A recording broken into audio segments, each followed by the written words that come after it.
आओ जी भाई साहब, आ जाओ। बैठिए, मंच पे जाएंगे, मंच पे जाएंगे।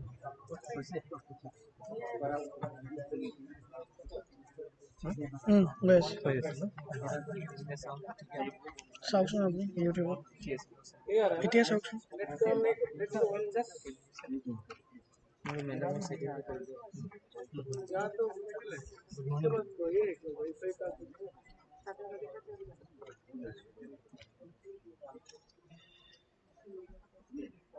I will open the file. Yeah, this is the only option because now it's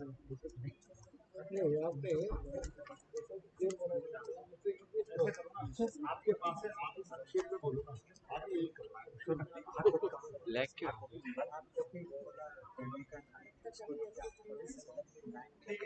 hard copy है तो ठीक नहीं, हार्ड कॉपी से बस तो लाइव टू सा नहीं यूट्यूब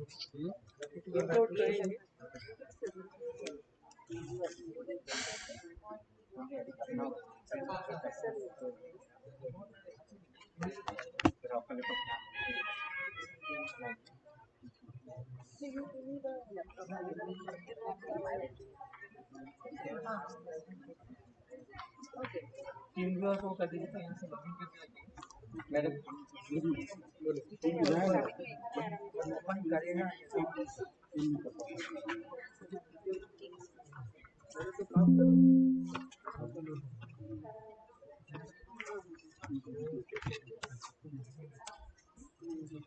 अगर आप 944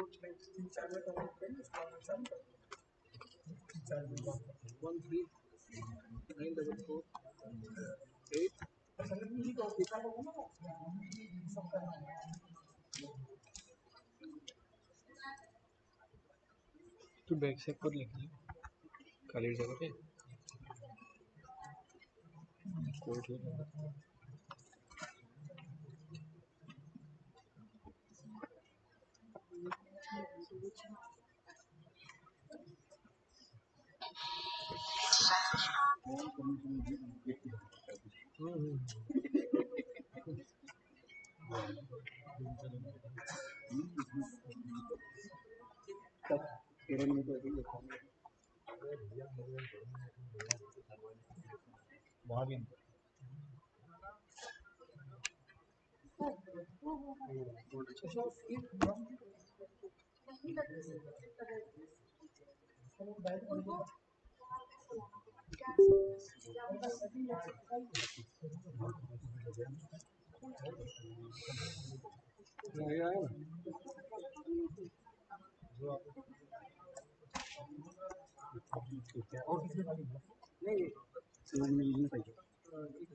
Hello.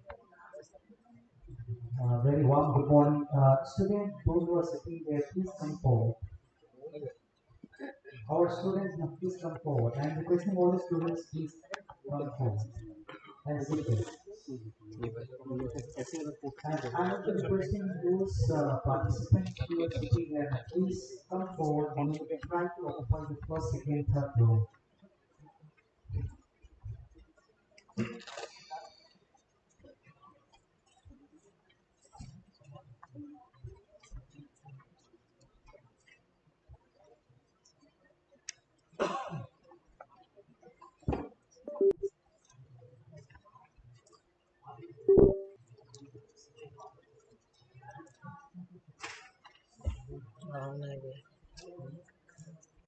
Thank you, Anandji. Thank you so much for conducting this.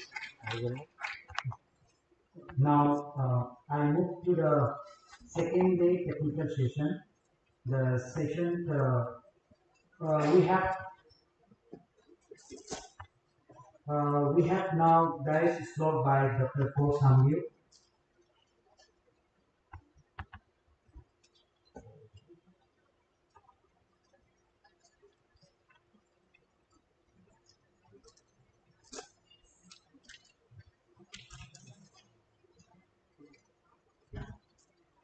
तत्कर्मयन्न वन्दाय सा विद्याया विमुक्तये आयासाय परं कर्म विद्यान्यासल्पनेतुरम्.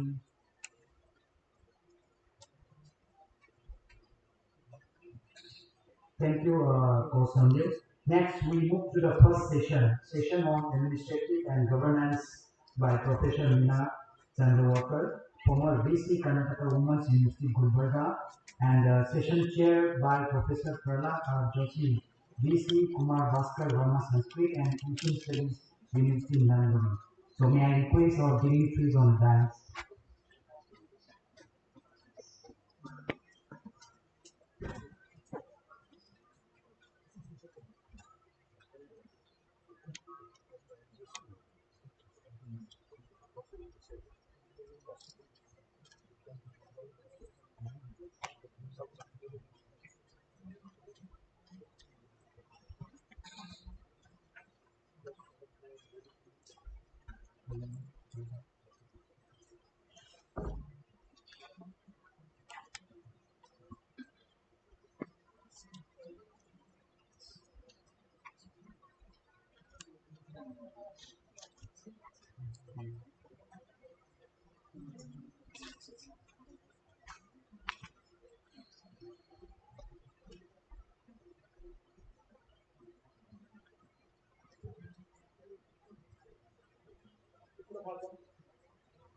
सर्वेभ्यः नमस्काराः. अहं प्रहलाद जोशी. आवाज को ऑन कर, माइक को ऑन कर लो. हरि ओम. श्रूयते वा? मम नाम प्रहलाद जोशी, कुमार भास्कर वर्मा संस्कृत पुरातनाध्ययन विश्वविद्यालयस्य कुलपतिः अस्मि. अद्य वयम् अस्मिन् सत्रे प्रशासनम्, एड्मिनिस्ट्रेशन्, गवर्नेन्स्, सुशासनम् इति विषये महोदयायाः मीना चंद्रवालकर महोदयायाः भाषणं वयं शृणुमः. मैं जहाँ भी जाता हूँ 2-3 वाक्य संस्कृत में बोलता हूँ, क्योंकि समझता हूँ सब लोग समझ लेते हैं, बहुत सरल भाषा है ये, इसलिए अस्तु, धन्यवादः. संस्कृतेन सम्भाषणं मम अतीव सरलं भवति. हिंदी आंग्लभाषा अपेक्षया संस्कृतभाषया वदामश्चेत् मातृभाषा इव अस्माकम् अनुभवः भवति. अतः अद्य किञ्चित् अत्र प्रस्तुतुम् इच्छामि. अद्यतन कार्यक्रमे महोदया भाषणं करोति प्रशासनम्, एड्मिनिस्ट्रेशन्, अनन्तरं गवर्नेन्स्, सुशासनम् इति विषये. आदौ महोदयायाः परिचयं कर्तुम् इच्छामि. मीना राजीव चंद्रवालकर महोदया महाराष्ट्र राज्ये जन्म प्राप्तवती. सा वाणिज्यशास्त्रे मास्टर्स डिग्री प्राप्तवती, उपाधि मास्टर्स डिग्री इन कॉमर्स. एवं ततः परं 6 वर्षाणि सा यूनियन बैंक ऑफ इंडिया मध्ये प्रोबेशनरी ऑफिसर आसीत्. ततः परं 17 वर्षाणि 17 इयर्स सा प्राचार्य रूपेण कार्यं कृतवती. Worked as principal for 17 years. एवमेव यूजीसी एकेडमिक स्टाफ कॉलेज इत्यस्य निदेशिका अपि आसीत्. Director for UGC academic staff college for 3.5 years. अनन्तरं तस्याः कर्म कुशलतां दृष्ट्वा कर्नाटक राज्ये महिला विश्वविद्यालयः अस्ति, कर्नाटक स्टेट वुमेन्स यूनिवर्सिटी. तत्र एषा कुलगुरुरूपेण कार्यं कृतवती, कुलपतिरूपेण तत्र कार्यं कृतवती. एवं सा भारतीय विद्यावर्धक संघ इति एकमस्ति, भारतीय विद्यावर्धक संघ इति, यत्र 153 एजुकेशनल इंस्टिट्यूशन्स् सन्ति तेषां. तस्याः संस्थायाः एषा चीफ एडवाइजर अस्ति, प्रमुख मार्गदर्शिका एषा अस्ति. ततः परम् इदानीं सा भारतीय शिक्षण मंडलस्य नागपुरस्थस्य जॉइंट सेक्रेटरी रूपेण कार्यं करोति. संयुक्त कार्यदर्शी इति अस्माभिः वक्तुं शक्यते. न केवलं एतावत् मानव संसाधन विकास मंत्रालयः ministry of human resource development विश्वविद्यालय अनुदान आयोगः यूजीसी एवं राष्ट्रीय मूल्यायन प्रत्यायन परिषद national assessment and accreditation council इत्यस्य एतासु संस्थासु महत् योगदानं सा दत्तवती. She had assessed more than 120 colleges on behalf of NEP. एवं एतादृश अनुभवम् एतेषाम् अस्ति. When she was vice chancellor, यदा सा कुलपति आसीत् कर्नाटक राज्य महिला विश्वविद्यालयस्य बहूनि कार्याणि सा तत्र कृतवती. विशेषरूपेण छात्र संख्यायाः वर्धनं एनरोलमेंट रेशो सा वर्धितवती. एवं रिसर्च एंड करिकुलम डेवलपमेंट विषये बहु कार्यं तत्र कृतवती. इंफ्रास्ट्रक्चर डेवलपमेंट मूलभूत संरचनायाः अपि विकासः तया कृतः. एतस्याः वैशिष्ट्यम् एकमस्ति एडमिनिस्ट्रेटिव एंड एकेडमिक ऑडिट. प्रशासन शैक्षणिक मूल्यांकनम् एतस्याः वैशिष्ट्यमस्ति. एवं अस्माकं पुरतः उपविष्टा अस्ति मीना चंद्रबाबू महोदया. तस्याः महान् अनुभवः अस्ति प्रशासने सुशासने. तस्याः विषये अद्य च अस्माकं पुरतः स्वीय अनुभवम् अत्र कथयति. धन्यवादः.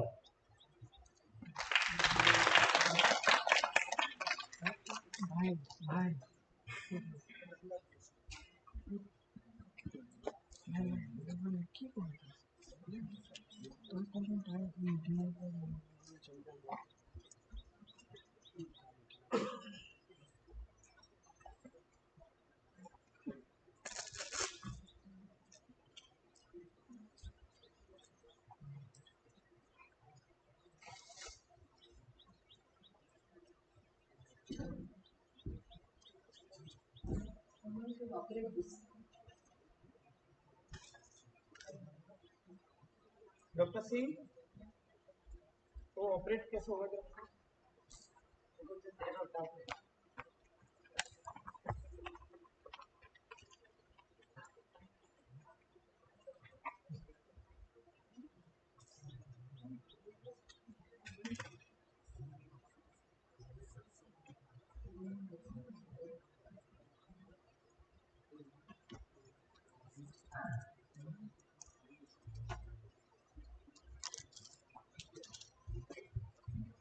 सभी को प्रणाम.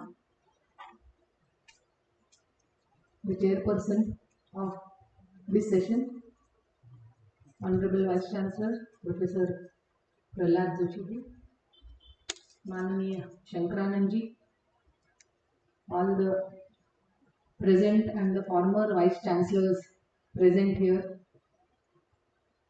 the deans, HODs and faculty members of all the states of the northeastern region who are present here today. सर्वमंगल मांगल्ये शिवे सर्वार्थ साधिके शरण्ये त्र्यंबके गौरी नारायणी नमस्ते. We begin with salutations to Mata Saraswati. Since yesterday, a lot has been spoken of about NEP, about the crux of NEP, about what actually NEP expects, and about this ALAP program, the Academic Leadership Alignment Program of RFRF. RFRF is Research for Resurgence Foundation. It is a part of the Bharatiya Shikshan Mandal, the research wing of the Bharatiya Shikshan Mandal.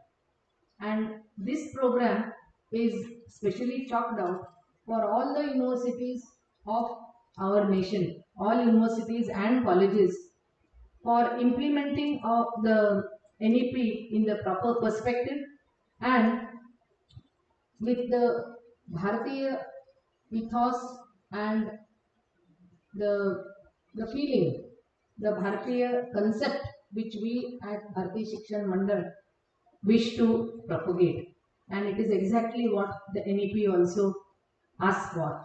And hence, this is one aspect of our module, the RFRF module, that is on governance and administration. Now, we all know, uh, ordinarily speaking, the word governance means how we conduct an organization, how we run the organization, and how decisions are taken. So it means by which institutions for higher education, which includes universities and colleges and all other institutions of higher education, how are they organized, in the sense how are all the activities planned and how it is ensured that the actual execution of the policies or decision making process is also um, undertaken.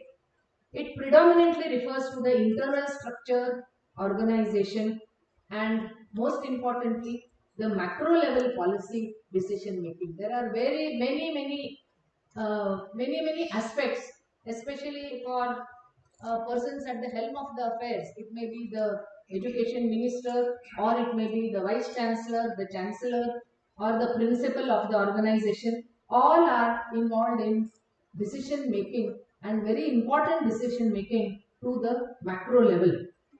So it is a multi-level concept including several bodies and processes with different functions of decision making. Most importantly, it is a cautious approach to help institutions to progress without hampering the diversity of higher education. Why diversity of higher education? Because we have a number of higher education institutions.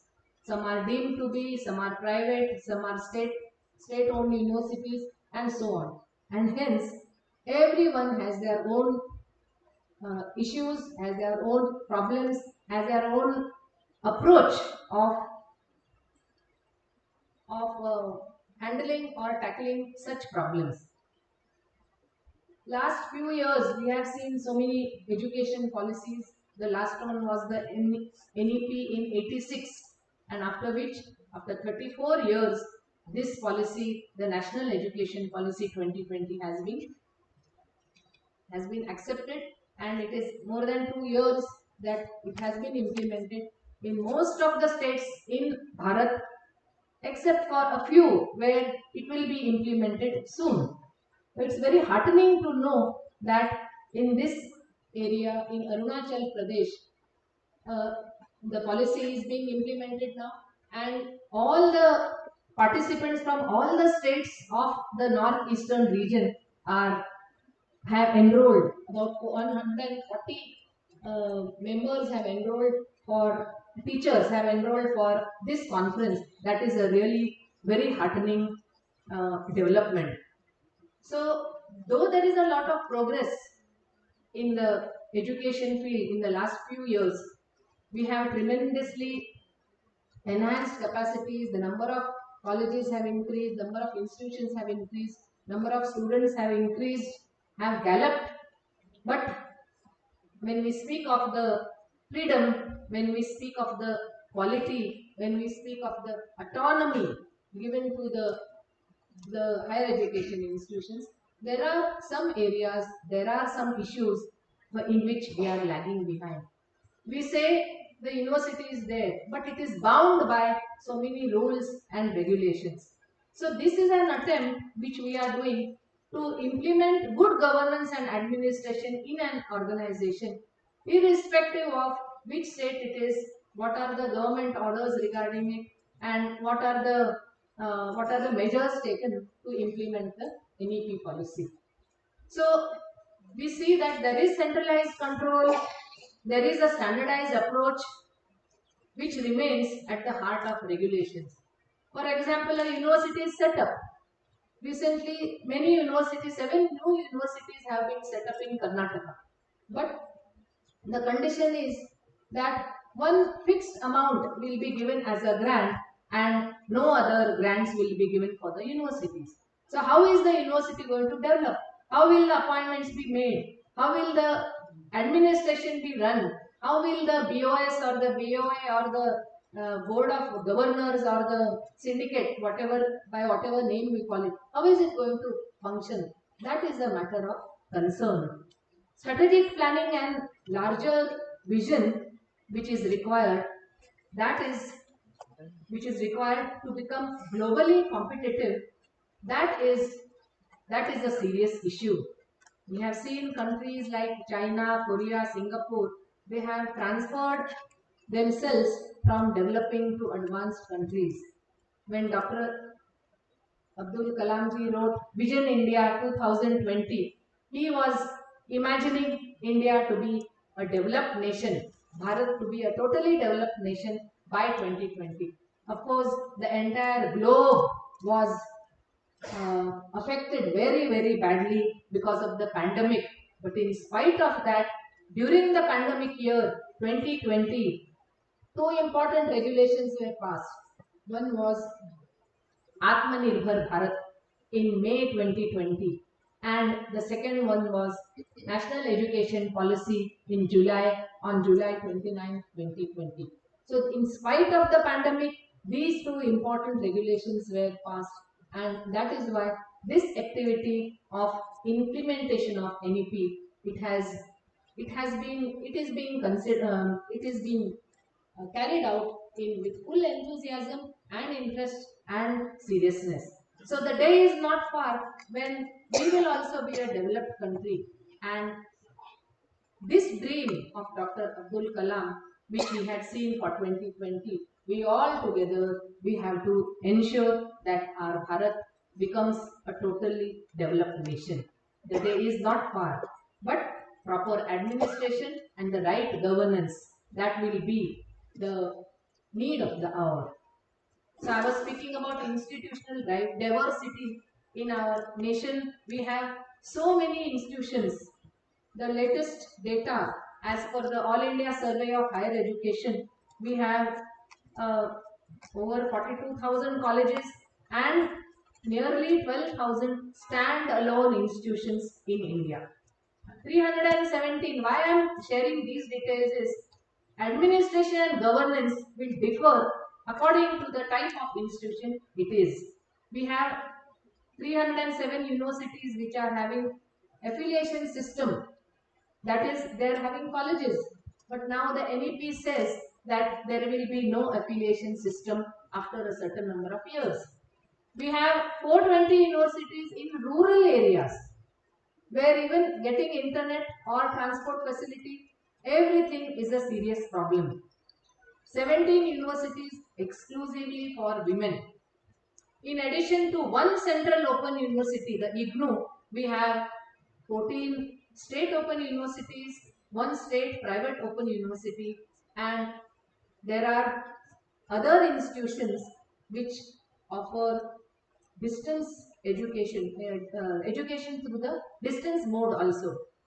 So, in addition to all of these, there are 522 general, 177 technical, 63 agriculture universities including veterinary sciences, 66 medical, 23 law, 12 Sanskrit universities, and 11 language universities, and rest 145 universities are of still other categories. So this speaks of the diversity of higher education institutions in our nation, which means that the governance and administration which is there for a government university, for a state-owned university, it will not be the same which is there for a private university or a deemed to be university. The governance which is there for a stand-alone university, it may not be the same which is there for the rural university. And India is a land of villages. Bharat is a land of villages, and rural universities have a very critical role to play here. And administration and governance in such an institution will be different, and hence the necessity of speaking about good governance. Now, just to speak about what are the aspects of good governance. We all are teachers, whether we are the vice chancellor or the head of the department or the head of the institution, the principal. We are all teachers, and every teacher is a leader. Every teacher is a leader, and hence governance is something which we ought to know and which we ought to practice. So for good governance, we say we need a visionary leadership. Now what is visionary leadership? Visionary to imagine the future. To imagine the future.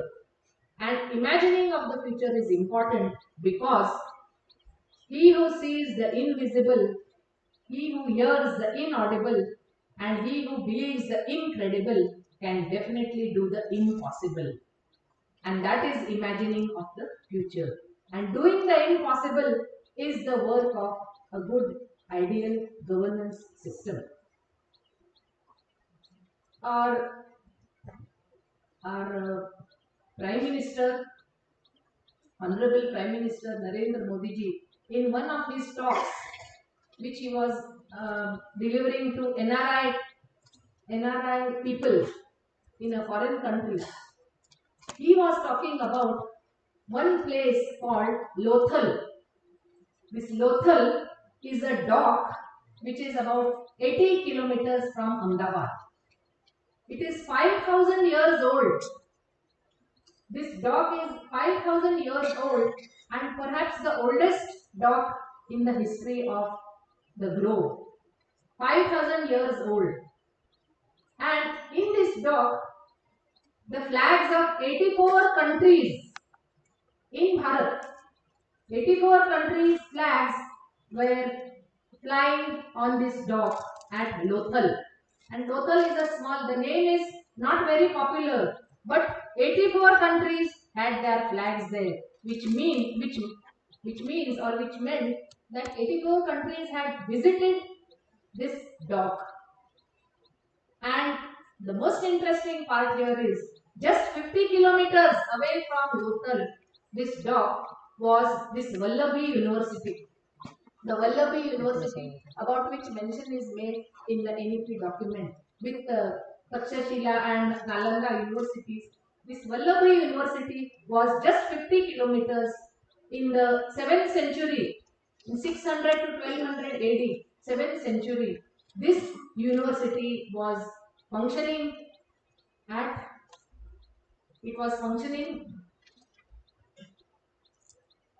the computer operator, I think there is some, or you please tell me the password for this.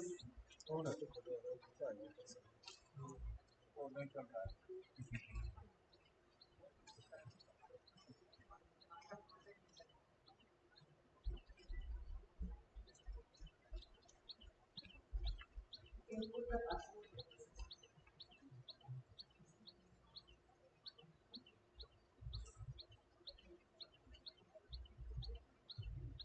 Sir.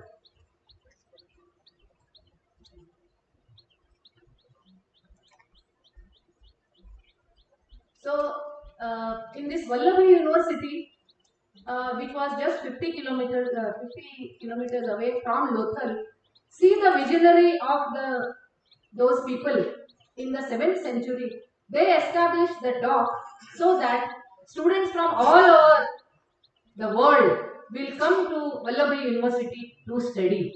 And Vallabhi University was just 50 kilometers away from Lothal.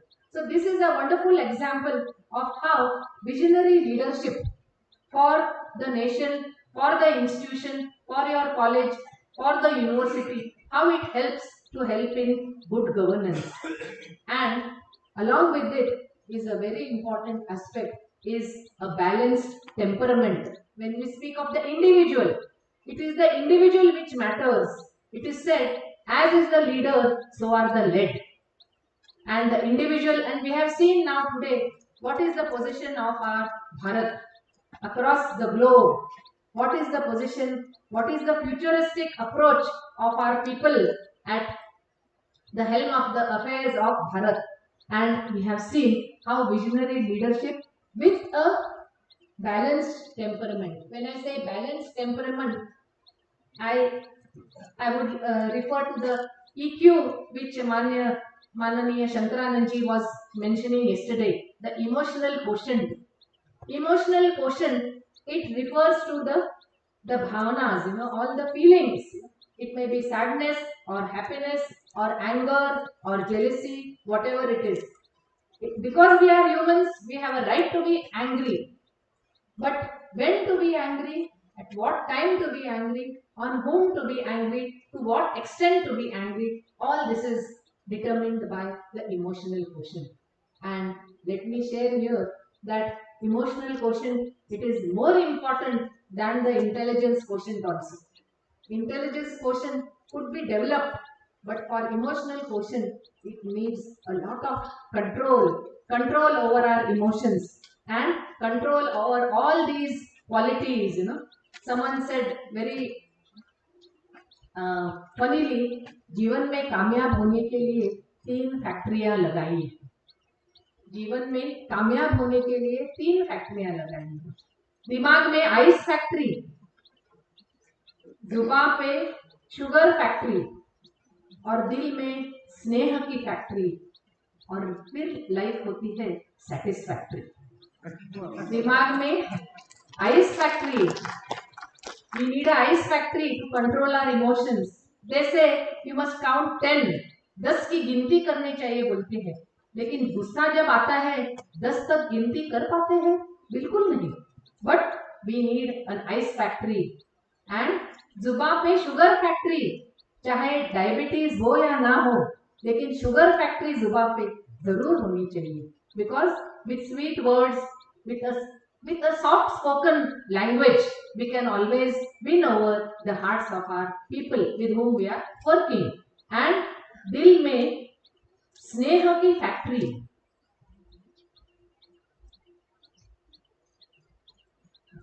दिल में स्नेह की factory, और फिर life होती है satisfactory.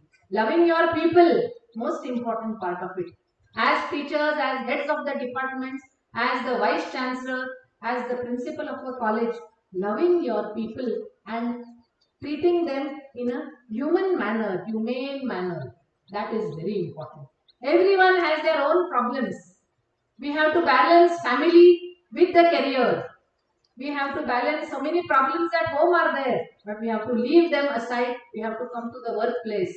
Then there are so many problems in the workplace. We have to leave them aside and go back home. We can't get angry for everything all the time.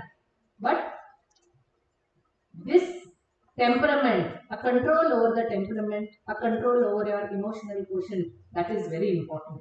Fostering global competencies among the human resources. See, these are the days of competitive, cutthroat competition in every field. We have to compete not only with our own people, we have to compete with people abroad. And we have to develop competencies regarding technology, or it could be regarding the knowledge, regarding the creative aspects, regarding innovative entrepreneurship, and everything we have to have global competencies. So, unless and until we have a strong value system, governance will never be effective. Value system, we mean, when we say value system, most important is time management.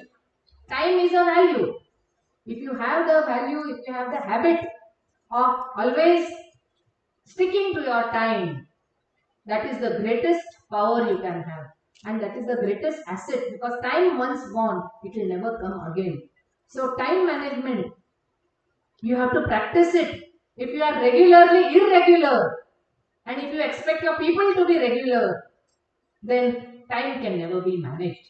So effective time management. Then empathy. Empathy is stepping into another shoes.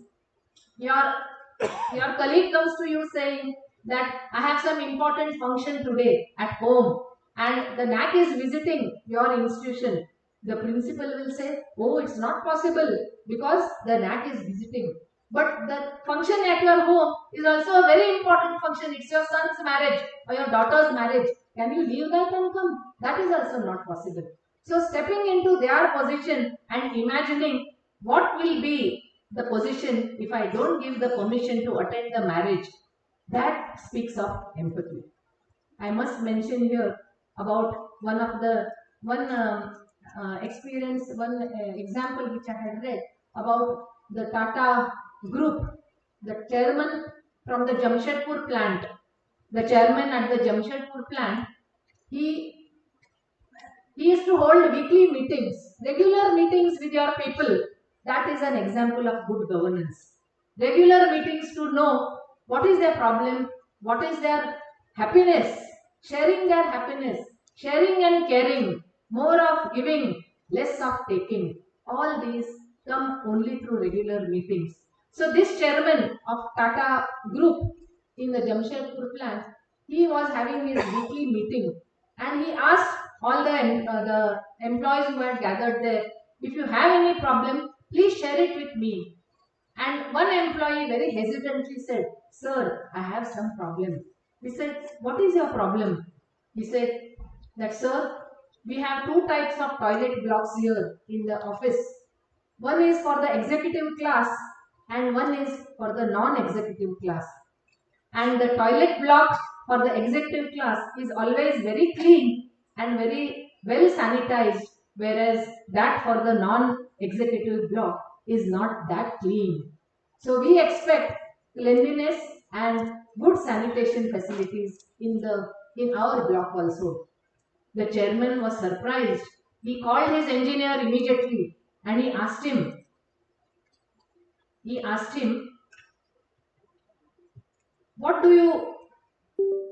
how will we do this? How will we solve this problem? How much time do you need? कितना समय चाहिए आपको? उन्होंने बताया, engineer ने बताया, 1 महीना तो कम से कम लगेगा सैनिटेशन और क्लीनलीनेस, स्वच्छता रखने के लिए 1 महीना तो कम से कम लगेगा. उन्होंने बोला नहीं, 1 महीने की जरूरत नहीं है. इमीडिएटली उन्होंने एक कारपेंटर को बुलाया और कारपेंटर से 2 बोर्ड बनवाए, एक फॉर एग्जीक्यूटिव क्लास एंड एक for non executive class.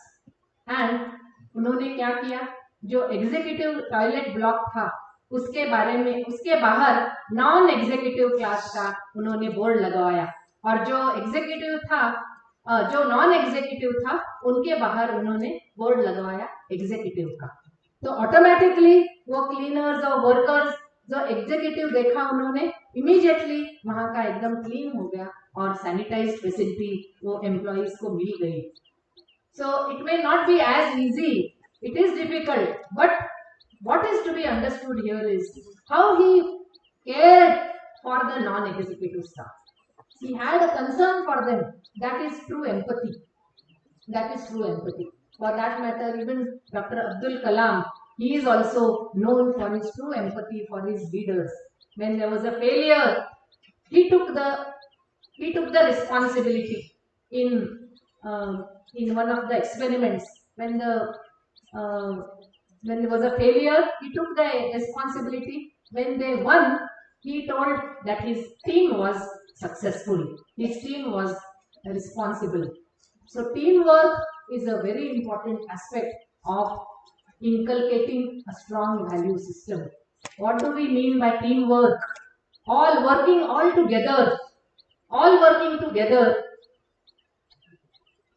giving minute attention to each person and understanding that individually we are nothing, but when we all work in a team, we can convert ordinary into extraordinary. Teams convert energy into synergy. If 2 plus 2 is 4 in mathematics, teamwork में 2 plus 2 22 होता है. In teamwork, energy is synergy. So that is what I mean by converting energy into synergy. 2 plus 2 becomes 22 in teamwork, and that is the quality of a good governance practice. A strong value system, and of course Satyameva Jayate, that is always within us. We have always to stick to the truth. We have to work in a team, and we have to identify the right person for the right job. Some function important, a seminar like this, a conference like this is there. Everyone cannot be the conference coordinator. You have to identify the right person. Krishna Paramatma is known as the biggest crisis manager. Why did he think of Arjun for attacking Karan? He thought only of Arjun for attacking Karna, and he thought of Bhim for attacking Duryodhan, because he knew that the right person for the right job has to be there. So that is an important aspect of the value system. Adaptation to the changing scenario, technology. Technology is changing at a galloping speed. It has completely revolutionized the world, the scenario. When Dhirubhai Ambani said, "कर ले दुनिया हमारी मुट्ठी में," 25 years back when he said, "दुनिया हमारी मुट्ठी में करनी चाहिए," that time we never believed. But today, दुनिया is हमारी मुट्ठी में. In our mobile, the entire world is there, and we can do anything with the help of a mobile. So, adaptation to the technology we have to learn. I became a part-time passbook writer in 1973 in Bank of India. Today, can we believe that we have people to write passbooks? Passbook writing is done by technology. Everything is done by technology. But 50 years back, I had joined Bank of India as a part-time passbook writer. But I had to change. I had never heard of computers. But now we have to adapt to technology. We all have to adapt to technology, and we have to understand how technology can be useful for implementation of the NEP. And what we are doing now, it is nothing but using technology. So, contributing to national development, we all have seen the Atmanirbhar Bharat Abhiyan, Swachh Bharat Abhiyan, and Digital Bharat Abhiyan. All these are the government policies which we have to implement, and we can take small projects, we can take small articles for publication, and we can ensure that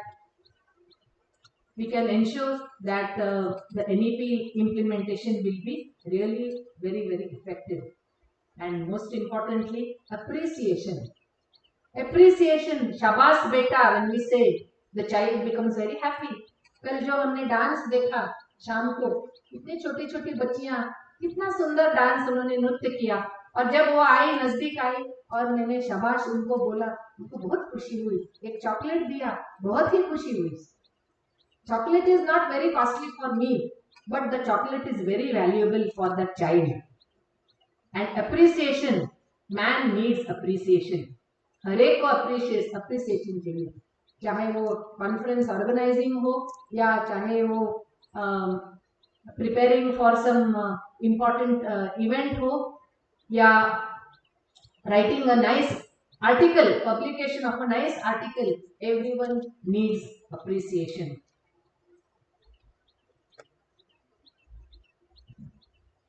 So, from the NEP 2020 perspective, it says that effective governance is necessary, which speaks of the culture of excellence and innovation. If you appreciate, innovation will come ahead. If you appreciate, creativity will blossom out. If you appreciate, people will be happy to work for you, and it will trigger excellence.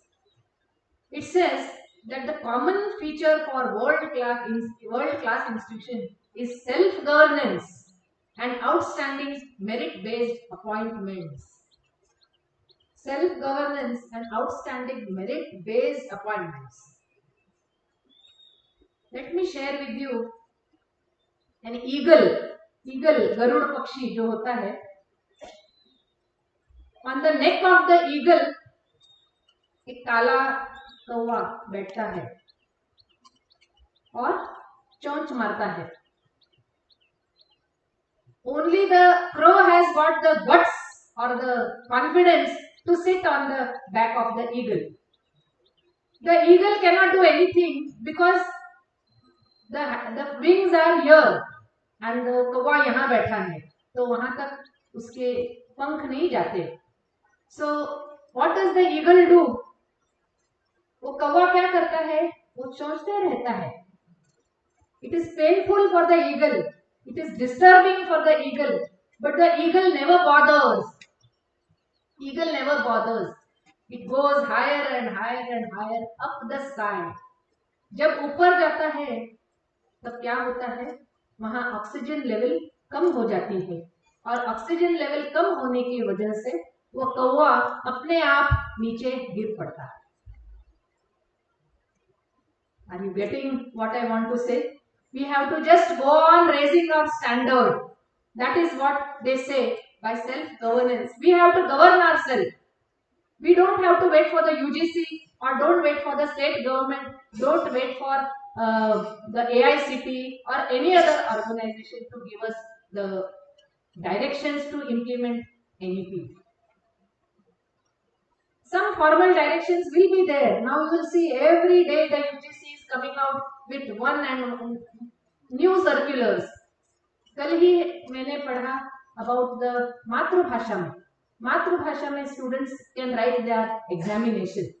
Now how and when and to what extent, all that will be decided later. But the UGC has announced that the students can write the examination in their mother tongue, whether they have learnt it or not. So self-governance, I was talking about the eagle. The eagle doesn't bother about that crow. What does it do? It goes on flying. So we all as teachers, we have to go on flying higher and higher, higher and higher, so that all these people who are against us, there are many people against us. Do you agree? Yes. There is so much of jealousy. If you want to go ahead, आपको पीछे ही खींच लेके आते हैं. People don't like if you go ahead. People don't like if you prosper. People don't like if you get some award. People don't like if you say, oh, you did a good job. If your vice chancellor tells you, you have done a great job. Oh, who is she or who is he? I can also do it. लेकिन आप करते नहीं हो. कर सकते हैं लेकिन करते नहीं हो. So such people, for such people, self-governance, it is important for us. We have to govern ourselves. By 2035, all the HEIs will be independent self-governing institutions. They will be universities. They will be award-giving institutions. They will not be given the degrees by the universities. They themselves will be universities. And hence, from that point of view, we have to imagine. The NEP also says, Board of Governance should be free from external interference. Now, for governance, this is a very important aspect, that there should be no external interference. Now, when we do the activity later on, that time we will find out how can this problem be solved. Is it so easily possible? We say that there should be no external interference, but is it possible? That it is possible, nothing is impossible. But how to go about it, that we all will discuss. There will be an eminent expert committee in each institution for doing these appointments or taking important decisions, ensuring good governance and so on. Every institution has to prepare the IDP. You all must have prepared in your colleges or the universities the institutional development plan, which is the strategy of how we will go ahead. How will we perform this? How will this be done? How will the appointments be done? How will the promotions be done? And what will be the performance appraisal system? All this will come under the IDP, and ensuring a friendly ambience on the campus in the classroom. What is the friendly ambience? Something where we are happy to go to. We should be happy. Let us remember the best part of our life and the best part of the day we spend in our workplace. From say 25 till 65, 40 years, the best years of our life we spend in the university. And the best part of the day, from morning 10 to evening 5, we spend in the workplace. And it's very necessary that the ambience should be healthy, it should be conducive, and it should be encouraging. So a friendly ambience is required not only on the campus but also in the classroom. The child should be happy that this teacher is coming. See, we remember our teachers. Some we remember who are very, very... Yesterday we had an activity when someone said, "My teacher smiled." I can never forget my teacher's smile. Someone said, "My teacher's motivation, my teacher's encouraging words," I can never forget. So these are teachers who have made a mark in the life of the student. So this is possible when the ambience or the atmosphere is friendly and better livelihood prospects. Now, with all the good scales which are coming in, everyone's livelihood has really become much better than what it was. But how we make use of it, that is important for good governance. The NEP also says that we should provide a cutting edge and better research opportunities, and hence the National Research Foundation has been set up. National Research Foundation, under which 50,000 crores have already been sanctioned, and every year 10,000 crores are being released for pursuing research, because research is very important for the nation and for the resource also. Here they say there is a need to restructure the governing bodies of the universities and autonomous colleges. Which are the governing bodies? As I said, some may say BOM, the Board of Management, some may say BOG, the Board of Governors, or in Karnataka it is syndicate, they say syndicate, or in some places it may be some other name, but the function is the same. It is the topmost decision making authority. Now here, appointment of vice chancellors, it requires a lot of thought. It says thorough restructuring of the search committees. Search committees are those which are formed for appointing a vice chancellor. So thorough restructuring of the search committees, and the government nominees which are nominated on these bodies, they also have to be very, very thorough academicians who will not pay any attention for any unpleasant influence or unpleasant behavior. Transparent procedures, everything should be transparent.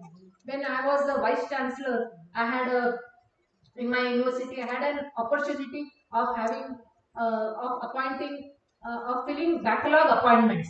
14 backlog appointments I did during my tenure of 4 years. There were 300 vacancies of non-teaching staff and 180 vacancies in the teaching staff. But in my 4 years, I did only 14 appointments of backlog appointments. And for each round, I had given total freedom to the BOA members, the Board of Appointment members, that appointment is in your hand. I want the best hand, that's all. I never interfere into the name of the person or the name of the candidate who has to be appointed. And after each round, the marks which were earned by the students, by the candidates, they were uploaded, and I ensured transparency. That's why I thought I should share this with you. Transparency, because otherwise you can change the marks later on. So once it is uploaded, you cannot change the marks which are given. So I ensured that there was transparency, and everything about the candidates who were shortlisted, who were going to be called for the interview, everything was uploaded. And many universities are following it now. Many universities are following it, and that is what government, the NEP expects, that there should be transparent procedures and participatory decision making for a healthy academic environment. Participatory means all should contribute. I am the vice chancellor, but it doesn't mean I should take the decision alone. I have to, as I said, the teamwork is important, and the team will make a difference when there is participative decision. So we speak about Vishwaguru Bharat. By 2035, we should be pioneers of a higher education model which is not the best in the world, but it should be the best for the world.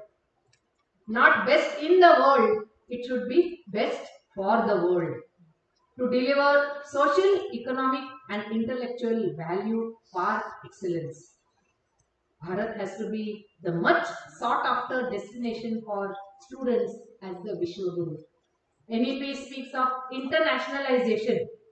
It speaks of our students going abroad to the best universities and then coming back.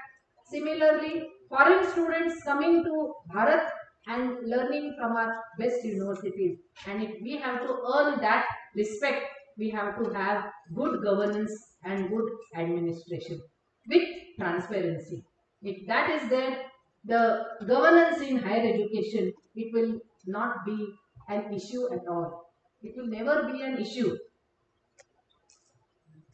It is the most important aspect determining the credibility and the accountability. And as I said, if we wish foreign students to come to Bharat and to study on our campuses, we should have the most credible and the most accountable governance system. For this, we may have two factors, internal and external, where governance will play an important role. In the internal, the Chancellor, the Vice Chancellor, all the statutory officers, the deans, HODs, directors and principals, they will be involved directly with the governance of the organization. And for external, there are statutory bodies like UGC, AICTE and DBT and DSP and so on. The government is there. Accreditation agencies like NAC and NBA is there, and non-government organizations. All these will play a very important role in the governance. So to make it effective, we need to set a value and ensure participative decision making. When all together come together and they decide, problems also, there will be brainstorming, problems will be addressed and everyone will be happy because all are consulted. So participative decision making, principle of decentralization. We have to decentralize. Now the NAC is coming, we have a NAC coordinator, but there will be 7 criteria heads for the 7 different criteria. That is decentralization. Again, under each head, there will be people who will collect documents, who will prepare the SSR, who will upload it, who will get the information, and so on. Never-ending work is there for preparing for NAC. So decentralization also helps in the. It is a must. It not only helps; it is a must for proper governance and for empowering the human resource, for ensuring that they get training programs, send them for training not only in Bharat but also abroad, because we have to learn from the other universities in the world also. So send the staff for training not only in our country but also abroad. Let them get all the information, let them be motivated, let them be inspired, let them interact with other people from their fraternity, from their subject, and they will be rich, strong assets for your institution. So empower them, timely recognition and promotions. Timely recognition. When there is a delay, there is injustice. Always remember that good governance means there should be justice, 100% justice. We all see complaints regarding giving of increments, complaints regarding promotions, complaints regarding the CAS procedures, they are not conducted at all, or complaints regarding recognition, or it may be regarding leave. Just a simple thing like giving on-duty leave to attend a conference. Everyone doesn't give it happily. Every head of the institution may not give the leave happily. But then if you are doing that, you are depriving yourself of good governance. Your staff will never cooperate with you, and we will never cooperate and come up to your expectations when you are not giving the desired recognition to them. So we have to have strategy for keeping your people happy and perfect financial management regarding all the aspects, regarding audits, regarding the budgets which are prepared, regarding getting funds from outside organizations. and if there is any mistake, then regarding the rectification mechanism. So AAA is something which every institution now follows, academic and administrative audit. So this is an important part for good functioning, not only the administrative aspects like keeping accounts and having details of admissions, of scholarships paid and all that, but also academic audit regarding your curricular aspects, regarding your regarding how well your people have done, and ensuring that there are benchmarking of incremental improvements. Benchmarking means setting a goal from good to better, better to best. Good to better, better to best. Good, better, best, never let it rest. Good, better, best, never let it rest till your good is better and your better is best. Till your good is better and your better is best. And you need benchmarking for that. What is good? I have attended 10 conferences. That is good. Next year I will attend at least 2 more, 12 conferences. That is good to better. And always remembering you can better your best.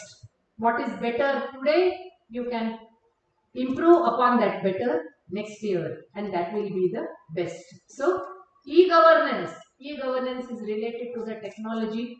E-governance in all the aspects of the office, in all the aspects of our governance in terms of the scholarships received, admissions received, how many students are appearing for the examinations, how many books are issued by the library, and so on. In every aspect of the functioning, using technology will help in the e-governance. So as I said, an inspiring ambience. Ambience is the environment, whether infrastructural or academic, both infrastructural and academic environment. That is important because it helps us, as I said, the last part, the best part of the day and the best part of the life, it is spent at the workplace. And hence, it's very essential that we should have the healthy and an inspiring ambience. Now, just to share with you what is the RFRF and the BSM philosophy. As I said, we think of in developing our youth population. Yesterday, the honorable director of this institution, he said Bharat has become number 1 now in terms of population, and even in terms of youth population, that is from 18 to 35 years of age, there also we are at number 1 position, and it is this population which is going to be the asset of the nation, and hence we rightly can say it is this Youngistan which can make a better Hindustan. It is this Youngistan, that young population, which can make a better Hindustan. And these people, for holistic development, we have to make them aware of the Bharatiya traditional knowledge, which our Professor Sanjeev Kumar ji will be taking in the next session. How our traditional knowledge should be revisited, visited and revisited again and again. We all speak of foreign authors, but we have excellent lessons to learn from Ramayana and Mahabharata. Excellent leadership lessons, management lessons to learn from Ramayana and Mahabharata. And we have to make our Youngistan, they have to be aware of all this. And we have to, through good research, which Dr. Biniwaleji yesterday, he spoke about having good research, how good research can help our nation to become Atmanirbhar Bharat. If Atmanirbharta has to be actually implemented, Atmanirbharta will come only when we do research, not only in the modern perspective, but also from the traditional Bharatiya perspective. And at BSM, we speak about these 5 words of S. S for Sampark, S for Sahayog, S for Samskar, S for Seva, and S for total Samarpan. Not just Samarpan, but it should be total surrender for your work which you are doing. Only then can we be a good administrator. So in this respect, RF gives hand-holding to other institutions. Hand-holding in the form of listener. This is a listener. Mahesh Dababji said, we call it an Anand Shala, not as a conference or a seminar. To put it in English, it is a blissina. Something which gives us bliss, something which gives us happiness, that is the blissina. So we can have blissinas and consultancy services, engaging students for different sorts of teaching and research work, conducting online programs, having consultancy for internships. Internships are very required for our, very much required for our students. So giving facility for internships and fostering a culture of innovation and technology. Innovation, something new which has not yet been done. It may be a small thing, but how can you do it? A librarian in one of the colleges in Karnataka, a librarian, what he did was, he saw that students used to come always only to read the textbooks. उन्होंने क्या किया, text books के बजाय कोई reference book अगर किसी विद्यार्थी ने उन्होंने पढ़ा तो उनको 1 घंटा वो पढ़ने के लिए, और जिन्होंने पढ़ा है उसके बारे में एक पृष्ठ वो लिख के वो लाइब्रेरियन को सबमिट करना चाहिए। ऐसे उन्होंने छोटा कंपटीशन अपने तौर पर उन्होंने किया, और जिन्होंने ऐसे एक पेज लिख के दिया उनको एक रेनॉल्ड पेन, ये 20 साल पहले की बात है, एक रेनॉल्ड पेन उनको उन्होंने अपनी ओर से, कॉलेज की ओर से नहीं, अपनी ओर से एक 20 रुपए का करीब रेनॉल्ड पेन था, उसको दे दिया। At the end of the year 167 Reynolds pens he had given at the end of the year, and he had 167 reports.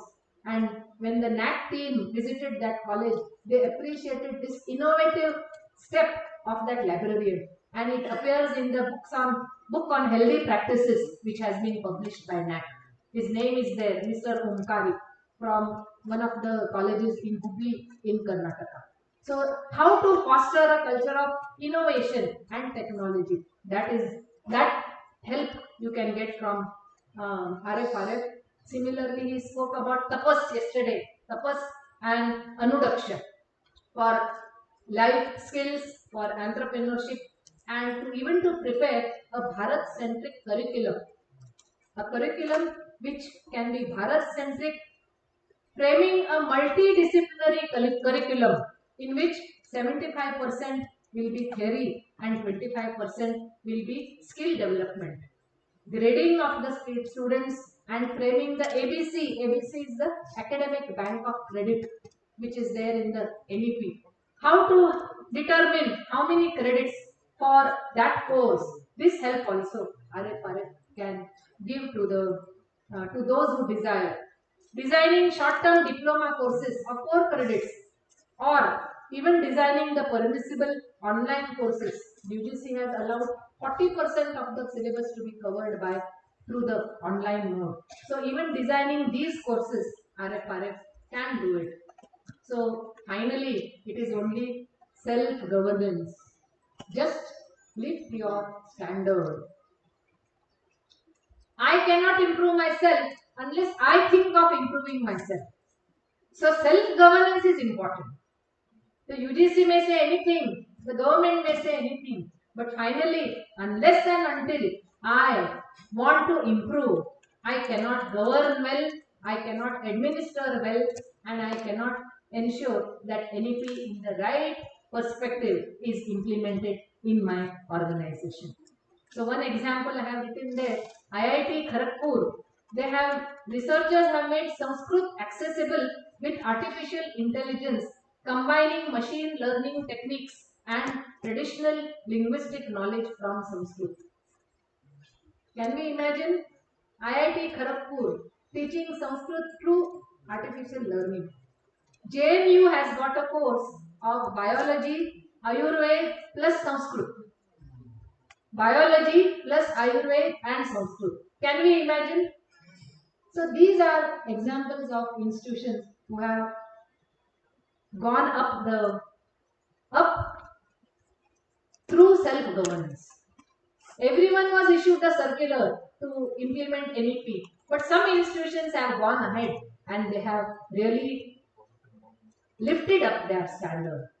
Just like the eagle which goes up and which ensures that all the विरोध पक्ष वाले जो रहते हैं, that कौवा जो कौवा रहता है, वैसे विरोध पक्ष वाले बहुत रहते हैं, उनको सबको हटाने के लिए अपना जो स्तर है वही हमने अगर ऊपर किया तो ये सब अपने आप गिर जाएंगे. The crow will automatically fall. So now we have just 5 minutes, 5 or 10 minutes. Yeah, 5 minutes. I think I have 2-3 areas in which I would like to have a small activity.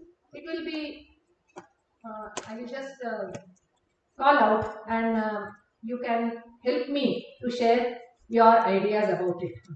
First one, suppose now we all are teachers, no? We are in the education field. We want to increase our global competency and we have to ensure continuous improvement.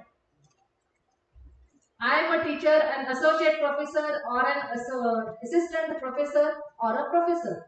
But I want to continuously improve my standard from now in the next 2 years. How can I do it? What will be our next step for it? Not by attending refresher course. Not by attending the refresher course. How will I do it on your own without any issue, without any circular from the government or from the UGC or from anyone? How will I do it?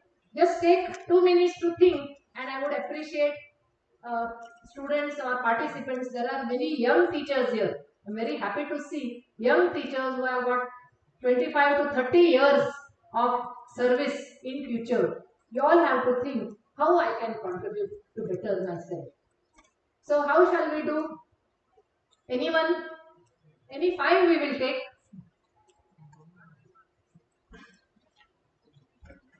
You don't want to improve? Yeah. Please take the mic. तो थोड़ा mic दे दीजिए उनको.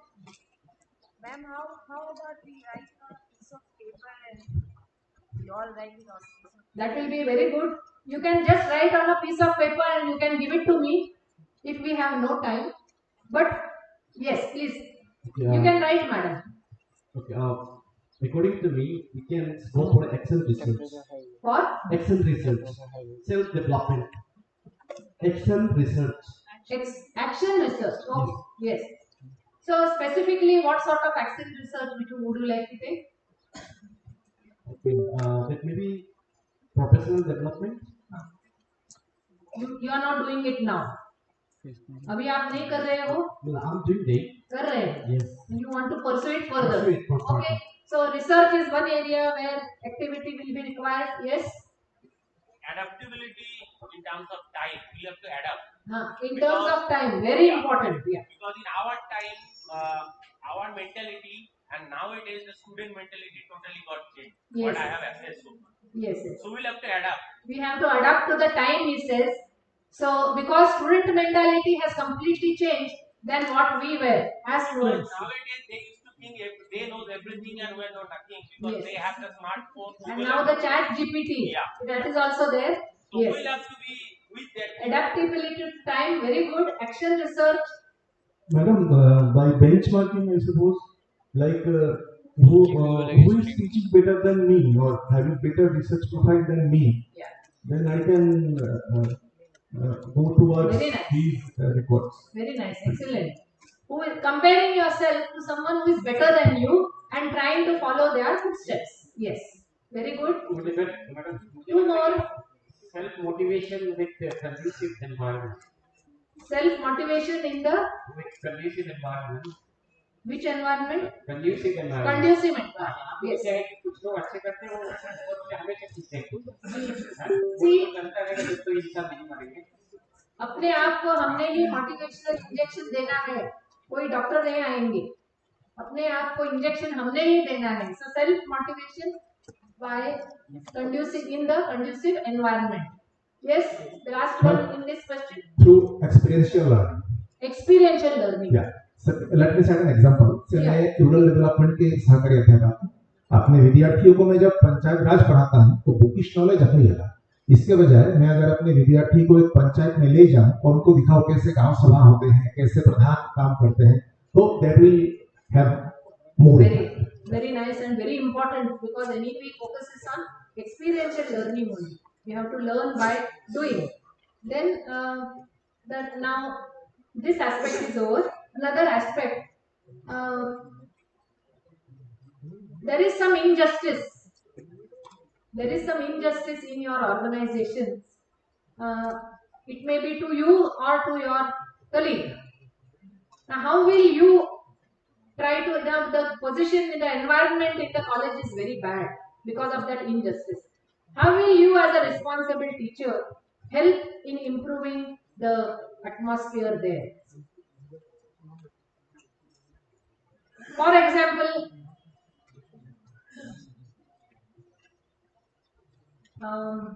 there is one international conference in Paris.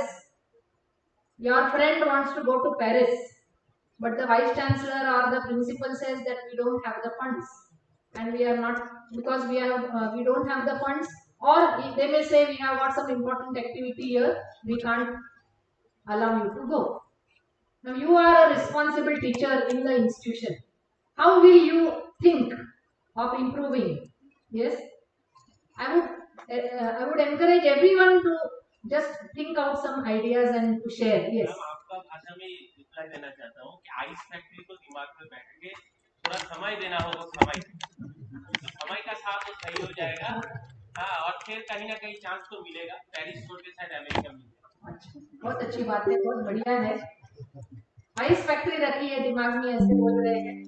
Anyone else? See, as I said, it is easy. It's not easy. Yes. Yes. Participative decisions can be taken. Discussion आप सब अपने staff members में discussion कर सकते हो, और शायद आपके प्रिंसिपल या वाइस चांसलर को उसके बारे में, वो डिस्कशन के बारे में उनको भी बता सकते हो, और उसमें से कुछ आप एक सुझाव, कुछ सॉल्यूशन आप निकाल सकते हो. Discussion is very good, and patience and time, waiting for the time. Yes, excellent. Anyone from there? No one else there. No one else is there. Only one person is standing and talking all the time. I want everyone else to talk. मेरा personal view है madam. So I think if I have to go to Paris for some important related to my curriculum development, I think if university or college do not sponsor, I should sponsor myself and go and set an example for others to follow. And what about the OD?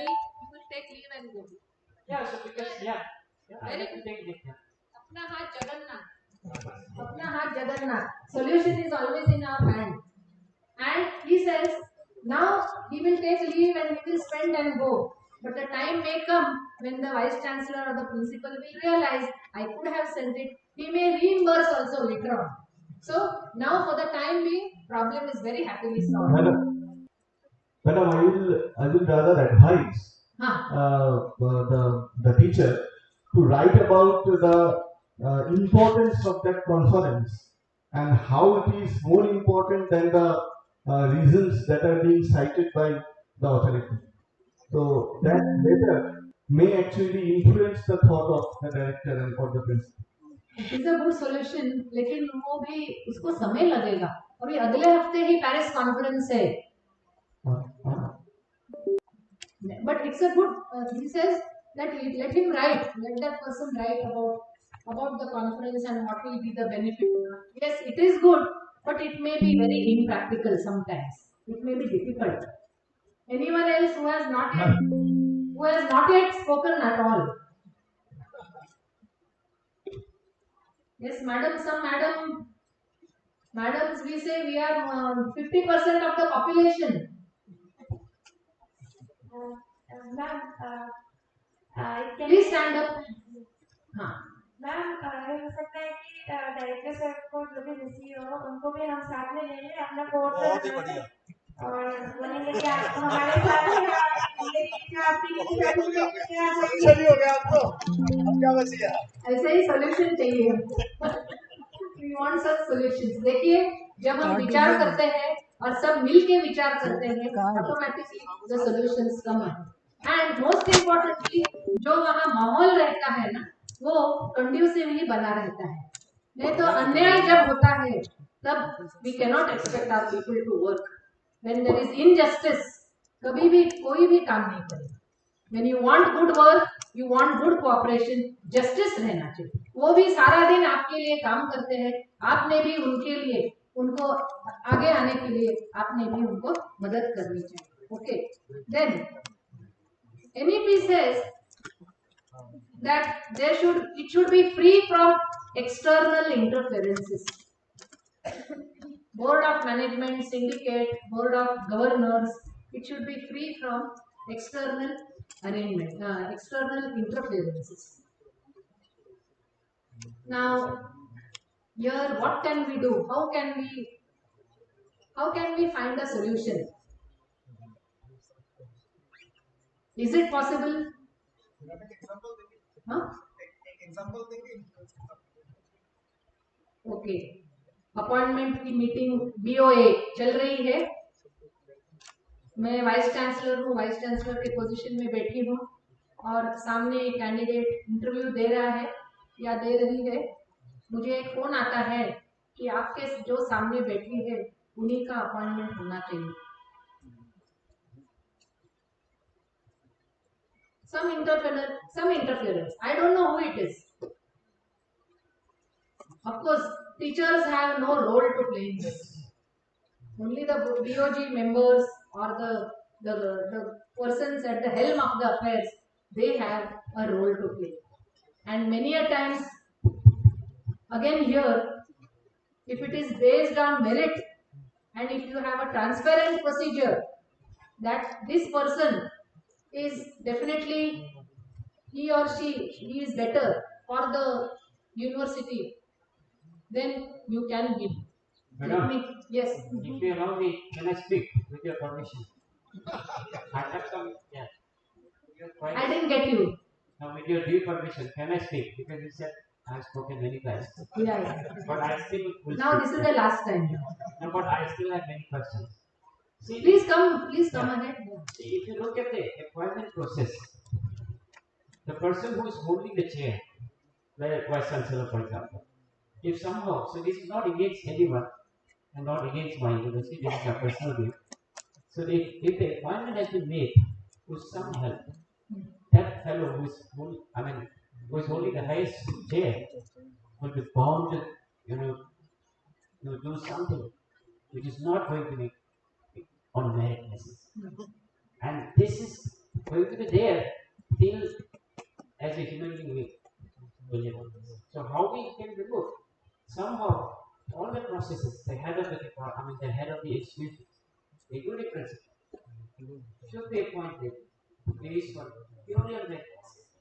Because if you look at the appointment now, with BCs and others in the Northeast, I'm not distinguishing Northeast as made in India, but as far as the government of India is concerned, the Prime Minister, Honorable Modi, says the Northeast should develop. Now, the development is not only in terms of infrastructure, but higher education has a key role in development. So therefore, I think now we have sufficient people who are trained, well experienced, having a well exposure to the foreign university and others. So I think awareness, more awareness. No, it is very important that we give the training. Politicians from the Northeast, we should speak because we should have a local leader who understands the university situation. If I talk about my wife place in Mechuka, that is 700 kilometers away from this university. But if you go to there and say Mechuka, oh, that is Arunachal. Oh, yeah, it is different. Okay, right? So this is how I think if someone is appointed to some help, he or she will be bound to listen to someone and then appoint somebody who is not really on merit basis. So this is my purely personal, I think, opinion. And also there is a Okay. Not but one more thing. Yeah. Because many people will not raise. What I do not. Please hold the mic nearer. So I do not fear if I have to speak the honesty. Like someone again, to become your BC, you have to be attached to some association of such and such. But is it really a compulsory? So I think we should raise it, gently also sometimes. Yeah. Thank you very much. Okay, we come to her. The last one in this. Yeah. Please give him the mic.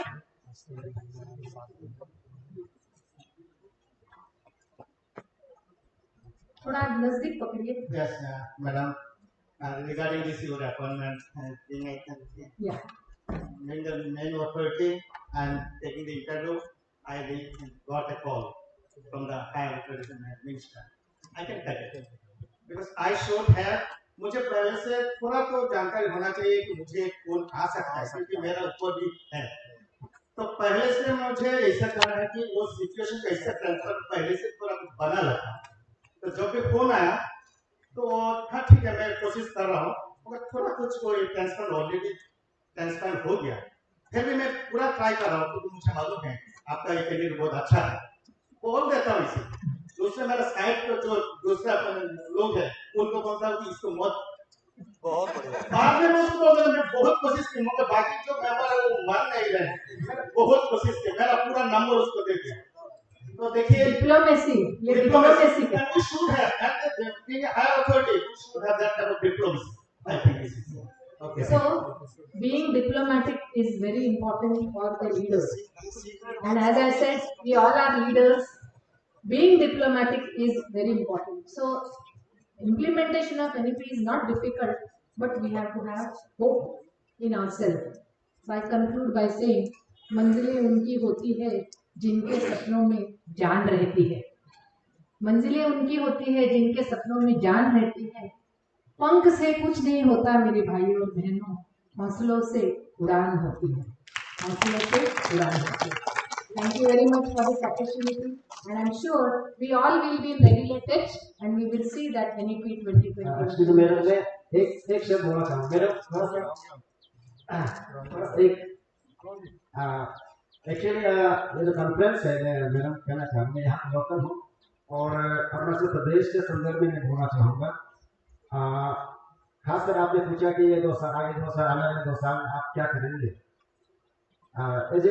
यहाँ के नागरिक होने के नाते हिंदी भाषा क्षेत्र के शिक्षक होने के नाते मैं तो प्रैक्टिकल चीज बताना चाह रहा हूँ.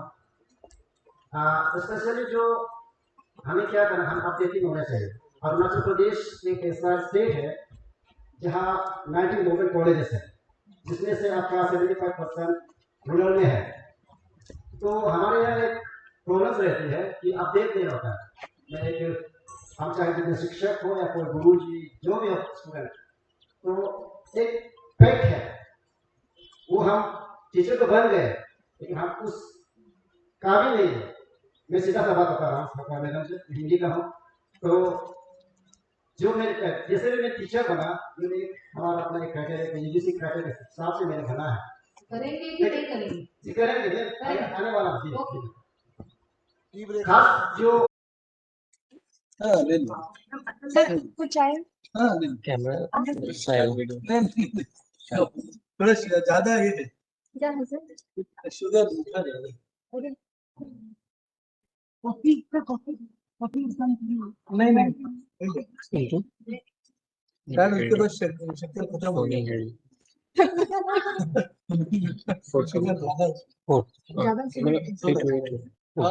शायद सबके लिए नहीं कनेक्टिंग आप एक दूसरे ये कर दो. डायरेक्ट ये तो मॉडल देखा वो लगे.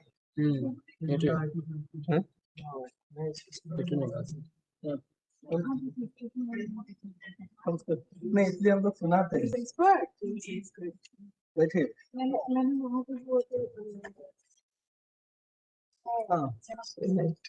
ILC वो भी संस्कृत में वो सब अभी ILC और स्क्रॉल कीजिए तो नीचे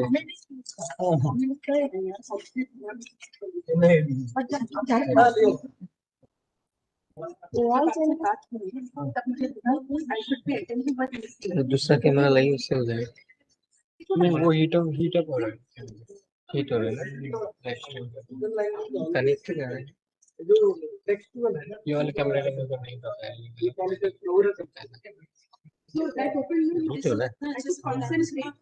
Seven classes समझ आए. जो भी है First time. वो कहाँ है The first time नहीं वो सेटिंग्स है हाँ निकाल दीजिए इसमें तो ठीक ही दिखा रहा है पेज भी कनेक्शन है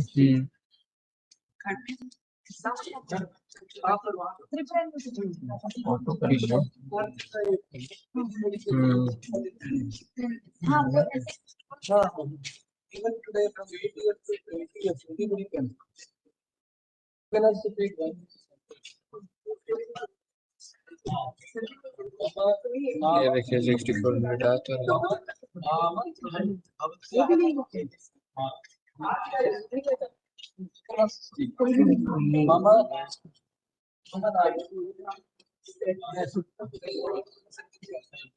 This is the way what how we keep no reason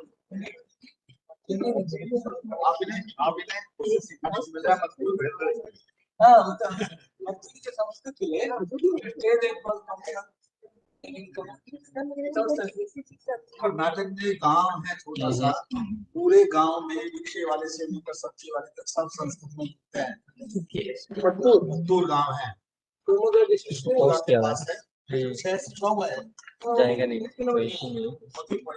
जिसे देखो अखबार वाला दुकानदार सब्जी वाला बच्चा बूढ़ा जवान वहाँ एक MLC है वो अपने घर बुलाए वो संस्कृत बात कर रहे हैं उनकी पत्नी का बेटा उनकी होली तो जाए होली तो ठीक इसमें ऐसा चला जाएगा वो कैमरा वो चीज हो गया वो कहाँ गया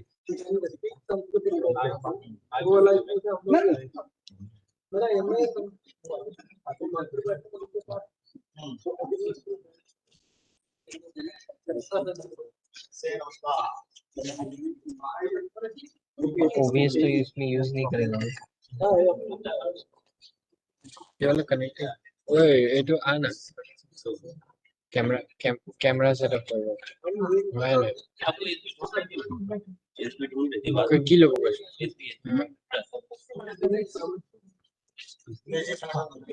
हाँ jadi आएगा वीडियो पर itu हुआ है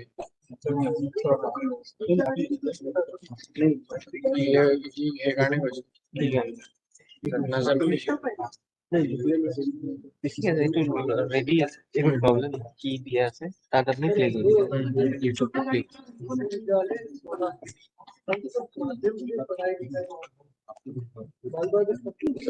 ये तो कोई नहीं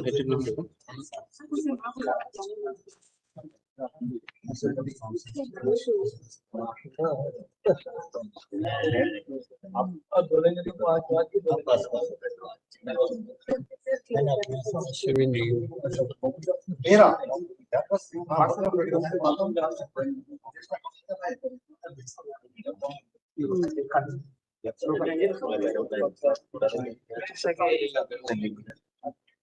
कैप्चर कार्ड नहीं ये तो है कन्वर्टर आ जाओ मैं मिला कन्वर्टर तो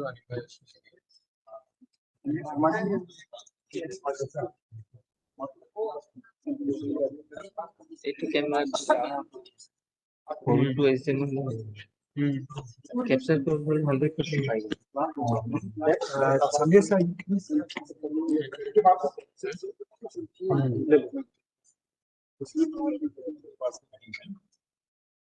थैंक यू शाम का अभी चाहिए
Yes, tango ni convert আছে research সকলো convert অলরেডি থাকে ক্যামেরা দিয়ে ক্যামেরা লগত দিয়ে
পাঁচ 10 মিনিট আছে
नहीं कर सकता है। ये सभा लगाई है राम प्रकाश जी ने विद्वानों की। जनक ऐसे ही सभा लगाते हैं, महाराज जनक विदेह राज है, विद्वानों की सभा बुलाते हैं प्राय, कभी भी एक प्रश्न खड़ा कर देते हैं, इस प्रश्न पर सब लोग बात करेंगे। एक दिन ऐसा हुआ, अब इन्होंने सबको बहुत अच्छे से वो दिए हैं उत्तर ही।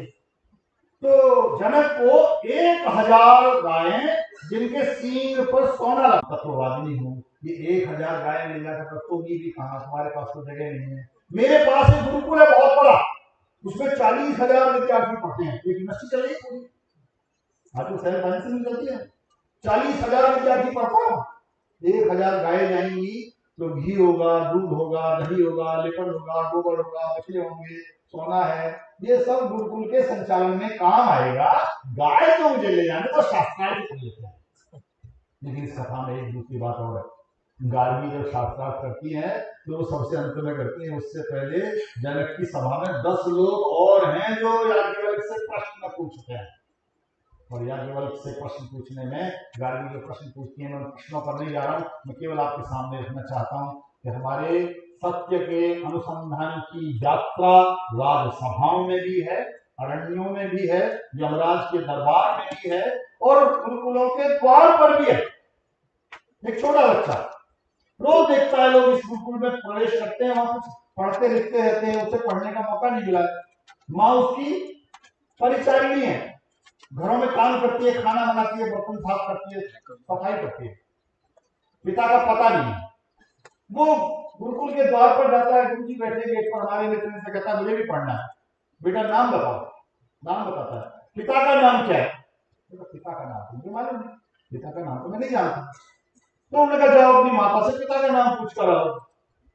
माँ के पास जाता है, माँ मेरे पिता का नाम क्या है, मैंने उनको देखा नहीं। माँ कहती है पिता का नाम तुम नहीं बता सकती, मुझे नहीं मालूम, मुझे नहीं ज्ञात कि तुम मेरे गर्भ में कब आए, किस मनुष्य की वजह से आए, मैं तो काम करती हूँ इस प्रकार का, तो मुझे जानकारी नहीं है, मैं अपना नाम बता सकती हूँ। वो आकर गुरु से यही बोलता है, मेरी माँ ने मना किया है, मेरी माँ को ज्ञात नहीं है मैं किसका पुत्र हूं, पिता का नाम नहीं जानती है। गुरु कहते हैं तेरी माँ में इतना साहस है सत्य बोलने का, तुझे किसी पिता के नाम की आवश्यकता नहीं है, तेरा नाम अपनी माँ के नाम से चलेगा। उसकी माँ का नाम है जाबाला, उसका नाम है सत्यकाम जाबाल नाम है, सत्य बोलने की कामना की शक्ति में वो वेद का ऋषि सिद्ध होता है। भारत सत्य के प्रति बहुत निष्ठ है, परंपरा से निष्ठ है। वो सत्य कटु होगा, सत्य पचने में थोड़ा कठिन होगा, लेकिन वो सत्य है। तो ये सत्य का अनुसंधान ही है पूरी भारत की ज्ञान यात्रा, और भारत की पूरी ज्ञान यात्रा में सत्य के अनुसंधान के लिए एक व्यक्ति प्रश्न करता है। शंकरानंद ने कहा आप परिभाषा के लिए कौन है, को हम। विद्यार्थी प्रश्न करता है गुरु से, किन्नु भगवो विज्ञाते सर्वमिदं विज्ञातम भवति। हमारे आपके पूरे अध्ययन में कोई विषय आप पढ़ाते हो, कोई विषय का अध्यापन आप करते हो, एक बात मन में अवश्य, जहां से मैंने प्रारंभ किया था, बहुत कुछ है जो अभी समझ नहीं आ रहा है, बहुत कुछ है। 1975 में 12 जून को जगमोहन लाल सिन्हा इलाहाबाद उच्च न्यायालय के जज थे, उन्होंने श्रीमती इंदिरा गांधी के चुनाव के विरुद्ध निर्णय लिया और उसे अवैध घोषित किया। मैं भारतीय राजनीति को तब से ध्यान से देखा 1975 से, और मैं आज भी बहुत सारी भारतीय राजनीति की प्रक्रियाओं को, परिघटनाओं को समझने में असमर्थ हूं। क्यों? हमारे सामने सबसे बड़ा प्रश्न है, तो वो कहता है किंतु भगवो विज्ञाते सर्वमिदं विज्ञातम भवति। क्या है जिसे जानने से सब कुछ जान लिया जाता है? क्या ऐसी बात है? भारत अनेकानेक वर्षों से, सहस्रों वर्षों से वो गुफाओं में, वनों में, अरण्यों में, राजसभाओं में, समाज जीवन में केवल सत्य जानने का प्रयास कर रहा है, और उसका सत्य वह सत्य है जिसे वो अपनी सीमा तक समझता है। मध्य प्रदेश महाराष्ट्र के क्षेत्र में एक राजा हुए, राजा भोज। उनके जीवन की एक कथा है, बलराम नाम के व्यक्ति ने ग्रंथ लिखा है भोज प्रबंध, उसकी एक कथा सुनाता हूं। एक मेहमान आए, आरपी शर्मा जी के इतने सारे अतिथि आ गए, उन्होंने 2 गेस्ट हाउस उन्होंने मांग लिए इनसे, बैरिस्ट वालों से ठहरा दिया, इनको यहाँ ठहराएंगे, इनको यहाँ ठहराएंगे। राजा के राज्य में एक विद्वान आ गया, बहुत विद्वान है, किसी से पता चला है बहुत ही बड़ा विद्वान है, ऐसा आदमी हमारे यहाँ रहना चाहिए, तो रहना चाहिए, इसके रहने की व्यवस्था करो। तो कोई कमरा ढूंढो गेस्ट हाउस में। मैं पहुंचू गुवाहाटी में और डेरानी से कहूं मैं आ गया भाई, कुछ करो व्यवस्था। तो कोई ना कोई गेस्ट हाउस पूरा भरा हुआ है, तो किसी एक आदमी से कहेंगे भाई तू कहीं एडजस्ट कर ले। एक आदमी आ गया, विश्वविद्यालय का आचार्य, कुलपति राय को ठहराओ। ऐसे एक विद्वान आ गया, तो उसको रहने के लिए कोई व्यवस्था की जाए।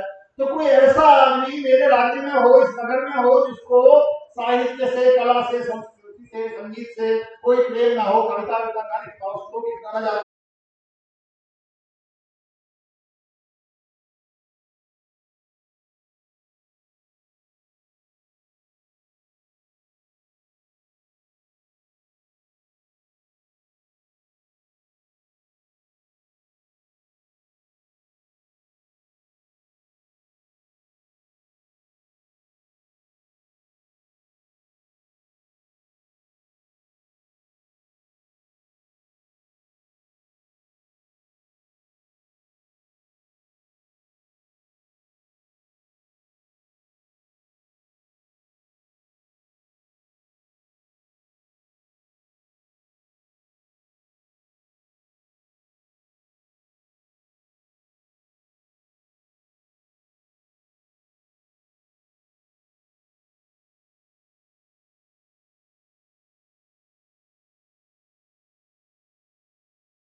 राजाओं के मस्तकों में लगने वाली मणियों से जिसके पैर का पीढ़ा सुशोभित हो रहा हो, हे साहसांख्य राजा बोल कवयामी वयामी यामी, मैं कविता कर सकता हूं, लेकिन मैं कपड़ा बुनता हूं, जुड़ा हूं और अपने घर जा रहा हूं, कोई मेरा मकान नहीं कर सकता। वो जुलाहा कहकर इसका अर्थ क्या है? इसका अर्थ है जो व्यक्ति जिस क्षेत्र में निपुण है उसका वो ज्ञान है, उसकी इतनी उपादेयता है। भारतीय ज्ञान परंपरा हमेशा से सांस्कृतिक रूप से भिन्न लग सकती है कुछ चीजें। हम सुनते हैं भारतीय ज्ञान परंपरा में बहुत सारी ऐसी बातें जो आज आपको लग सकती हैं उपादेय नहीं है, उपयोगी नहीं है। ये प्रश्न सबके सामने सब काल में आता है, हर समय में आता है। हम जिन गैजेट्स से काम करते थे, एक मित्र ने कहा हमारे विद्यार्थी आजकल वो गूगल से पढ़ लेते हैं, उन्हें सब जानकारी उन्हें लगता है, सुनते नहीं है। हम जब विद्यार्थी थे उस समय के गैजेट्स आज उपयोगी नहीं है। मेरी पुत्री ने वो कबाड़ में बेच दिए हैं, लेकिन इसका अर्थ ये नहीं कि वो तब उपयोगी नहीं थे। ये प्रश्न बार बार खड़ा होता है।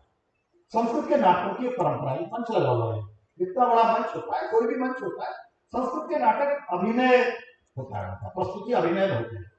तो ये मित्र आए, इन्होंने हम दोनों को मंच पर बुलाया और हमारे मित्र ने परिचय करा दिया और उनकी बोलने के लिए बुला दिया। ये कैसे सूत्रधार नटी होते हैं वहां, तो एक नटी और सूत्रधार दोनों आपस में बात करते हैं, नाटक की भूमिका, नाटक का लेखन और उसका विषय वस्तु मुख्य रूप से क्या है उसका परिचय देते हैं। ये प्रश्न कालिदास के सामने भी आया, ये प्रश्न बहुत लोगों के सामने है। दीनदयाल उपाध्याय जी ने एकात्म मानव दर्शन आप पढ़ेंगे तो उसमें उन्होंने इसका उल्लेख किया है, परंपरा और आधुनिकता का संयोग कैसे हो। कई बार हमें परंपरा की बात कर रहे हैं, ऋषि ऐसा करते थे, पुराने समय में ऐसा होता था, आज क्या है। कालिदास के सामने प्रश्न है, परिचय हो रहा है। तो नटी से सूत्रधार ने पूछा, आज इतने सारे लोग इस हॉल में क्यों इकट्ठे कर रखे हैं, कौन सा नाटक दिखाने वाले, किसका नाटक है? तो वो नटी कहती है कालिदास का एक नाटक है मालविका विक्रम। सूत्रधार कहता भाई ये इतने बड़े बड़े विद्वान कवि भास, सौमिल, कविपुत्र, इनके रहते हुए नया नाटककार कहां से ले आए? ये नए के सामने समस्या थी।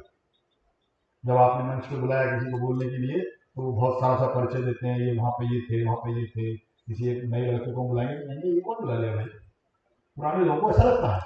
ये प्रश्न कालिदास के समय में आया होगा, उनने उसे संबोधित किया होगा, और कालिदास इसका एक सार्वकालिक उत्तर देते हैं, आज तक आपके मेरे काम का है।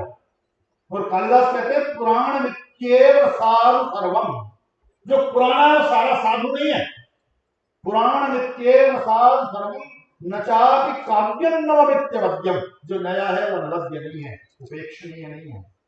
संतः परीक्षान्यतरत् भजन्ते,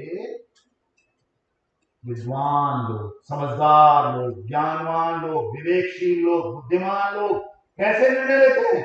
परीक्षण करके स्वयं निर्णय करते हैं। मूढ़ पर प्रत्ययनेय बुद्धि, मूढ़ कौन है? जो दूसरों का अनुसरण बातें कर लेते हैं। हम 5,500 साल की ज्ञात सभ्यता, ये है, हम मूढ़ नहीं हो सकते। इसलिए स्वयं परीक्षण करना है, स्वयं समझना है, स्वयं जानना है, स्वयं सत्य का अनुसंधान करना है। और ये सत्य का अनुसंधान प्रारंभ होगा इस बात से कि मैं जो कह रहा हूं, मैं जितनी देर बोलूंगा उसके बाद कुछ लोगों के पास प्रश्न होंगे, मैं आवश्यक रूप से आपसे निवेदन करूंगा जो मन में आए वो पूछना। मेरे पास उत्तर होना आवश्यक नहीं है, लेकिन आपके पास प्रश्न हो ये बहुत अच्छी बात है। कल भी मैंने कहा था प्रश्न जागृत है, ये अच्छी बात है। यम ने यमी से प्रश्न पूछे, यक्ष ने युधिष्ठिर, सहदेव, नकुल, अर्जुन, भीम सबसे प्रश्न पूछे। हम आप फोन करते हैं, शंकरानंद जी तो हरिओम बोलते हैं, बहुत सारे लोग क्या बोलते हैं? हेलो बोलते हैं। हम आप क्या बोलते हैं? नमस्कार जी, हाँ जी, ऐसे बोलते हैं।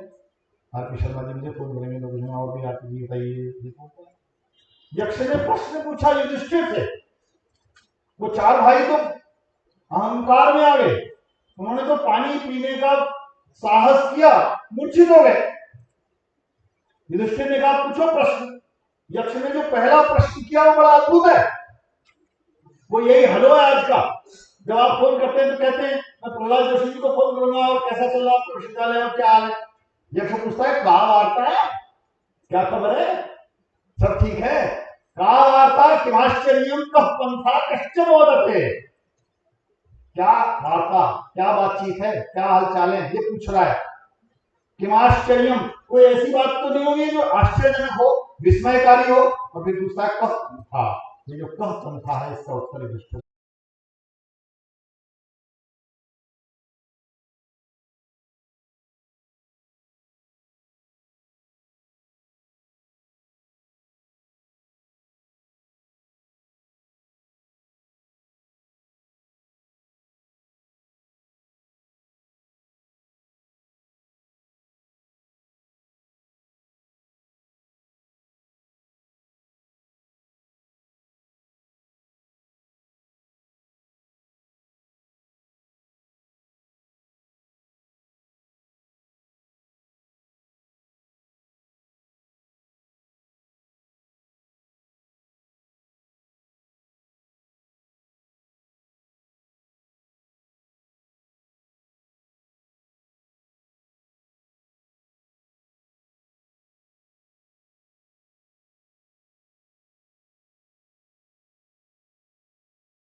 निर्भय। आज बेंगलोर में वो पढ़ती 12 साल से नहीं, मुझे कोई चिंता नहीं होती। 11 बजे पूछता हूँ पापा ऑफिस से निकली होगी, जा रही, कोई डर नहीं होता मुझे।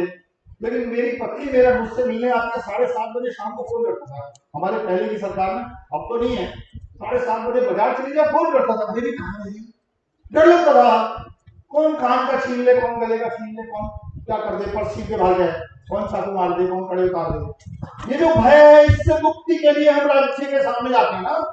हम राज्य लोगों को वोट किसलिए देते हैं? निर्भय, भय मुक्त समाज। ये जो भय मुक्त होना है, इसके लिए सारा प्रयत्न है। वो ऋषि जान नहीं रहा किस किस से भय हो सकता है, बता नहीं रहा, फिर भी कहता यतो यत समीह से, जिस जिससे कल्पना करते हो, जिस जिससे उचित समझते हो, उससे हमें निर्भय करो। ततो नो अभयम कुरु, और नो माने हम सबको, ततो नो अभयम कुरु शन्न कुरु प्रजाप्यो। ये जितने लोग हैं, जितने जीवित हैं, जीवधारी हैं, सबकी रक्षा करो, सबका कल्याण करो। अभयम न पशुभ्य, ये जो पशु पक्षी हैं, जिसे आजकल हम जैव विविधता बोलते हैं, बायोडायवर्सिटी, इन सबको भी अभय करो, इनको भी कोई कष्ट ना हो। और इस अभय के साथ साथ ये भी स्वीकार करता है सच की आवश्यक नहीं है, जो मैं कह रहा हूँ सही है। अभी मैंने कहा नेति, मैं जो कहूंगा उसमें से बहुत सारे लोगों की सहमति नहीं होगी।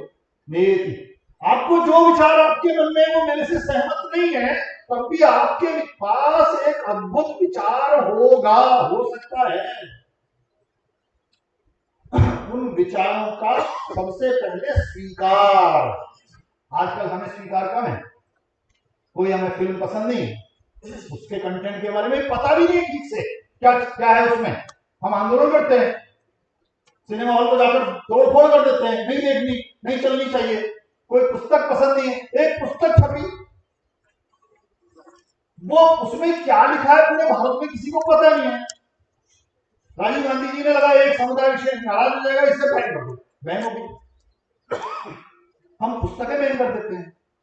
वो ये नहीं कह रहा, भारतीय परंपरा के लिए संसार भर से, ब्रह्मांड भर से, विश्व भर से आनो भद्रा क्रतवो यंतु विश्वत, विश्व भर से जो भी श्रेष्ठ विचार हैं, जो भी अच्छे विचार हैं, कल्याणकारी विचार हैं, वो हम तक आ जाएं। तो वेद का मंत्र प्रायशः लोग इतना ही बताएंगे आपको। मैं आगे चलता हूं। अपरितासो उद्वेदा, जिनका परीक्षण भी नहीं हुआ है, जो उद्भिद हैं, स्पॉन्टेनियस हैं, अकस्मात जागृत हुए हैं, अनभ्यासो, जिन्हें कोई दबा नहीं सकता, ऐसे विचार वे सब आ जाएं। इन सब प्रकार भारतीय ज्ञान परंपरा की सबसे बड़ी विशेषता, ये सबको समाविष्ट करते हुए, सबको साथ लेते हुए, सबके साथ चलते हुए, एक दूसरे के साथ स्वीकार न करने योग्य विचारों के रहते हुए भी, सहमति ना होते हुए भी साथ चलना, और फिर एक ऐसे जगह पर पहुंचना। परंपरा क्या कहती है? वादे वादे जायते तत्व बोध। तत्व कैसे जानेंगे? तत्व विवाद से नहीं जानेंगे। दुर्भाग्य क्या हुआ, पिछले 70 वर्ष तक हमने एक ऐसी अकादमिक व्यवस्था को पाला पोसा, जिनका मुख्य कार्य था पहले विवाद खोजो, पहले शत्रु खोजो, और ये मान लो कि यदि एक कुलपति है और शिक्षक है, तो इन दोनों में तो संघर्ष होना ही है। यदि शिक्षक है और कर्मचारी है, नॉन टीचिंग है, तो इनमें संघर्ष होना ही है। सहयोग, समन्वय, सामंजस्य, इसका विचार नहीं हुआ। भारतीय परंपरा विवाद नहीं बोलती, इसलिए वादे वादे, आपके पास जो विचार है, मेरे पास जो विचार है, इन दोनों से संयोग से ही तत्व का बोध होगा, विरोध से नहीं होगा, शत्रुता से नहीं होगा। असहमति शत्रुता का कारक नहीं है। वह असहमति निरंतर समाज में, जीवन में प्रत्येक स्तर पर विद्यमान हो सकती है। तो भारतीय ज्ञान परंपरा ने कहा, अब ये जो विचार एक दूसरे के विवाद से, शास्त्रार्थ से, वाद से परिपूरित हुआ, इसे आगे भी ले जाना है। आज मीना जी जब बोल रही थी तो उन्होंने कहा हम जो कर रहे हैं दूसरे डिपार्टमेंट की झांकी, वह क्या हो रहा है। कल राजेश जी ने भी कहा, जानिए क्या हो रहा है। आजकल हम विश्वविद्यालय में क्या करते हैं, महाविद्यालय में प्रमोशन की पॉइंट पेपर छपवाना है, जिस जर्नल में छपवाते हैं अपने सिवा बगल वाले को बताते नहीं कहाँ पर जर्नल में वो भी छपवा लेगा, बताते नहीं, छिपाते हैं। अपने डिपार्टमेंट वाले को भी नहीं बताते हमें क्या करना है। वो तो जो प्रमोशन के फार्म भरने पड़ते हैं उस समय सब बताना पड़ता है, यदि वो ना बताना पड़े तो चुप रहे एकदम, हम बताते नहीं एक दूसरे को। यजुर्वेद कहता है यथेमाम वाचक कल्याणी आवदानी जनेभ्य, मेरे पास जो कल्याणकारी विचार है उसे मैं सब जनों तक वितरित कर दूं, सब में बांट दूं, वो मेरे तक सीमित न रहे, संकुचित न रहे, मेरे स्वार्थ का कारण न बने, सब में चला जाए। वो सब में चला जाए एक अनुभाव है, उसके पीछे फिर कहानी सुनाता हूं। अभी मैंने याज्ञवल्क्य का परिचय कराया आपसे, गार्गी ने उनसे प्रश्न किया। याज्ञवल्क्य बड़े ऋषि हैं, बृहदारण्यक उपनिषद बड़ी अद्भुत रचना है। तो याज्ञवल्क्य की 2 पत्नियां हैं, एक का नाम है मैत्रेयी, एक का नाम है कात्यायनी। याज्ञवल्क्य का मैंने परिचय कराया, उन्होंने कहा अपने विद्यार्थी से ले चलो, गुरुकुल में बड़े ऋषि है, बड़ा गुरुकुल है, बहुत सारे विद्यार्थी हैं। तो उनका अंतिम समय आ गया याज्ञवल्क्य का, उन्हें जानकारी होगी अब मैं वानप्रस्थ में जाता हूं, मेरा अंतिम समय आ गया, सब छोड़ देता हूं। तो याज्ञवल्क्य ऋषि अपनी दोनों पत्नियों को बैठाते हैं, कहते हैं तुम्हारे बीच में संपत्ति का विभाजन कर देता हूं, कल को कोई विवाद ना हो। तो उनकी एक पत्नी है जो उन्हें अधिक प्रिय है, उसका नाम है मैत्रेयी। मैत्रेयी प्रश्न पूछती है याज्ञवल्क्य से और कहती है महाराज ये जो सब संपत्ति है इसे पाकर मैं अमर हो जाऊंगी? कहते ना, अमर कोई नहीं होता, अमर नहीं होगी। तो मैत्रेयी कहती है मैं अमर नहीं होंगी तो मैं संपत्ति का क्या करूंगी, मेरे किसी काम की नहीं है, मेरी व्यर्थ है, मुझे नहीं चाहिए। तो कात्यायनी को गुरुकुल की स्वामिनी बना दिया गया। मैत्रेयी से कहा, मैत्रेयी को तू बोलते हैं, कहते बता मैत्रेयी तुझे क्या चाहिए। मैत्रेयी ने कहा प्रभु अब आप चल रहे हो, जीवन पूर्ण कर रहे हो, मुझे वो ज्ञान दो जो अब तक किसी को ना दिया हो। याज्ञवल्क्य कहते हैं अरे वाह मैत्रेयी, आत्मनप्पयि कामाय सर्वं प्रियं भवति, जो कुछ प्रिय है वो अपनी कामना से प्रिय है, पिता की कामना से पिता प्रिय नहीं है, मेरा पिता है इसलिए प्रिय है। पुत्र की कामना से पुत्र प्रिय नहीं है, मेरा है, मम इस कामना से प्रिय है। मेरे पिता की आयु है 86 वर्ष, माता जी की आयु है 82 वर्ष, आजकल मेरे पास है, जैसे उल्टा कहना चाहिए मैं माता जी के पास रह रहा हूँ। जितना ध्यान मैं अपनी माता जी का रखता हूँ, जितना ध्यान मैं अपने पिताजी का रखता हूँ, क्या उस आयु वर्ग के भारतीय समाज के अपने आसपास के उन लोगों का उतना ही ध्यान रखता हूँ क्या? नहीं रखता हूँ। क्यों? क्योंकि ये मेरे पिता है, ये तो मम का भाव है, यही संकुचन है, यही संकुचन है। तो मैत्रेयी को बड़ा विस्मय होता है। मैत्रेयी कहते प्रभु जीवन भर आपने परोपकार पुण्याय पापाय फल बताया, ये क्या बता रहे हो आप अंतिम समय में मेरे को स्वार्थी बना रहे हो? मम मेरा, मैं, आत्मना मेरी कामाय, मेरी कामना से सब प्रिय है। तो कहते हैं मैत्रेयी मित्रों, दुष्यंत कुमार हिंदी का एक गजल गायक हुआ, हिंदी में गजल उसी ने लिखी पहली बार, ये पंक्ति है मैं जिसे ओढ़ता बिछाता हूँ, वो गजल आपको सुनाता हूँ।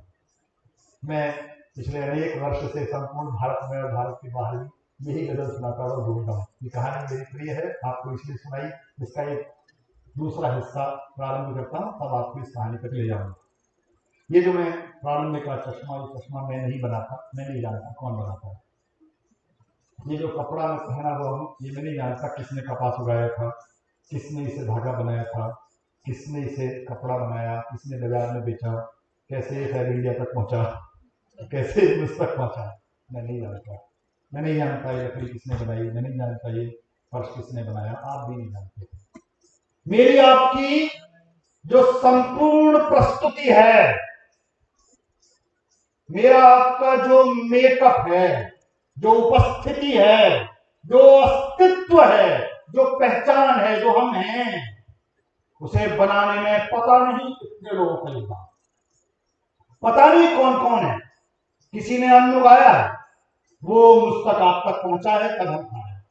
किसी ने वस्त्र बनाया है तब, नहीं तो पत्ते लपेटे में होते। समाज के कितने प्रकार के लोग, वो आपको नहीं जानते, हम उन्हें नहीं जानते। हम इस जीवन में जो हैं वो बहुतों का सामूहिक योगदान है। समाज के ऐसे ऐसे क्षेत्रों के व्यक्तियों का योगदान हम हैं हमारी जो जो कुछ भी आज की प्रस्तुति है वो उनका कंट्रीब्यूशन है, उनका अवदान है। हमारे आपके घरों में बच्चों की बर्थडे होते हैं, जन्मदिन के कार्यक्रम होते हैं, उनको बच्चों को बढ़िया खाना पीना खिलाते हैं। चलते समय क्या होता है, एक रिटर्न गिफ्ट देते हैं, देते ना बच्चे आजकल कहते हैं रिटर्न गिफ्ट देना है। भाई यही मेरी कहानी है, इस समाज ने हमें यहाँ तक पहुँचाया है, इस समाज ने हमें बहुत कुछ दिया है। भारतीय ज्ञान परंपरा निरंतर यही बता रही है, आप स्वयं नहीं बने। मुझे जो लोग कहते हैं सेल्फ मेड, कहते हैं झूठे हैं, बकार है, कोई सेल्फ मेड नहीं। अकेले आप कुछ भी नहीं कर सकते, सबने मिलकर हमको आपको इस योग्य बनाया है, करने के निमित्त बने हैं। तो हमारा रिटर्न गिफ्ट भी उससे बड़ा होना चाहिए। इसीलिए आपने देखा कल ध्येय वाक्य में क्या पढ़ा गया, यावदादानमस्माकं स्यात् प्रदानं ततोधिकम्। हमारा जो रिटर्न गिफ्ट हो, जितना हमने पाया है उससे अधिक हो। अब ये प्रश्न आएगा कि फिर ये सब मेरे, सब मेरे। आप सब विश्वविद्यालयों में, महाविद्यालयों में पढ़ाते हैं, मुझे भी अनेक वर्ष हो गए। पहली कक्षा में विद्यार्थियों से कुछ व्यक्तिगत बातें पूछता हूँ, परिचय में लेता हूँ। एक बार प्राय से कहता हूँ, बच्चे 2 साल के लिए मेरे पास एमए करने के लिए आए हो, आज कुछ एमफिल भी होते थे, पहले आजकल एमफिल नहीं होते। तो उनसे बोलता हूँ, देखो भाई मेरी रिक्वेस्ट मान लेना, एक निवेदन है, 2 वर्ष के लिए अपने इस मस्तिष्क में लॉक लगा दो, इसका उपयोग अंग करना, दिल से काम करना, बस इसका उपयोग करना। एक दिन एक एमए फर्स्ट सेमेस्टर की बच्ची ने उससे प्रश्न किया, सर ये आप क्या सिखाते हैं, ये मस्तिष्क का प्रयोग नहीं करना विश्वविद्यालय में पढ़ते समय, ये हृदय का प्रयोग करना, मन का, दिल का, ये तो गलती करेगा। तो मैंने कहा बेटा 20-21 साल इसको भी तो गलती करने दी है, 2 साल इसको गलती करने दो। लेकिन ये तो खैर कथा अलग है, ये तो कहने की बात है, परिहास की। सच क्या है? सच ये है कि जब भी हम किसी भी काम से, किसी भी संस्था से, किसी भी घटना से, परिघटना से, किसी भी दायित्व से, पद से, विषय से, शोध से, मस्तिष्क से जुड़ते हैं तो आकलन करते हैं, जोड़ घटाव करते हैं, हानि लाभ का हिसाब लगाते हैं। और जब भी हम हृदय से, अंतःकरण से जुड़ते हैं तो हम संपूर्ण समर्पण, जिस पर समाप्त किया था ने, हम संपूर्ण समर्पण से संयुक्त होते हैं। कालिदास कहता है, सतांग संदेह पदेषु वस्तुषु प्रमाणमंतःकरण प्रवृत्तयः। जब भी कोई इस प्रकार का संदेह लगे क्या करूं, तो क्या होगा, अंतःकरण की जो प्रवृत्ति है, आप कभी सोच कर देखिए, कोई काम आपको लगे करूं ना करूं, करूं ना करूं, जब भी आए, हालांकि श्री कृष्ण इसका एक रास्ता बता रहे थे, तस्मात् शास्त्र प्रमाणते कार्य व्यवस्थित हो। उन्होंने कहा जब भी कार्य आए तो शास्त्र की बात सुन लेना। लेकिन परंपरा ने क्या कहा कि बहुत बार शास्त्र उपलब्ध नहीं है, तो दीक्षांत समारोह होते हैं विश्वविद्यालय में। दीक्षांत समारोह में कुलपति जी बैठे, हमारे कई लोग दीक्षांत समारोह में कुलपति दीक्षोपदेश देते हैं। विद्यार्थी अब पढ़ लिया है, अब अध्ययन पूरा हो गया है, डिग्री मिल गई है, एग्जाम हो गया है, अब उसे केवल एक फोटो खिंचाना है, पुराने मिनिमाइज जिसमें भी एक फोटो खिंचाना है,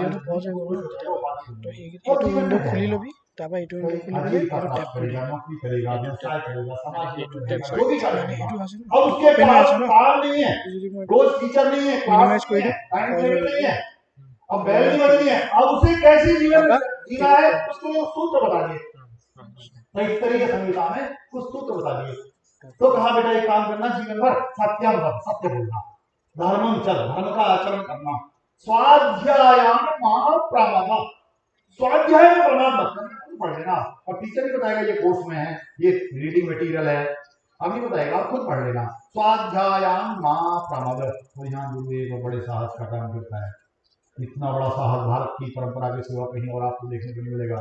गुरु क्या कहता है, मैं अपने विद्यार्थी से कहता हूँ, मेरे पास विद्यार्थी आया, आपके पास ही आता है, 2 साल 3 साल 4 साल एमए किया, एमफिल किया, एमफिल अब बंद हो गई, पीएचडी करेगा, वो आपके निकट आएगा, आपके साथ रहेगा, आपको देखेगा, आपको समझेगा, आपको जानेगा, आपकी शक्ति से परिचित होगा, आपकी सामर्थ्य से परिचित होगा, आपके बल से, आपकी वक्तृत्व से, आपके अध्ययन से, अध्यवसाय से सब कुछ अच्छा जानेगा। जब सब अच्छा जानेगा तो आपकी दुर्बलताएं भी जानेगा, आपकी कमजोरियां भी जानेगा, वो समझेगा। अब वो समाज जीवन में जा रहा है, आपका प्रतिरूप बनकर जा रहा है, आपकी पहचान बनकर जा रहा है। समाज में अब वो अधिक वर्ष रहेगा, आपके पास कुछ वर्ष रहा है, आपसे सीखा हुआ वो क्या ले जाए, ये प्रश्न है। हमारे आपके घरों में बच्चे छोटे स्कूलों में जाते हैं, कल जो बच्चे कर रहे थे इनके उल्लेख किया मीना जी ने, वो स्कूल से जो लौट के आते हैं, आपने देखा होगा घर में आने के बाद वो मैडम की एक्टिंग करते हैं, सीखते हैं, वो उन्हें उन जैसा बनना चाहते हैं। हम जब विश्वविद्यालय में आ जाते हैं तो हमको एक भ्रम हो जाता है कि विद्यार्थी हमारी उंगली देख रहा है, अपने काम में बिजी है। वो कितना ही मोबाइल देख रहा हो, वो आपकी ओर ध्यान से देख रहा है, वो आपके आचरण व्यवहार, चलना उठना बैठना खड़ा होना सब कुछ देख रहा है। वो आप जैसा भी बनना चाह रहा है, हो सकता है वो टीचर ना बने, कसम खा ले टीचर नहीं बनूंगा, लेकिन आपसे कुछ सीख कर जाएगा। कल जब शिक्षकों के बारे में पूछा गया, शंकरा जी ने पूछा, कई लोगों ने अपने शिक्षकों का उल्लेख किया, कितने सम्मान श्रद्धा से आदर से विचार करके जीवित नहीं है, उनका भी रोमांचित हुए। क्यों? हम उनसे ऐसा बनना चाहते हैं। इसलिए गुरु साहस कर रहा है कहने का कि मुझमें कुछ दुर्बलताएं भी थी, और वो कह रहा है यानी अस्माकं सुचरितानि तानि त्वया उपास्यानि नो इतराणि। मेरे जो सुचरित हैं उन्हें ही समाज जीवन में ले जाना, शेष नहीं। कुछ ऐसा मत ले जाना जो मेरे जीवन में अच्छा ना हो, उसको तुम ले जाओ। इसलिए भारतीय ज्ञान परंपरा का सबसे बड़ा ऋषि भी ये स्वीकार कर रहा है कि मेरे सुचरितों के साथ कुछ ऐसा भी होगा जो अपचरित है, वे समाज में आगे ना बढ़े, वे वहीं रुक जाएं। इसलिए विश्व कल्याण, विश्व भर की बात हमने आपने सबने सब सुना, बार बार सुना है, लेकिन इसका एक और महत्वपूर्ण श्लोक भारतीय परंपरा का, जिसकी ओर मैं उल्लेख आपसे करता हूँ। आत्मन प्रतिकूलान परेशान समापदे। जो मेरे लिए प्रतिकूल है, आप जो व्यवहार मेरे साथ करेंगे मुझे अच्छा नहीं लगेगा, तो ऐसा व्यवहार मैं आपके साथ भी तो नहीं करूं। आत्मन प्रतिकूलानि, जो मेरे लिए प्रतिकूल है वैसा व्यवहार किसी और के साथ मैं भी ना करूं। इसलिए अब याज्ञवल्क्य ने जो प्रश्न किया, मैत्रेयी को समझाया, मैत्रेयी फिर से प्रश्न करती हैं कि आपने मुझे क्या बताया, वही लौटता जो मेरा है। मेरी आपकी कक्षा में जो विद्यार्थी, वो मेरा विद्यार्थी, यदि उसको देखते हुए मेरे आपके मन में ये भाव आता है, मैंने कहा मेरी पुत्री बेंगलोर में पढ़ती थी, वहीं जॉब करती है, मैं अपने कक्षा में बैठी हुई लड़की को यदि ये मानने लगूं कि मेरी पुत्री के साथ पितावत व्यवहार वो शिक्षक तब करेगा जब मैं इस लड़की के साथ पितावत व्यवहार करूं, ये मुझे अपनी पुत्री जैसी दिखे। यदि वो मुझे अपनी पुत्री जैसी दिखेगी तो मैं उसकी उतनी चिंता करूंगा जितनी उसकी शान को फोन करके करता हूं। तो फिर केवल कक्षा का शिक्षक नहीं रहूंगा, मैं उसका सचमुच का गुरु हो जाऊंगा। और यदि सचमुच का गुरु हो जाऊंगा तो फिर मैत्रेयी से याज्ञवल्क्य कहते हैं जो मम का भाव है इसका विस्तार हो जाएगा, ये बड़ा हो जाएगा, ये केवल मम मेरा मम तक नहीं रहेगा। वो 80 वर्ष से आयु के लोग मुझे उतने ही सम्माननीय श्रद्धेय लगेंगे जितने अपने पिता लगते हैं, उनमें सब में पिता दिखेगा। तो आत्मवत् सर्वभूतेषु, सब प्राणियों में अपना जैसा देखूंगा। वो जो भाव है वो है भारत की परंपरा का मूल भाव। और इस भाव के साथ एक बात और, जो मैं एक कथा मैंने पूरे देश में गाई है, वो भी आपको सुनाकर विराम लूंगा, आपके प्रश्नों को आमंत्रित करूंगा। हमने कहा प्रश्नों को बहुत सम्मान है, मैंने कुछ प्रश्नों का उल्लेख भी किया। एक भारत का सबसे बड़ा प्रश्न करता है अर्जुन, उससे बड़ा प्रश्न करता कोई नहीं, क्योंकि वो सभा बड़ी अद्भुत है। जनक ने सभा लगाई, मैंने उल्लेख किया, ऐसी सभाएं लगती है, वो सभा नहीं है।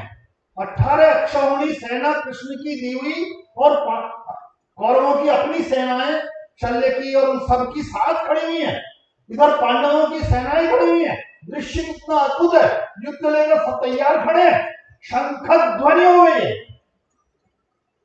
संजय ने बता दिया धृतराष्ट्र को, दृष्ट्वा पांडवानीकं व्यूढं दुर्योधनस्तथा आचार्यं उपसंगम्य राजा वचनमब्रवीत्, बता दिया, शुरू हो गया।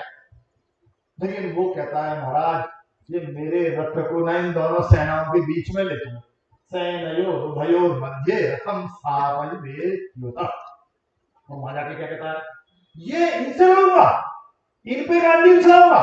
ये तो कोई बाबा लगते हैं, कोई चाचा लगते हैं, कोई मामा लगते हैं, शल्य मामा लगते हैं, कोई भाई लगता है, कोई भतीजा लगता है, इन पर शस्त्र चलाऊंगा, मेरे से नहीं होगा।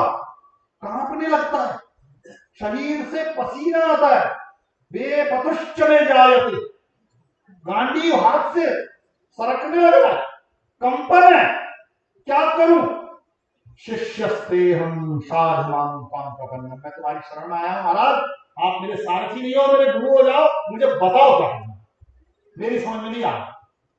इससे बड़ा प्रश्नकर्ता कोई नहीं, संपूर्ण समर्पण युद्ध क्षेत्र में कर रहा है। कृष्ण ने उसको 18 अध्यायों में सब कुछ बताने का प्रयत्न। पहले तो कहा, देखो भाई, मरता वरता कोई नहीं है, ये तुम्हारा काम है। हतो वा प्राप्स्यसि स्वर्गं जित्वा वा भविष्यसे महीं तस्मात् उत्तिष्ठतं ते युद्धाय प्रतिष्ठ। कर ले भाई, निश्चय कर ले। फिर ये मर जाएंगे, कहाँ जाएंगे? तो कुछ नहीं, मरते नहीं है, तो आत्मा है। वासांस जीर्णानि यथा विहाय नवानि उन्नात्मरोपराणि तथा शरीराणि विहाय अन्यानि संज्ञात भवामि। फिर बहुत कुछ समझाता है, मैं उस विस्तार में नहीं जाता।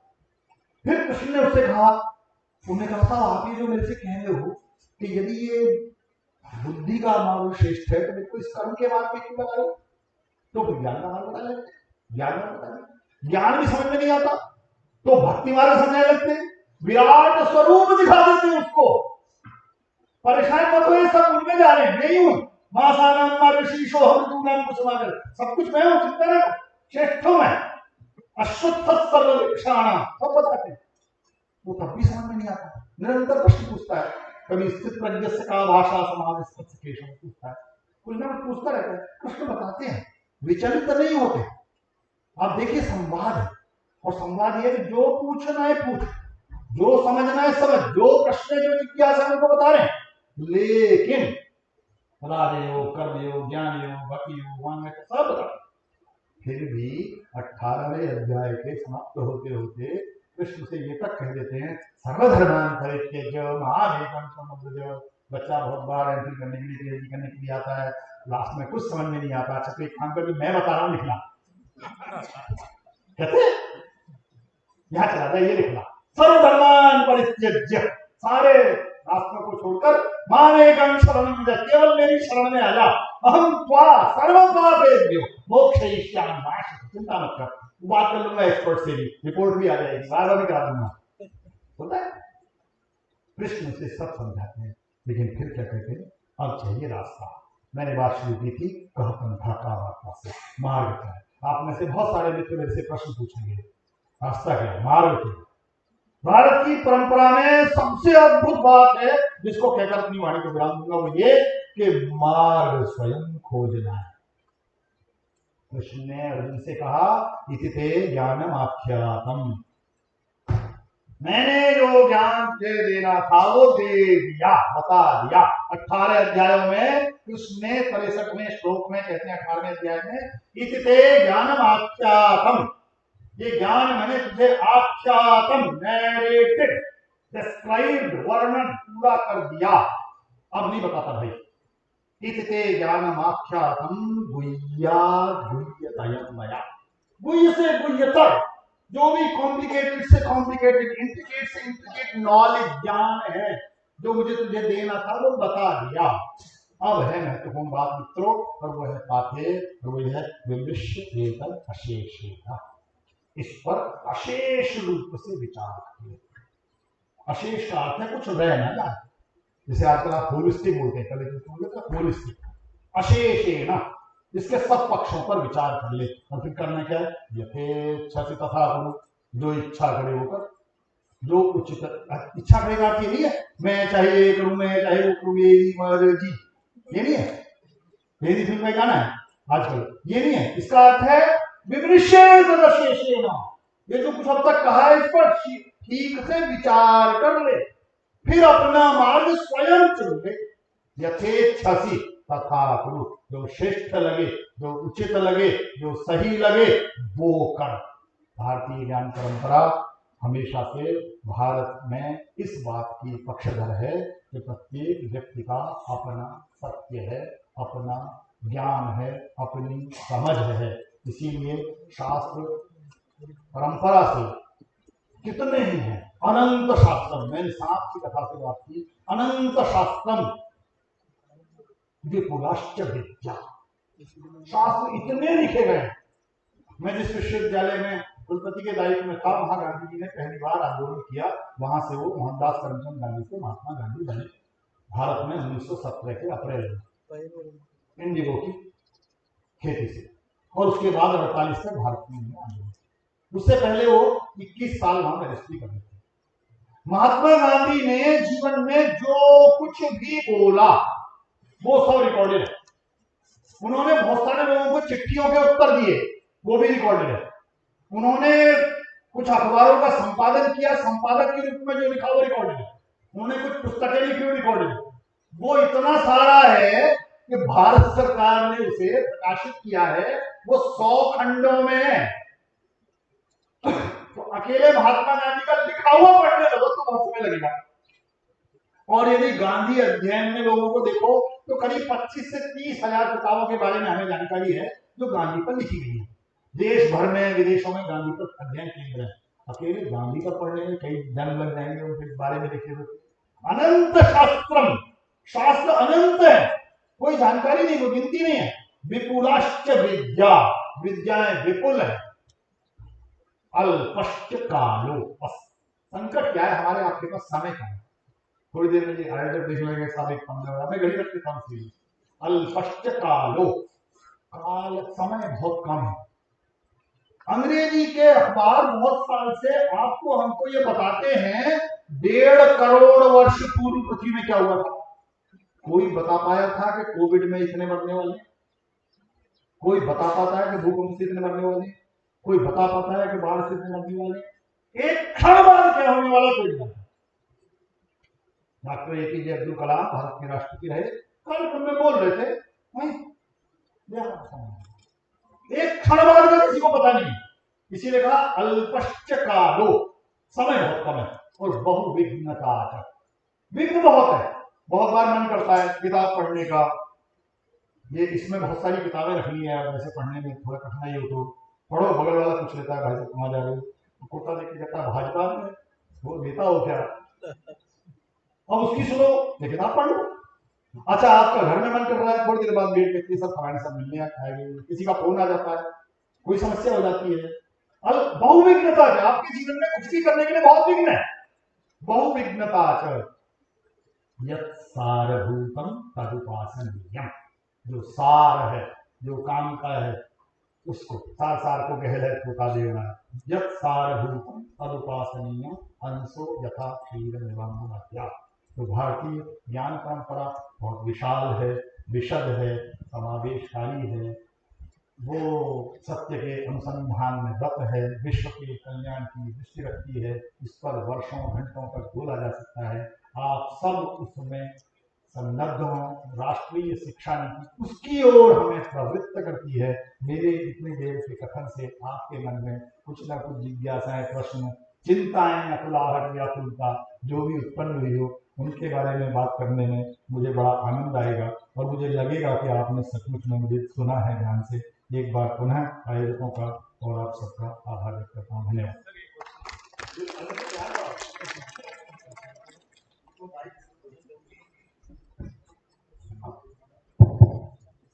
सर नमस्कार सर, मेरा नाम Suresh Kumar, principal CP Namchoom government polytechnic college Namsai Arunachal Pradesh. आपका भाषण सर, आपको बहुत सारा क्वेश्चन हमको आ गया बात, बट मैं स्पेसिफिक आपको पूछेगा सर। एक ही है, इंडियन नॉलेज सिस्टम हेरिटेज। आज करने से हम लोग सर डिप्लोमा प्रोग्राम पढ़ाते स्टूडेंट्स को, इसमें ये जो कोर्स AICTE इम्प्लीमेंट किया ये कंपल्सरी फॉर ऑल स्टूडेंट। इसमें सर आपको ये समस्या आ रहा है, हम लोग सर उस इंडियन नॉलेज सिस्टम हेरिटेज किसी टीचर को इतना इंटरेस्ट से देखते भागता है, अरे सर इसमें वेद है, इसमें उपनिषद है, ये हम लोग सर पढ़ाई नहीं है कभी। हम लोग कब से कभी सुना ही नहीं है ये। इस चीज में सर कैसे sir how we can tackle and how we can go ahead sir, ये चीज सर, ये चीज है। और दूसरा सर हमारा कोई भी Indian knowledge system sir sorry other participant के भी आई एम नॉट ऑफेंसिव, ठीक है, एक पर्टिकुलर रिलीजन को सर प्रपोज करते हैं क्या प्लीज। Thank you sir.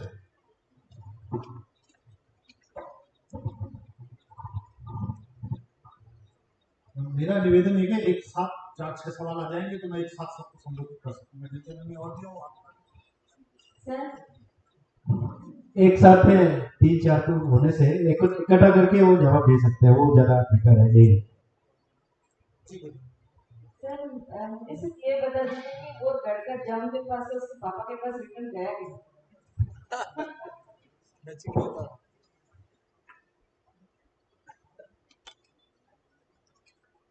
और कोई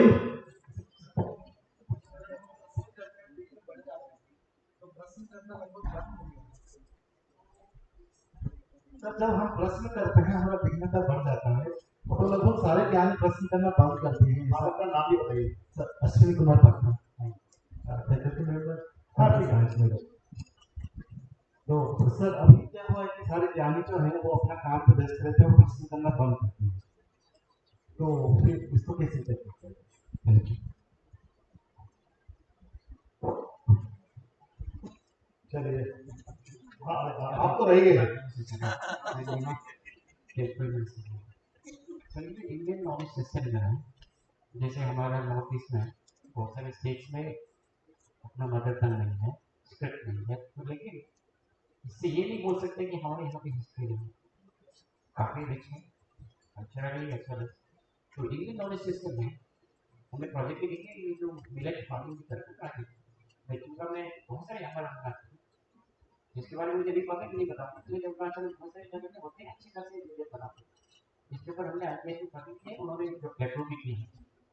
हाँ मुझे लगता है कि सर और भी देखिए अरुणाचल में बहुत सारे पार्ट है जहाँ पे उसकी हिस्ट्री है ना सर, उसकी डॉक्यूमेंटेशन नहीं हुई, तो आप क्या कभी दिल्ली में जाएंगे तो बता सकते हैं कि जो आईपीएस डिवीजन है कि इसके विषय में थोड़ा सा वो बताएं। और जैसे हमारा मिलेट फार्मिंग है, हमारा जो कलकत्ता में जाएंगे तो एक हमारा मैके डांस होती है वहाँ पे, जहाँ पे ये प्रेजेंटेशन दिखाता है कि मिलेट को कैसे, मिलेट प्रैक्टिसेस को कैसे प्रिजर्व किया जाता है और कितने साल से कर रहे हैं लोग, ये मुझे पता नहीं, हमने उसके ऊपर आर्टिकल में लिखे अच्छी तरह से अभी, लेकिन उसको अच्छे शेप में आना बाकी है थोड़ा। तो जैसे अरुणाचल में से और बाकी स्टेट में हमको लगता है कि जितना भी ट्रेडिशनल नॉलेज यहाँ पे जो एग्जिस्ट करते हैं उसके ऊपर हम ट्रांसलेट करें, या तो हिंदी भी करें या इंग्लिश करें, या तो उसमें क्या है कि आईपीएस का एक कंपल्सरी ये होता है कि जो ऑलरेडी एग्जिस्टिंग नॉलेज में जो है जैसे आसामी भाषा में उसको ट्रांसलेट करें, उसके इन एडिशन टू दैट हमको लगता है कि इसमें एक्सपेंड करना चाहिए। और एक बात पूछता हूँ सर, क्योंकि बीएसएफ हो गया बहुत अच्छा है, ये मैंने इसकी जो विजन है ऑब्जेक्टिव्स है बहुत अच्छा है, this are all in alignment with the nation, right. लेकिन आपको क्या लगता है, जैसे हम लोग देखिए एक क्वेश्चन है कि सर कोई पर्सनल नहीं है, जैसे हमारे जो थीसिस होते हैं बहुत सारी यूनिवर्सिटीज थीसिस अपना बनाते हैं बच्चे को, कुछ यूनिवर्सिटीज थीसिस फॉरेन में भेजा जाता है ना सर, कुछ यूनिवर्सिटीज हमारे इंडिया में जो है वो अपने अंदर भी कर लेते हैं। हाँ मुझे क्या लगता है कि देखो मैं बहुत ही मतलब अभी उतनी सीख रहा नहीं हूँ, एक क्वेश्चन बोलने की प्रश्न छोटा जी जो विदेश के जो थीसिस होते हैं क्या इंडिया में आते हैं?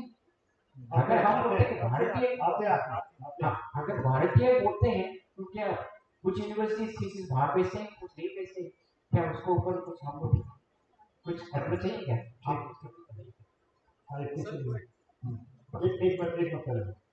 वो कल से बोले नहीं। कृपया करके आप थोड़ा शॉर्ट में क्वेश्चन पूछिए, टू द पॉइंट। धन्यवाद सर, आपने मुझे मौका दिया। सर मेरा ये प्रश्न है कि मेरा नाम सर रवि मिश्रा है। सर मैं बचपन से जब मैं एक स्टूडेंट देश था, बचपन से मैंने पढ़ते आया है, तो बुक्स में जो मैंने पढ़ा है सर ऐसे बहुत सारे इंजीनियरिंग वे या साइंटिफिक वे जो ऑलरेडी हमारे इंडिया में पहले से प्रेजेंट थे। अब जो नए इन्वेंशन हो रहे हैं, रिसर्च हो रहे हैं, अगर देखें तो हमको पहले से पता था कि ये सब हमारे ऑलरेडी इंडिया में, चाहे वो सिविल इंजीनियरिंग, मैं सिविल इंजीनियरिंग का स्टूडेंट हूँ, तो जो हमारा जो घर का जो नक्शा बनाया जाता है, जो इंजीनियरिंग थ्योरी देती है और हमारे पहले जो लोग देते थे, वो एग्जैक्टली मिलती है मेरे घर पे। और मैं और एक थ्योरी का बात करूंगा जब तो जैसा कि थर्मोडायनेमिक्स का रूल है, energy can neither be created nor be destroyed. तो ये सेम चीज एक मैंने पहले पुस्तक में पढ़ा था, वो चीज वहां पे मेंशन है कि ये चीज पहले ही हमको मालूम था, लेकिन वही फॉरेनर आके हमें ये दे दिए कि ये है। तो क्या न्यू पॉलिसी में इस चीज को हम लोग लाएंगे, अपने जो पुराने लोग हैं उनको सम्मान देंगे? ठीक है, आप बोलिए।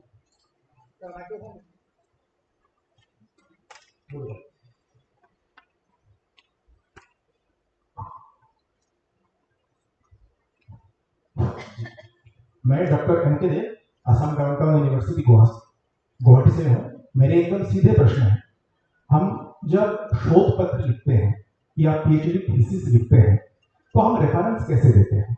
या तो अमेरिकन साइकोलॉजिकल एसोसिएशन फॉलो करते हैं, हार्वर्ड, शिकागो है। क्या हम ऐसे एक दिन की कल्पना कर सकते हैं कि हर भारतीय अपने भारतीय स्टाइल पर रेफरेंस देगी शोध पत्र में या थीसिस में? क्या हम एक ऐसे दिन की कल्पना कर सकते हैं कि यूजीसी एक पॉलिसी ले आए कि आपके जर्नल को अगर हमारे केयर लिस्ट में आना है तो भारतीय रेफरेंस स्टाइल ही फॉलो करने होंगे?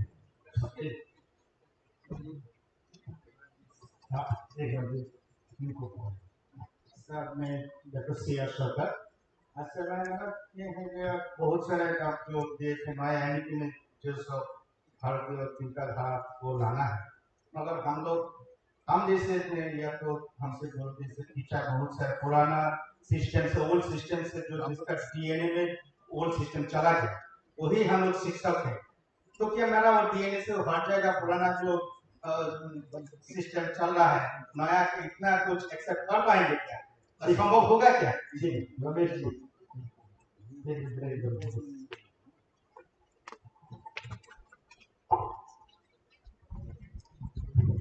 My question is very simple, sir.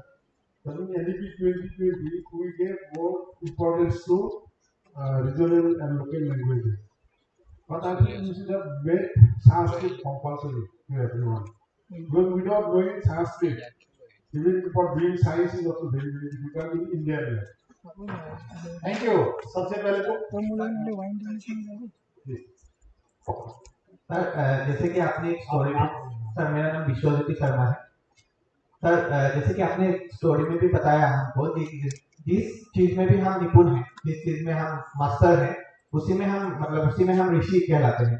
सो अगर सर आपने जो एग्जांपल भी दिया वो वो नाविक का, तो सर एनईपी हम लोग को बोल रहे हैं कि हम लोग को मल्टी डिसिप्लिनरी अप्रोच लेना है, लेकिन हमको कि हमको मास्टर ऑफ ऑल होना है, मास्टर ऑफ ऑल नहीं होना है, सब फील्ड में हम लोग को कुछ ना कुछ नॉलेज देना चाहिए। और एक बारे में आप स्टोरी में भी बताया आपने कि हम लोग को जो चीज करना है उसी में हमको मास्टरी करना है। सो ये दोनों जो मल्टी डिसिप्लिनरी अप्रोच हम लोग का हायर एजुकेशन में है और जो स्पेशलाइजेशन है, ये दोनों हम कैसे करते हैं? चलिए, सबसे पहले तो मैं आप सबको जिन्होंने प्रश्न पूछे उनको आभार व्यक्त करता हूँ। उनके मन में कुछ प्रश्न जागृत हो गए, यही अपने आप में मेरे लिए बहुत शुभ है। जिनके मन में प्रश्न जागृत हो गए लेकिन उन्होंने नहीं पूछे, उनका भी आभार है। जिनके मन में प्रश्न जागृत नहीं ही हो पाए, उनका भी आभार है। सुरेश जी ने प्रारंभ किया है कि क्या ये रिलीजन से रिलेटेड है? ना ये किसी भाषा से सीमित है, ना ये किसी धर्म से सीमित है। भाषा में मैंने उल्लेख किया वसुधैव कुटुम्बकम कहता है, जब परोवेत गणना लघु चेतसाम, ये मेरा ये समाज है, ये छोटे लोग सोचते हैं। जिस कथा को मैं देश से सुना रहा है, मन का विस्तार हो जाए। उदार चरितानाम तो वसुधैव कुटुम्बकम, पूरी पृथ्वी ही मेरा परिवार है, ये संस्कृत में कहा गया। तमिल का एक कवि है कनियन पुनरुद्धार, उसकी एक पंक्ति है यादुमुरे यावरम के लिरह, तमिल पंक्ति है, जिसका अर्थ है इस पृथ्वी पर रहने वाले सभी मेरे भाई बहन, मेरे अपने। तमिल में भी यही कह रहा है। भारत की परंपरा, भारत की संस्कृति हम जितना जानते हैं, मुझे थोड़े से संस्कृत आता है इसलिए मैं संस्कृत के बारे में बोला। हो सकता है मैं तमिल के बारे में ज्यादा पढ़ के आता तो तमिल के बारे में बोलता। इसलिए भारत में न ये भाषा से सीमित है, ना ये धर्म से सीमित है। दूसरा, विषयांतर हो जाएगा, फिर भी बहुत संक्षेप में कहता हूं, धर्म को कल भी एक मित्र ने कहा था, रिलीजन के अनुवाद के रूप में समझना बंद करना होगा। उसका रिलीजन से कोई लेना देना नहीं है। धर्म आचरण की मर्यादा है। धर्म एक ऐसा अभिधान है जो मनुष्य के रूप में मेरे होने की पहचान है। पिता के रूप में मेरा एक धर्म है, पति के रूप में मेरा एक भिन्न धर्म है, पुत्र के रूप में मेरा एक भिन्न धर्म है, नागरिक के रूप में मेरा धर्म भिन्न है, शिक्षक के रूप में भिन्न है, कुलपति के रूप में भिन्न है, श्रोता के रूप में भिन्न है, वक्ता के रूप में भिन्न है। ये जो सारे इन भिन्न धर्मों का सम्यक संतुलन करते हुए चलना है, वो मेरा एक व्यक्ति के रूप में धर्म है। समाज शॉर्ट में कर दीजिए। मैं एक सब कुछ कर दूंगा। प्रीति ने ये पूछा, यम के यहाँ से लौट आया, नचिकेता लौट आया, इसीलिए कठोर दिशा देखी गई। अश्विनी जी ने प्रश्न किया है, विघ्न बहुत है। विघ्न का तो मैंने बताया, विघ्न बहुत है। हमें अभ्यास डालना चाहिए। हम अपनी कक्षाओं में, अपने विभागों में, अपने संस्थानों में जहां भी हम काम कर रहे हैं, जितना हम विद्यार्थियों को प्रश्न करने के लिए प्रेरित करें, वो कई बार असुविधाजनक प्रश्न होंगे, कई बार ऐसे होंगे जो हमें मालूम नहीं है। तो हमारा उत्तर मैं देखता हूं का मतलब तुझे देख लूंगा नहीं होना चाहिए। कि तुझे देख लूंगा, तूने ऐसा सवाल पूछ लिया, अगली बार इंटरनल में देख लूंगा, देखता हूं, ये नहीं। इसका अर्थ है मैं स्वयं देखता हूं, मुझे स्वयं पढ़ना होगा। बहुत बार ऐसे क्षेत्र होते हैं राजनीति विज्ञान के, जिसमें मुझे बुलाते हैं, मैं कहता हूँ भाई इसमें मेरा अध्ययन नहीं है, अंतरराष्ट्रीय राजनीति मेरा अध्ययन क्षेत्र नहीं है। वो कहते हैं नहीं साहब, आप कुलपति रहे हो, आप कुछ आप बोलने आ जाओ। अरे भाई, इससे कुछ नहीं होता, मैंने पढ़ा नहीं है, मुझे जानकारी नहीं है। तो हमें ये प्रश्नों को लाना पड़ेगा। एक आपने साथ साथ कहा डॉक्यूमेंटेशन। आप कह रहे हैं कि डॉक्यूमेंटेशन कैसे हो, ट्रांसलेशन कैसे हो। एनईपी में इस पर विस्तार से बात की गई है। ट्रांसलेशन के लिए बकायदा एक वो संस्थान बनाने की बात है। वो ट्रांसलेशन उसका संस्थान बनाएंगे, उसका पूरा एग्जैक्ट नाम मुझे याद नहीं है। रवि मिश्रा जी ने कहा वैज्ञानिक शोध हमारे यहाँ कैसे भी था। देखिए, जंतु विज्ञान का, आप में से कुछ लोग जूलॉजी के टीचर्स होंगे, तो जूलॉजी की ब्रांच है टॉक्सिकोलॉजी, विश्व विज्ञान, जहां विश्व विज्ञान के बारे में पढ़ाते हैं। मेरे यहाँ जिस विश्वविद्यालय में कुलपति था, जंतु विज्ञान विभाग की वो जो प्रयोगशाला थी, उसका नामकरण मैंने किया कामंदक प्रयोगशाला। तो उन्होंने मेरे से पूछा कामंदक कौन था। उनका एक कामंदक नाम का एक आचार्य था, उसने पुस्तक लिखी नीतिसार, राजाओं के लिए रूल लिखी, लेकिन उसके एक अध्याय में 127 श्लोक वो विश्व विज्ञान पर लिखा है। विष कितने प्रकार के होते हैं, उनकी पहचान कैसे की जाएगी, उसे वेरीफाई कैसे किया जाएगा, डाइल्यूट कैसे किया जाएगा, वो एक विस्तार से वर्णन करता है। आज का जंतु विज्ञान उसको नहीं पढ़ता। उनका जंतु विज्ञान का फादर पूछोगे जूलॉजी वालों से, किसी न नाम बता देंगे अगले से। हमें वेस्ट को फादर ढूंढने की बड़ी अभ्यास है। किसका फादर कौन, हमारे यहाँ किसी विचार का कोई फादर नहीं। आलो भद्रा खत्म जंतु विश्व तक किसी ऋषि ने कहा महत्वपूर्ण नहीं, महत्वपूर्ण ये कि विचार है, इसीलिए 2000 वर्ष तक जीवित रह गया, इसलिए जीवित रह गया। विचार हमारे यहाँ पहले से, और उसमें बहुत विस्तार से भी जा सकता। आकाशात पतितम तोयम यथा गच्छति सागरम। आग जो आकाश से बूंद गिरेगी वो सागर की ओर जाएगी। ये सिद्धांत है, फिजिक्स वाले इसके बारे में विस्तार से आपको बता सकते हैं। ये सब पूछते हैं कि क्या हम रेफरेंस कैसे बनाएंगे। मल्लिनाथ नाम का एक आदमी हुआ, उसने संस्कृत के नाटकों की वो लिखी, टीका लिखी, कालिदास की टीका लिखी मल्लिनाथ ने। मल्लिनाथ ने शोध प्रविधि का एक वो दिया है, सूत्र दिया है, मैं आपको बताकर जाता हूँ। हम रेफरेंस बनाते हैं, रिसर्च प्रपोजल बनाते हैं, क्वेश्चन बनाते हैं। कल हमारे राजेश जी विस्तार से बोल रहे थे, वो कहता है नामूलम लिखते किंचित, कुछ भी ऐसा नहीं लिखा जाएगा जिसका कोई सब्सटेंशिएशन ना हो, जिसका कोई मूल ना हो, जिसका कोई आधार ना हो। आप क्या करते हैं, कुछ भी लिखते हैं तो बताते हैं मैंने वहां से लिया, ये थ्योरी है, उसने सिद्धांत दिया, उसने पढ़ा। रिव्यू ऑफ लिटरेचर के बाद आप जो रिसर्च इंटरवल बनाते हैं, क्वेश्चन क्रिएट करते हैं अपना रिसर्च का, वो क्या है, नामूलम लिख्यते किंचित, और फिर बाउंड्रीज ऑफ रिसर्च बनाते हैं। वो कहता है नानपेक्षित उच्यते, जो कहा नहीं गया है, पूछा नहीं गया, जिसकी अपेक्षा नहीं की है, वो कहना नहीं है। नामूलम लिख्यते किंचित नानपेक्षित उच्यते। विश्लेष्य संदर्भान, संदर्भों का आश्रय भी लेना है जो अपने से पहले हुआ है, लेकिन उनका विश्लेषण भी करना है, पूरी तरह स्वीकार नहीं कर लेना है। दोनों बात साथ है। विश्लेष्य संदर्भान समस्या समाधीयते, रिसर्च क्वेश्चन का अध्ययन किया जाएगा। ये मल्लिनाथ बहुत साल पहले लिखा गया, लेकिन हमारी कक्षाओं तक नहीं पहुंचा। ये हमारा दुर्भाग्य है। डीएनए बदलने का काम बहुत कठिन सवाल है, लेकिन रमेश जी ये बात आपकी सही है। Doctor B.R. अम्बेडकर ने संविधान सभा में भारत की राष्ट्रभाषा बनाए जाने के लिए जिस भाषा का प्रस्ताव किया था वह संस्कृत ही थी, संस्कृत ही थी। लेकिन वो राजनीति के किन्हीं भी कारणों से अब तक नहीं पहुंच पाया। और आपने कहा जी के मल्टी डिसिप्लिनरी कैसे होंगे, हम हमेशा से मल्टी डिसिप्लिनरी थे। साहित्य की रचना करने वाला, श्रृंगार का, संसार का सबसे श्रेष्ठ ग्रंथ लिखने वाला कालिदास, यदि आप अभिज्ञान शाकुंतलम मात्र पढ़ेंगे तो आपको लगेगा कि वो चित्रकला का भी उतना ही बड़ा विद्वान है। यदि मेघदूत उसके चित्र देखेंगे, श्यामा संगम संकलनी हरिणी प्रेक्षण दृष्टिपातम या वामालिक्य प्रणयकुताम धातुरागे शिलायाम आत्मानंते चरमपतंजाल इच्छानिगतम, जो चित्र बनाता है और वो कार्या सहितलीन हंस विश्वनाथ तो महामालिनी, चित्रकला का उतना बड़ा विद्वान था। वो भूगोल का भी उतना ही बड़ा विद्वान था। यदि आप मेघदूत पढ़ेंगे तो रास्ते बताता चलता है। वो उस समय का पर्यावरण का भी उतना ही बड़ा विद्वान था, जो बताता है कि इस समय में वहां खेती हो रही होगी तो अभी मत बरसना, बस गड़गड़ा कर निकल जाना, रास्ता टेढ़ा हो जाएगा नागपुर से चलते समय तो बक्करपन था, यदि बहुत पराशान उत्तर दिशा में जाने में रास्ता थोड़ा तिरछा होगा तब भी होके जाना। वो ज्योग्राफी का भी उतना ही बड़ा विद्वान था, वो भाषा का भी उतना ही बड़ा विद्वान था। राजनीति में लोकतंत्र शब्द संस्कृत के ग्रंथों में प्रायशः नहीं मिलता। उसने कहा विश्वमोयम लोकतंत्राधिकार, लोकतंत्र शब्द का प्रयोग करता है, वो उसका भी विद्वान था, वो अधिकार के बारे में भी लिखता था। वो एक व्यक्ति इतने विविध क्षेत्र में लिख पढ़ सकता है, हमारी परंपरा यही है। ये jack of all master of all, jack of none, ये jack of all master of none, ये कंफ्यूजन हमें पश्चिम ने सिखाया है। हमारे यहाँ विषयों के विभाजन ऐसे थे नहीं, इसीलिए।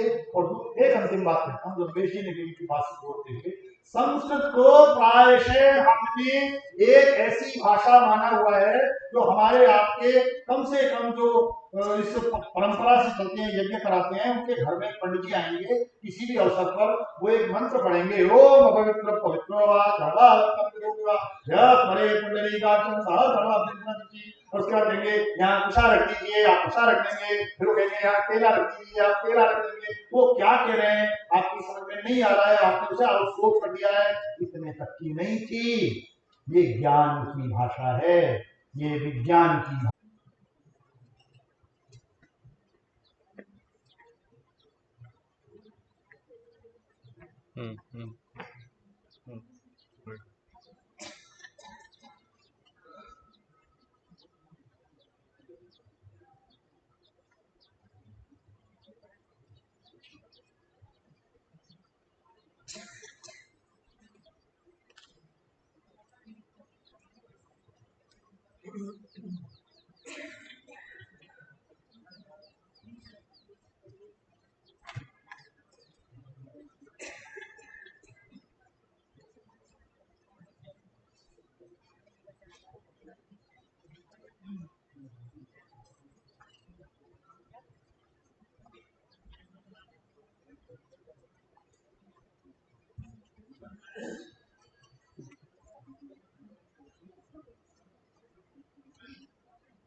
Welcome to all.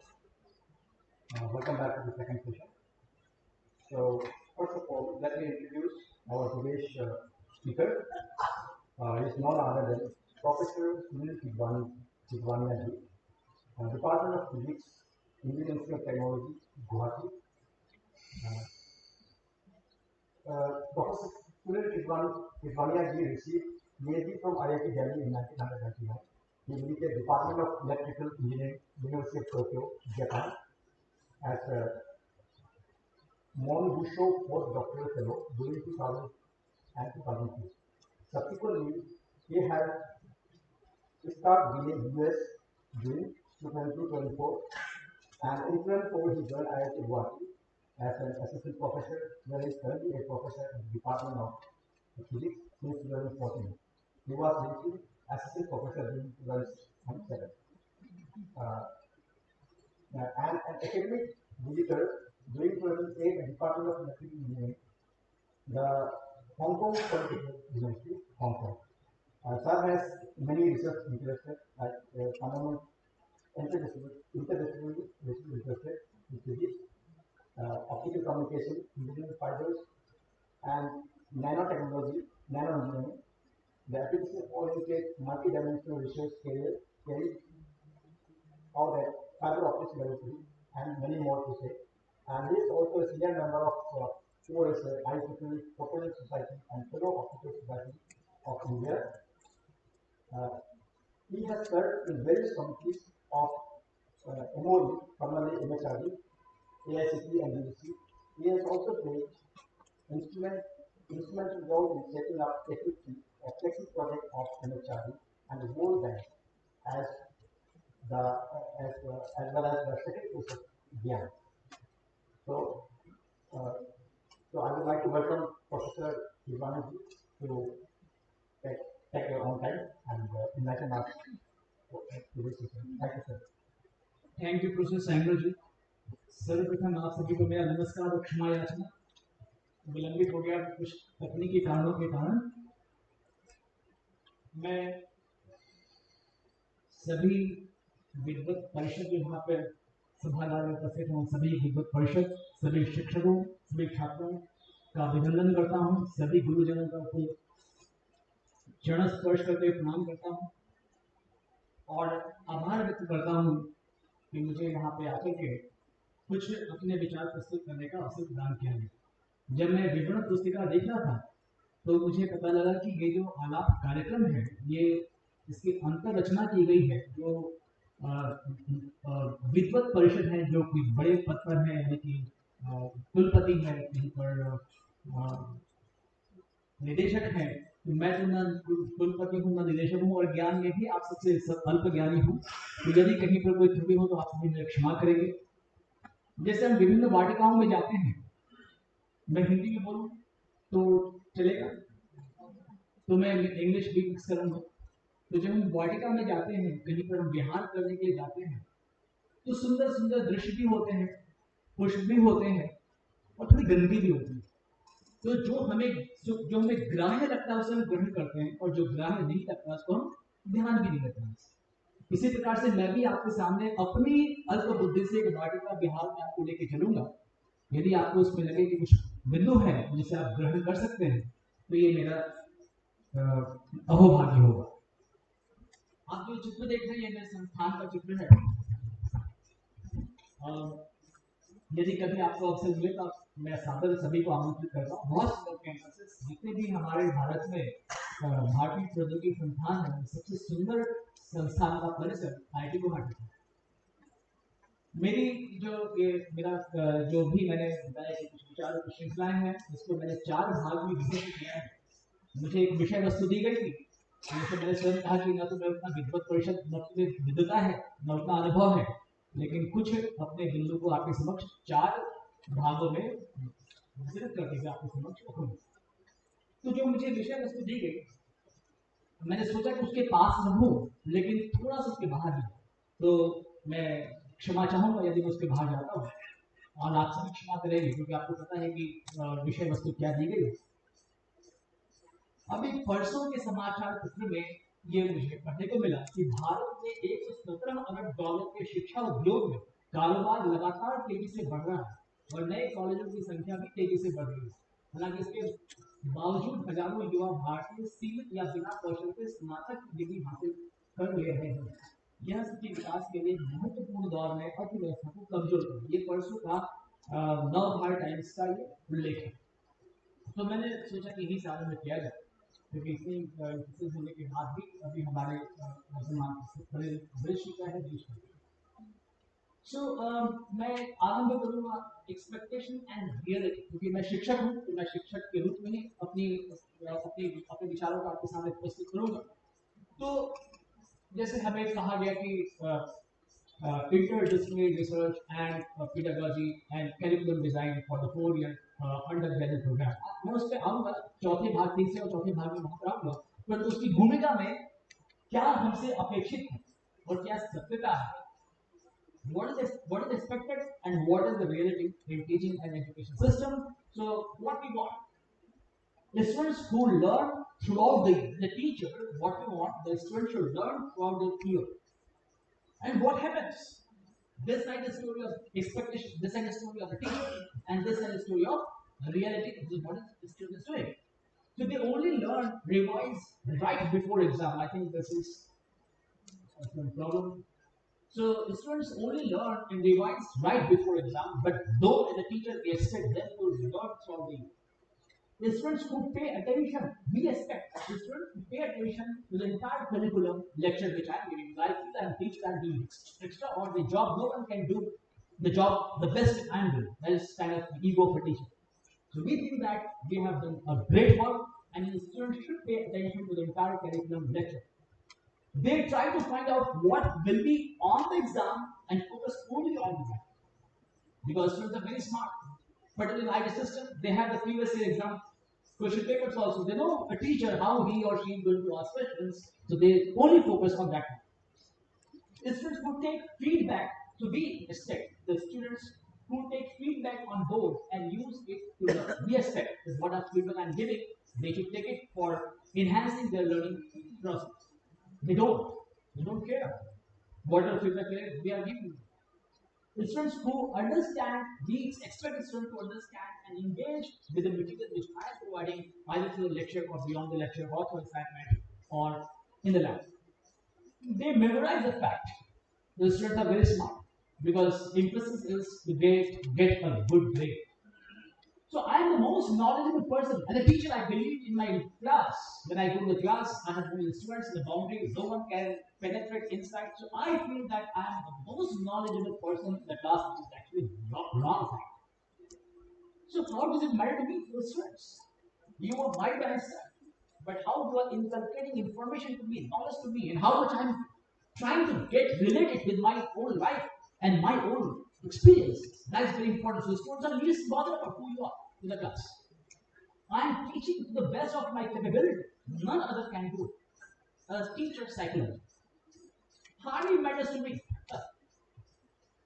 I am in your class because of my parents, because my friend wanted to go for higher education, or maybe in IIT, or maybe in medical education, and because curriculum design and institute forces me to be here. I am not here by my own choice. Right? I am destined to be because of the other factors. The student must excel in my subject, even though it might not be related to his upcoming life, past life, present life, and I am not teaching that way also. I am not giving the vision of my own teaching. So I expect the student to excel in my subject, but the students, where shall be I using these information in my life? That is the reality. I shall fail you in the examination. Ultimately, Brahmastra use किया शिक्षक ने, मैं तुम्हें fail कर दूंगा. You can't, because I know trick how to pass. Listen, right? So problem with teachers. Now let me put up some facts. Problem with teachers. How can we reduce cognitive load on the student? Syllabus is given to me which I have not designed.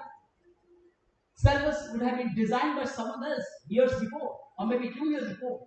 Might not be an expert, might not have thought about. I mean, in IT system, what some teachers used to have a kind of when we as a teacher, when we come as a teacher, sit on the chair of the teacher, we forget when we were a student.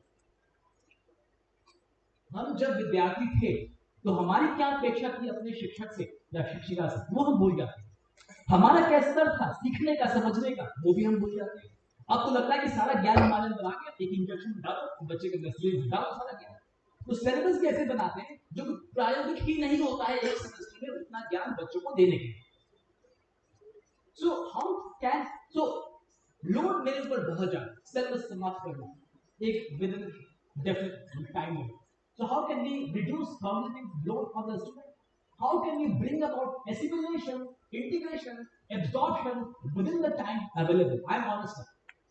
I'm doing my duty well. I'm thinking towards my responsibility as a teacher. So these are my questions. How can we accommodate an unending list of the courses to be included? How can we make learning fun and serious at the same time? This is a challenge for the teacher, if we are honest. Because if you don't make it, bring the fun part in the class, the student will not. Because see, best, I will be showing in this transparency. I hope so. That point is there. One of the research thought, which is of course reaffirmed, is that best way how soon you mediate before the class. But when you come to the course, hardly your students or even our mind used to be active initially only for 10 minutes. And within 10 minutes, our logics in the brain makes out whether it is interesting or not, and then it sleeps. Hardly bothers. So how can we make, so if I as a teacher, I have to always make the student awake in the class to carry with me along with. So that is where somewhere I have to take a break of 2 seconds, bring some interesting aspect in the course which I am teaching, and its practicality and its realization in their lives. So this is the teacher who is very honest, is thinking all these things before planning an education, taking a course. Now problem is the student then, how should I learn and what should I start? There is a problem. For him also, her also, self is huge. And I am teaching only, I am focusing the entire semester only on one course. But the students comes in the morning 8 o'clock in IT system, leaves at 5 o'clock. Continuous classes in between maybe 1 hour gap in the lunch. So I used to tell them that if we ask, for example, who is the most torturous entity on the earth? In terms of teaching, learning, because someone can say husband, someone can say wife, no. I am talking about in terms of teaching, learning method. Most torturous entity in the universe in teaching the learning process is the student. Why? Because he or she is carrying first the load of expectation from the family, then of the society, then his or her own expectation. He doesn't or she doesn't want to be doctor. You know, many times you see the quota, some very bright students to commit suicide. One girl committed suicide. She cleared NEET, but she did not want to become doctor. So her note was that I qualified, but I did not want to be doctor. My parents forced me to become doctor. I proved myself now I do want to, and she committed suicide. So the kind of burden they are taking from the family, the society, this her or his own expectation, and over the top of that, teacher's expectation. And then some sociological issues in the campus. Someone coming from the rural background, someone coming from the urban background, there's a mismatch. Someone coming from the economic weaker section, someone coming from very rich section, some in the class, and all those things. There's some other issues. So all those things are going back of the mind. So over to that, then so much more. So what should I learn and what should I discover? Because he or she is not able to relate to the entire thing which I am inculcating to the student. How can I remember all this? Even teacher cannot remember. I have to go for the book. I can't remember all the formula. I can't keep. My mind is not a storage. Computer is a wisdom. So how can I remember all these things? Think of the history. I'm sorry if the teacher of history is here, but I have to learn history. Just bug the history. There's no understanding. I'm sorry, it is for me probably. I may be wrong. So please excuse me if the teacher of history here. And similarly, I'm not just hitting the history. There are various sections in the science and technology also, which is in the same line. So how can I stop being challenged by my education? The student is honest. He wants to be challenged by his education, but is lacking that point in the entire curriculum design and the way information is being passed to him. Is all this research generated? What I'm teaching, but what I'm learning in the class, I'm forced to tell whatever you are teaching, is it really necessary for me in my whole life? Am I going to use it somewhere in my life? If not, then why I should learn it? How do I remember hundreds of the formulas, relationship, definition, laws, rules, blah, blah, blah? Torture. So I can only see some smile on the face of some people here. I hope that they are students. I'm stressed. That's it. The student is deeply stressed, and I emphasize the reason for that. So I'm stressed, and today, nowadays, in entire India, almost every education system we used to be psychological person. We used to consult. The students can consult with these guys. So every student used to hire one scientific doctor or a specialist, right? At the tender age, when a student is going to the, say, after class 12, 17-year-old, how he or she should be so much stressed. It is injustice to the student first, then to his or her family, and then to the nation and society. The loss of single student is a big loss of the society. Of course, for the family first, yes, but for the society, but for the nation. So I'm stressed. I'm not able to complete my assignments, understanding all those things. So I hope that lunch was very nice. Some of you are sleeping also. That is good thing. That is good thing for me to be more, to make it more interactive. So I'm not interested. My motivation to learn has gone. Because there is what first semester with the students, because I can understand myself when I'm in the university system and in the IT system, and now I'm seeing all the students, in IT system. So they come with lots of enthusiasm in the first semester, in IT at least. But एक semester के बाद वो जो उनकी जो enthusiasm होता है, यानी एक जिज्ञासा होती है ज्ञान को प्राप्त करने का, जो उनकी महती आकांक्षा होती है, वो सब एक्सपोनेंशियल डिके रहती है.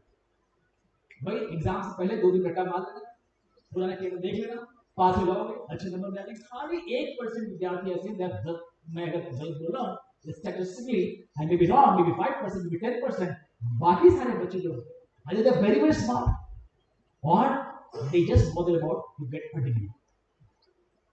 After all these nonsense, will I get a job? When you come to the IT system, when they get entered into the system, the first question, because when they're getting admission in the IT system, they come with a panic. It's a big mail in IT system. You directly is here. He is from IT Guwahati. So parents का पहला question था BTech EP engineering fees job मिलेगी, BTech chemistry job मिलेगी, उनको पता है कि computer मिल जाएगा. वहां वाले उनके बच्चे के माता पिता वो प्रश्न नहीं पूछते. लेकिन जिन बच्चों के माता पिता computer science, mathematical and computational engineering या मैकेनिकल, इवन मैकेनिकल वालों को भी चिंता होती है, सिविल वालों को भी चिंता होती है कि भाई बच्चे को जॉब कहाँ मिले. तो उनकी बड़ी जिज्ञासा होती है. जो माता पिता की ही जिज्ञासा, माता पिता ही बच्चे को ओरिएंटेशन साथ भेजेंगे, तो आईटी से कर लो, जॉब मिल जाएगी, लाइफ मिल जाएगी. तो बच्चे के अंदर रहेगा. जो पढ़ना है उसकी फील्ड क्या है? आज वो देख रहा है कि आर्टिफिशियल इंटेलिजेंस है, आज वो देख रहा है कि data big bang, I mean there are many things. Artificial intelligence है, quantum computation है, for example, which is, I mean, you learned that probably day before yesterday. I used to have the clue quantum vision of the India. So I mean, quantum computing है, artificial intelligence, there are many fields, right? So मैं पढ़ रहा हूँ classical mechanics, इसका कहाँ use करूँगा, right? So after all this nonsense, will I get a job? So that is what I was going to emphasize on. That a study says that only 35% information is retained after 1 week. Only 35% when you are awake in the class, right? And you are very fresh in your mind when you are doing things. Retention of knowledge is a basic issue that needs to be addressed within the teaching learning process. I will give a solution. समस्या को ढूंढो, समाधान भी ढूंढो, और वो समाधान स्वयं पहले लागू करो. So मैं इसका समाधान बाद में इस पर आऊंगा. So retention of knowledge is a basic issue that needs to be addressed. Not that students is not a party here. One of the basic law of physics, and anyone here from the physics background, please raise your hand. कोई नहीं. तो black body radiation कभी आप Google कर लेंगे तो बोलता है कि जो अच्छा अवशोषक होता है वो अच्छा उत्प्रेरक नहीं होता है. लेकिन any body which absorbs to the 100% efficiency loses at the same efficiency immediately, right? So it says that a good absorber is good emitter too. I mean काफी सब बढ़िया समझ वाला crystal clear है, लेकिन immediately वो दिमाग में चला तो अगली क्लास किसकी है, अभी मैंने लिया फिजिक्स के लिए है, बायोलॉजी की कोरिलेशन, तो भूल जाए, निकल जाए, राइट? बहुत इंटरेस्टिंग मूवी में हम देख के आते हैं 3 घंटे की, तो कहाँ 1 घंटे के बाद अगर बोलो कि माता पिता को पूरी कहानी की बताओ, स्टोरी की जो मूवी देख के आए, क्या आप 100% पूरी बता पाएंगे? और यहाँ तो मैं बोल रहा हूँ कि 1 week after, right? How to develop sustainable, the question what I raised leads to this question: how to develop sustainable retention methodology without which assessment is unauthentic. Assessment, whatever curriculum we design, assessment is an integral part of design and teaching learning process. So the solution for the sustainable retention methodology, I'm giving you some kind thoughts from my own side, nature assisted learning. That is, I will come to that. The nature should be brought to the teacher within this boundary of the class. Okay, I will come to that in a minute. Then only the student can relate what they are learning in the class to outside of the wall of class. Next is problem identification and skill development. मैं जो पढ़ा रहा हूँ उसमें nature में कौन सी problem exist करती है जिसको तुम उसको सॉल्व किए ज्ञान को तुम कहाँ प्रयोग करोगे भविष्य में। अगर आज बच्चे को ये पता हो, मुझे पता है मेरे ये हाथ कितना बहुमूल्य है, इसलिए मैं इसको हमेशा बचा देती गिरूंगा कि मेरा हाथ में चोट न लगे, कि हाथ में हड्डी न टूटे, मेरे शरीर को क्षति न पहुंचे। ऐसे अगर मुझे पता है कि ज्ञान की अगर क्षति होगी उससे मेरी कोई हानि होगी, तो मैं इस ज्ञान को वैसे ही धारण करूंगा जैसे मैं अपनी आत्मा को और मेरी आत्मा मेरे शरीर को धारण। So problem identification and skill development, analytical skill development, ये बहुत बड़ा बिंदु है अपने शिक्षण जो हमारे परिपाटी है उसके अंदर। विगत वर्षों में यदि मैं बोलूं तो प्राचीन भारतीय संस्कृति को यानी ज्ञान परंपरा को, प्राचीन भारतीय शिक्षण पद्धति को यदि छोड़ दे, जहाँ विमर्श होता था, जहाँ कक्षाएं नहीं होती थी, जहाँ कोई सेमेस्टर नहीं होता था, जहाँ 1 घंटे की कक्षा में बच्चा गुरुकुल में गुरु के साथ गुरु माता के साथ रहता था, वहां पे किसी भी विषय को लेकर शास्त्रार्थ गुरु और शिष्य के बीच शिष्य गुरु की मेधा गुरु से भी ऊपर होती थी, जैसा हमने लिखा एकलव्य, अगर उदाहरण तो वहां पर जो एक सम्मान और बराबरी का संबंध था विद्यार्थी और शिक्षक के बीच में, तो वहां पे एनालाइज करना, पहले प्रेक्षण करना, ऑब्जर्व करना, फिर ऐसा क्यों हो रहा है उसकी गूढ़ता में जाना, गवेषणा करना, वहां से बोध प्राप्त कर, वहां पे आऊंगा मैं। तो analytical skill development is one very important. I'm just giving the solution for this question as a possible solution मेरी क्षुद्र बुद्धि के अनुसार। assumption making skill, ऐसा होगा तो क्या होगा, वैसा होगा तो क्या होगा। मैं एक भवन बना रहा हूं एज इंजीनियर, 8.7 रिएक्टर स्केल का अगर अर्थक्वेक आएगा तो क्या होगा, कितनी स्ट्रेंथ इस बिल्डिंग को चाहिए, कितनी स्ट्रेंथ पिलर को चाहिए। नदी का प्रवाह इस गति से है, वो प्रवाह की गति यदि बढ़ेगी उसका क्या वातावरण पर, सभ्यता पर, मानव जाति पर क्या प्रभाव पड़ेगा। तो ऐसा होता तो क्या होता, वैसा होता तो क्या होता, ये बड़ा इंपॉर्टेंट एस्पेक्ट है जो हम इंक्लूड नहीं करते। यदि हम इसको इंक्लूड करेंगे तो बच्चे को और अच्छी तरह से जो ज्ञान देना उसको रिलेट कर पाएंगे। ये इसकी प्रायोगिकता है। और अंत में approach to find a solution, हम बच्चों को फ्रीडम नहीं देते। उदाहरण क्या होता है, मैंने एक प्रॉब्लम सेट किया और मैंने सॉल्यूशन बना दिया और मैंने अपने रिसर्च को दे दिया, भाई कॉपी चेक करना शुरू। रिसर्च ने क्या किया, सर ने ऐसे बनाया, चलो वैसे अगर बनाया तो नंबर दे दिया, जैसे बच्चा डिग्रेड किया बिना जाने के नंबर काट दिया। अरे भाई उसको फ्रीडम दो, वो इनोवेटिव वे में सोच सकता है या सोच सकती है। वो इनोवेटिव वे में थॉट है जो वो जिसके ज्ञान चक्षु खुले हुए हैं, जो ऐसे भी सोचता है वैसे भी सोचता है। हम उस सारे विंग्स को काट दें बच्चों।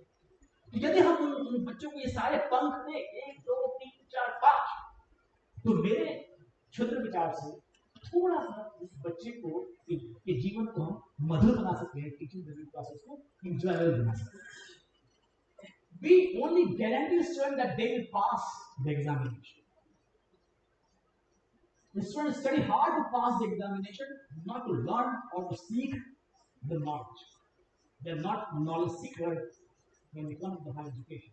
Exceptions are always there. Teachers' approach or approaches of assessment is equally focused on memorizing information in book form. Books उठाया, डायरेक्ट चेंज कर दिया, बुक में प्रॉब्लम हो गई। राइट, आपने कितना याद किया, भाई लिखो उसको डेरिवेटिव डिराइव करो, इस इक्वेशन को डिराइव करो, एग्जाम में पूछ दिया। उसका इतिहास लिखो, पुस्तक से चैप्टर का इतिहास के वर्णन करो उसके ऊपर। तो जो हम असेसमेंट कर रहे हैं उसकी प्रायोगिकता क्या है। Assessment is an integral part of teaching learning process or designing a course. What we need to tell it, we cannot be done. Assessment is focused on ranking, classifying, discriminating, but not to developing 21st century skill. मैं आपको यहाँ पर कुछ लोग आनंद नहीं आता होगा, तो एक छोटी सी कथा सुनाता हूँ अपने जीवन से। जब मैं आई दिल्ली में, ये मेरे भी ज्ञान शिक्षक मिलेंगे, शायद आपको भी, अगर मैं काम करूँ आपको भी जो भोजन करने के पश्चात थोड़ी सी नींद आती है वो टूटेगी। तो जब मैं आईआईटी दिल्ली में छात्र था तो हमारी कक्षा में मात्र उस समय ये बात है 94 की 1994 की कक्षा की बात है, तो मैं तब हमारे कक्षा में मात्र 23 बच्चे होते थे और उस 24 थे। तो जो मैं प्रोग्राम में था, एमटेक वाला प्रोग्राम था, उस प्रोग्राम एमटेक के प्रोग्राम में 20 बच्चे थे। जो सीट रिजर्व थी वो इलेक्ट्रिकल इंजीनियरिंग, वो प्रोग्राम था इंटरडिसिप्लिनरी, अभी हम उसी की बात करेंगे जो शिक्षा नीति बोलती है इंटरडिसिप्लिनरी। तो उसमें 20 सीट रिजर्व थी, आरक्षित थी ट्रिपल के इंजीनियर्स के लिए, और 4 सीट थी फिजिक्स बैकग्राउंड वालों के। तो उसकी अर्हता क्या थी कि गेट में आप कितना अधिक score La, 99.98 was cut off of that list to get admitted into that system। और उसके लिए फिजिक्स के और चैलेंजिंग हो गया भाई, बहुत अच्छे पढ़ने वाले आगे वो कम्पीट कर। तो हमारी कक्षा में 24 बच्चे थे, उसमें से मैं जिनकी कथा बता रहा हूँ उसमें मेरे अच्छे मित्र हैं। एक बच्चा ऐसा था उसका जो दिमाग था वो स्कैनर था, हम लोग साथ पढ़ते थे हॉस्टल में भाई। वो तो अरे किताब को ऐसे पढ़ना पड़ता, एक बार पढ़ लिया छप गया मस्तिष्क। अब मैं उसको दोबारा पढ़े, उसको फिर पूछो बताएगा इस पढ़ने को वहां पे बोली। सच नेचुरल गिफ्टेड पर्सन।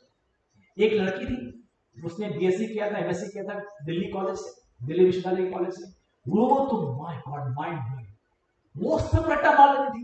अब टीचर पूछ रहा है बी बताओ, अब जेड से एस बताओ, वो एस पूछता है, वो ए से हम लोग कहते जेड बता देंगे। हम लोग की हालत खराब, इतना ब्रिलियंट।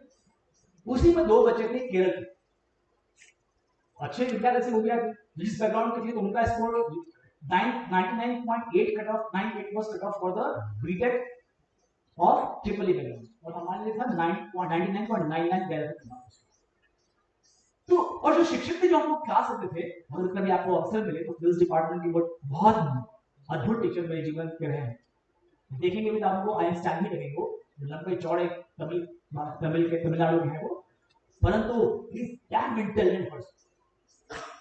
और वो टीचिंग उनकी थी कि मैं एमटेक को पढ़ा रहा हूं तो मैं इस लेवल से स्टार्ट करूंगा, मैं 8 लेवल से स्टार्ट करके 10 के बियॉन्ड को लेके जाऊंगा, लेकिन 1 के नीचे नहीं आऊंगा। तो हमारे से छात्रों की बड़ी समस्या थी वहां तक जाना, फिर समझना। तो कई बार क्या होता था, ये क्लास में शास्त्रार्थ होता था किनके बीच में, वो जो 2 केरल के बच्चे, तो कम से कम पूरे सत्र में 4 से 5 कक्षाएं were hijacked by these 2 guys. वो प्रश्न पूछा, वहां से शास्त्र चल रहा है, वो प्रश्न पूछ रहा है और टीचर को आंसर नहीं रहा है, हम लोग अनदर लेवल कट शॉट। ये कथा क्यों बता रहा हूं, जो जिस बच्चे का मस्तिष्क स्कैनर था उसने एमटेक के बाद यूपीएससी क्वालिफाई किया विद फर्स्ट अटेम्प्ट रैंक 3। जो लड़की थी वो टॉपर थी, गोल्ड मेडलिस्ट बनी। तो स्त्री के साथ वो समस्या होती है कि विवाह के बाद उसको त्याग करना पड़ता अपने परिवार के लिए, तो अभी वो दिल्ली विश्वविद्यालय के किसी विश्वविद्यालय में वो प्रोफेसर है। अब ये जो 2 भाई थे जिन्होंने हाईजैक किया पूरी कक्षा को कई बार, जिनकी मेधा शिक्षक की मेधा के बराबर थी, कि उस बराबरी का पूछा, वो टॉपर नहीं बने। 7.3 एक की ग्रेड आई और एक की 7.2 आई। अंत तो बतवा वो दोनों को दोनों, एक एमआईटी में प्रोफेसर बन के बैठा हुआ और एक हार्वर्ड में प्रोफेसर बना। अब आप बताइए, हमने ग्रेडिंग किया, हमने बोला तुम 7.2 हो, तुम 7.3 हो, तुम 9.9 हो। राइट, ये आपको उदाहरण इसलिए दिया कि जो हमारी असेसमेंट प्रोसेस है उसमें फॉल्ट, हम विद्यार्थी की वास्तविक मेधा, उसकी क्षमता का, जो हमारी शिक्षा नीति में बहुत इसको एम्फसाइज किया। So assessment is focused on ranking only। ये अच्छा बच्चा है, ये बुरा बच्चा है, नहीं। अभी ऑनलाइन ने बताया, उदाहरण कौन देता, उदाहरण का समय थोड़ा आई थिंक देते समय के पास 3:30 और 3 व्हाट इज टाइम, एक बार पूछो 3:45 हां, बस 1 घंटा। अभी जब कोविड हुआ तो कोविड के पहले यानी 19 की बता रहा, तो जनवरी में हमारा सत्र आरंभ हुआ, मैं पढ़ा था, उसमें कुछ कई सारे बच्चे थे, उसमें एक लड़की थी, 2-3 बच्चे, सब बच्चों को ऑब्जर्व करते हैं टीचर्स, उसमें 2-3 बच्चे थे जो कि बहुत मोटिवेटेड नहीं लगते थे, मन को बहुत मोटिवेटेड, प्रश्न पूछो कुछ समझ में मुझे बोलो रिपीट करने के लिए, और वो आते थे क्लास में अटेंड करते थे, बैठे रहते थे, और कई बार मुझे पता था कि हाँ ये इनका शरीर यहाँ पर है, इनका मन मस्तिष्क विचार भाव सब यहाँ है, वो पता चल रहा है अपने अब बीच में कोविड लॉकडाउन लग गया। अब जब लॉकडाउन लग गया तो हमको ऑनलाइन कक्षा देना था। अब देखिए फ्लिप इफेक्ट, वो जो बच्चे और वो लड़की, स्पेशली में याद है वो लड़की जो कक्षा में इतना मोटिवेट करने के बाद भी नहीं पूछती थी, अब जब ये फ्लिप में गए हम, उसके पास लेक्चर अवेलेबल है वीडियो के फॉर्मेट में, now she become the best student of class. उसकी ऑब्जर्वेशन पावर, उसकी रिटेंशन पावर सब एनहांस कर गई। क्यों? क्योंकि अब वो आराम से लेक्चर है, जब उसका मस्तिष्क बिल्कुल फ्री होगा वो आराम से पढ़ेगी, समझेगी, क्लास में इतनी समय नहीं होगा बच्चों को, टीचर एक पेस से आगे चल रहा है। और उसकी भी बहुत सारी सोशल प्रॉब्लम होती है, कभी घर में तबियत खराब, माँ की तो डाउन रहती है, उसकी अपनी तबियत डाउन होती है, तो उस सारी परिस्थिति में हम बोलते तुम अच्छे विद्यार्थी नहीं हो, ये गलत है, ये गलत। इस बच्चे के साथ, उसका मेधा के साथ और ईश्वर के साथ और माँ के साथ ये नहीं। So 21st century की 21st century की जब हम बात करते हैं, not on developing 21st century skill. So here this is taken from the net. So these are the differences over here. So what we expect the student to be globally aware, communicator, problem solver, critical thinker, collaborator, civically engaged, a self-directed learner, an innovator, financially and economically literate, information and media literate. Which is all these points this I took before NEP came, but there is all these points are addressed in new education policy. So a course expects the student to develop the competence and proficiency. When I'm developing a course, what is my expectation? Right? Is to develop competence and proficiency for the students, the ability to integrate and coordinate knowledge, skills, attitudes, imagination, and the capacity to apply them, all these, in new, unexpected critical situations. This should be an idea behind designing a course, in my opinion. I may be wrong, or you might be a better idea. So now, if I talk about effective learning and thinking skills, there is a pyramid. So remembering is the lowest in the intellectual level. Then comes understanding, above that, top of that. This is how we evolve as a student, as a human being. Remembering, then above that, understanding. Then, if you don't understand, you can't apply.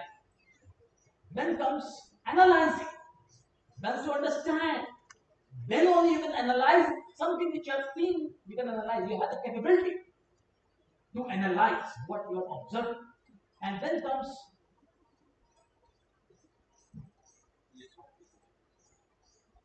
evaluating.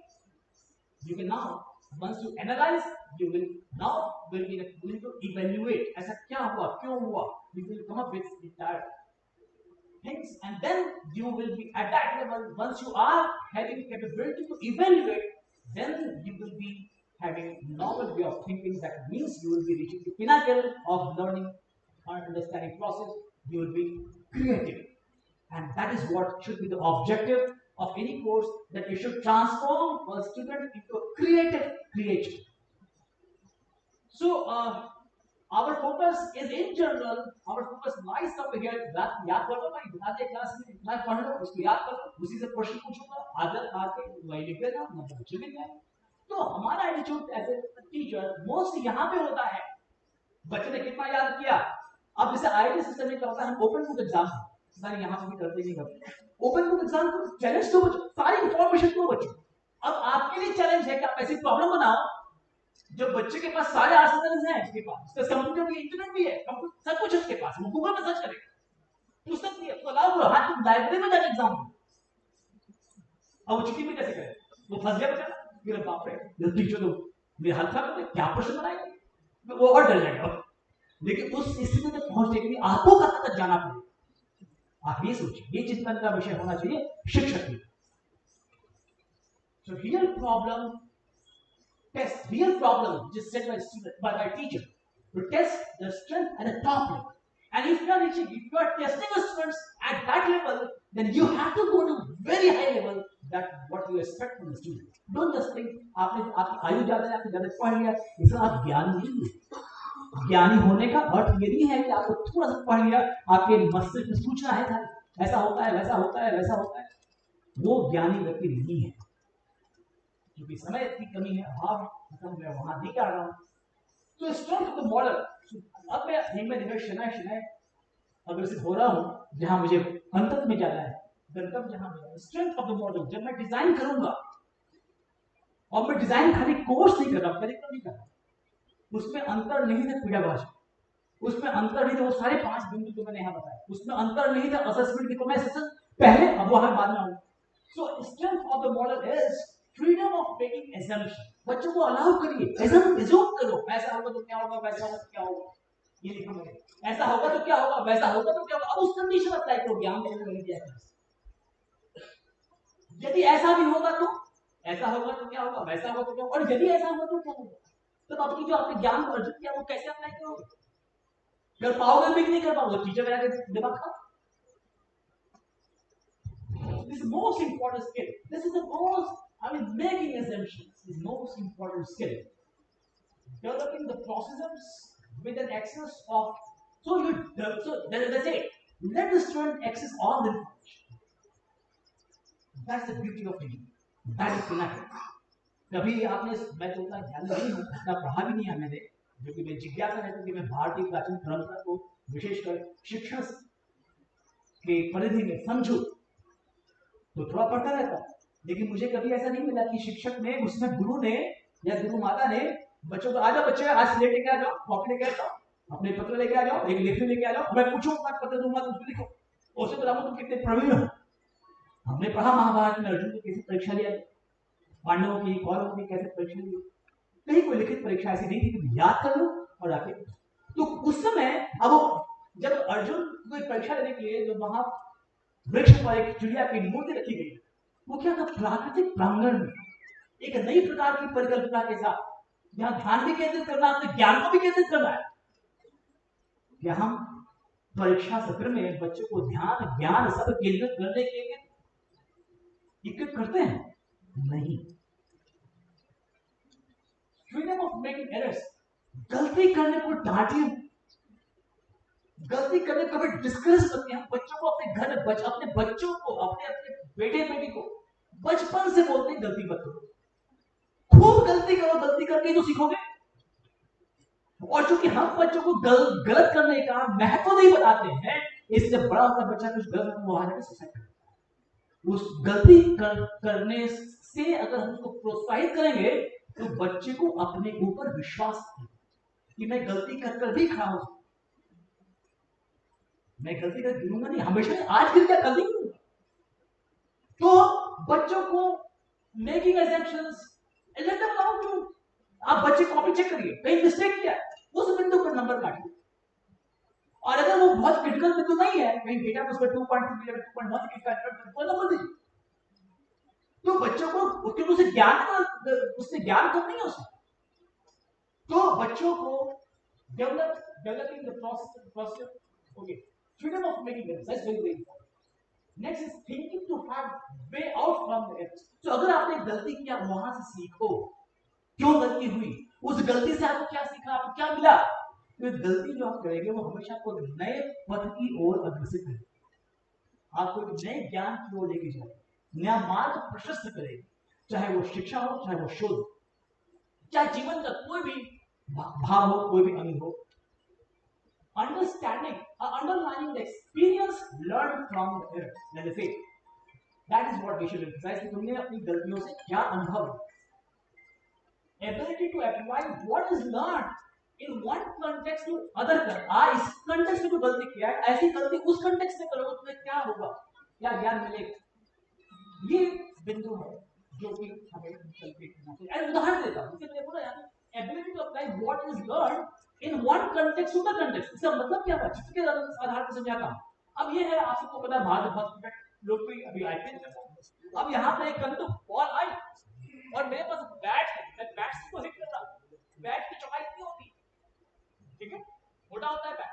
अब उसी तो अगर मैं बच्चे को बोलूं अब इसकी स्थिति समझाओ, कितने फोर्स से बैट्समैन ने मारा, किस दिशा में मारा, बॉल कहां गई, अच्छा मैंने उसको चूंकि मैं चेंज किया, उसने कर दिया। अब इसको दूसरे कंटेक्स्ट में जहां हॉकी का गेम हो रहा है, से वही बॉल है, वही बंदूक, वही बॉल है, लेकिन हॉकी है और हॉकी के बैट के मध्य से मारेगा तो छक्का जाएगा, मध्य के मध्य से नीचे जाएगा तो छक्का जाएगा। और हॉकी में स्टिक तो पट्टी भी हो गई और उसके बीच से तो मार नहीं सकते, नीचे से मारना होगा। परिस्थिति बदल गई। अब देखिए परिस्थिति और कैसे बदलेगी। फुटबॉल में आइए, अब तो वो बंदा हवा में घूमकर नहीं घूम पा रहा, बॉल पड़ी है, वो तो वही रहा है, बॉल को हिट कर रहा है, बॉल ही तो जा रही है। परिस्थितियां बदल गई। उन परिस्थितियों में जो आपको ज्ञान मिला है, क्या उस ज्ञान के द्वारा आप उसकी विवेचना कर सकते हैं? क्या आप सक्षम हैं? क्या आप उसके अंतिम परिणाम तक पहुंच सकते हैं, उसका विश्लेषण कर सकते हैं? ये ज्ञान परंपरा के होना चाहिए। तो पहले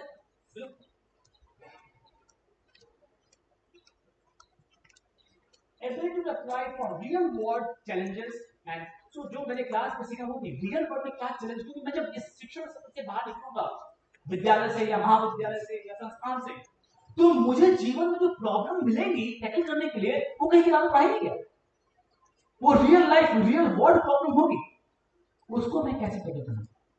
So ability to apply what I learned for real world challenges and applications, NEP also focus on that. Connectivity and ये सब मैंने जब NEP के ड्राफ्ट की पहले गाई, अभी बस उस विषय की मैंने वहां से कॉपी करी। So connectivity and applicability to the world outside the classroom, as I already said कि हम तो पढ़ा रहे हैं, इसका outside world से क्या संबंध है।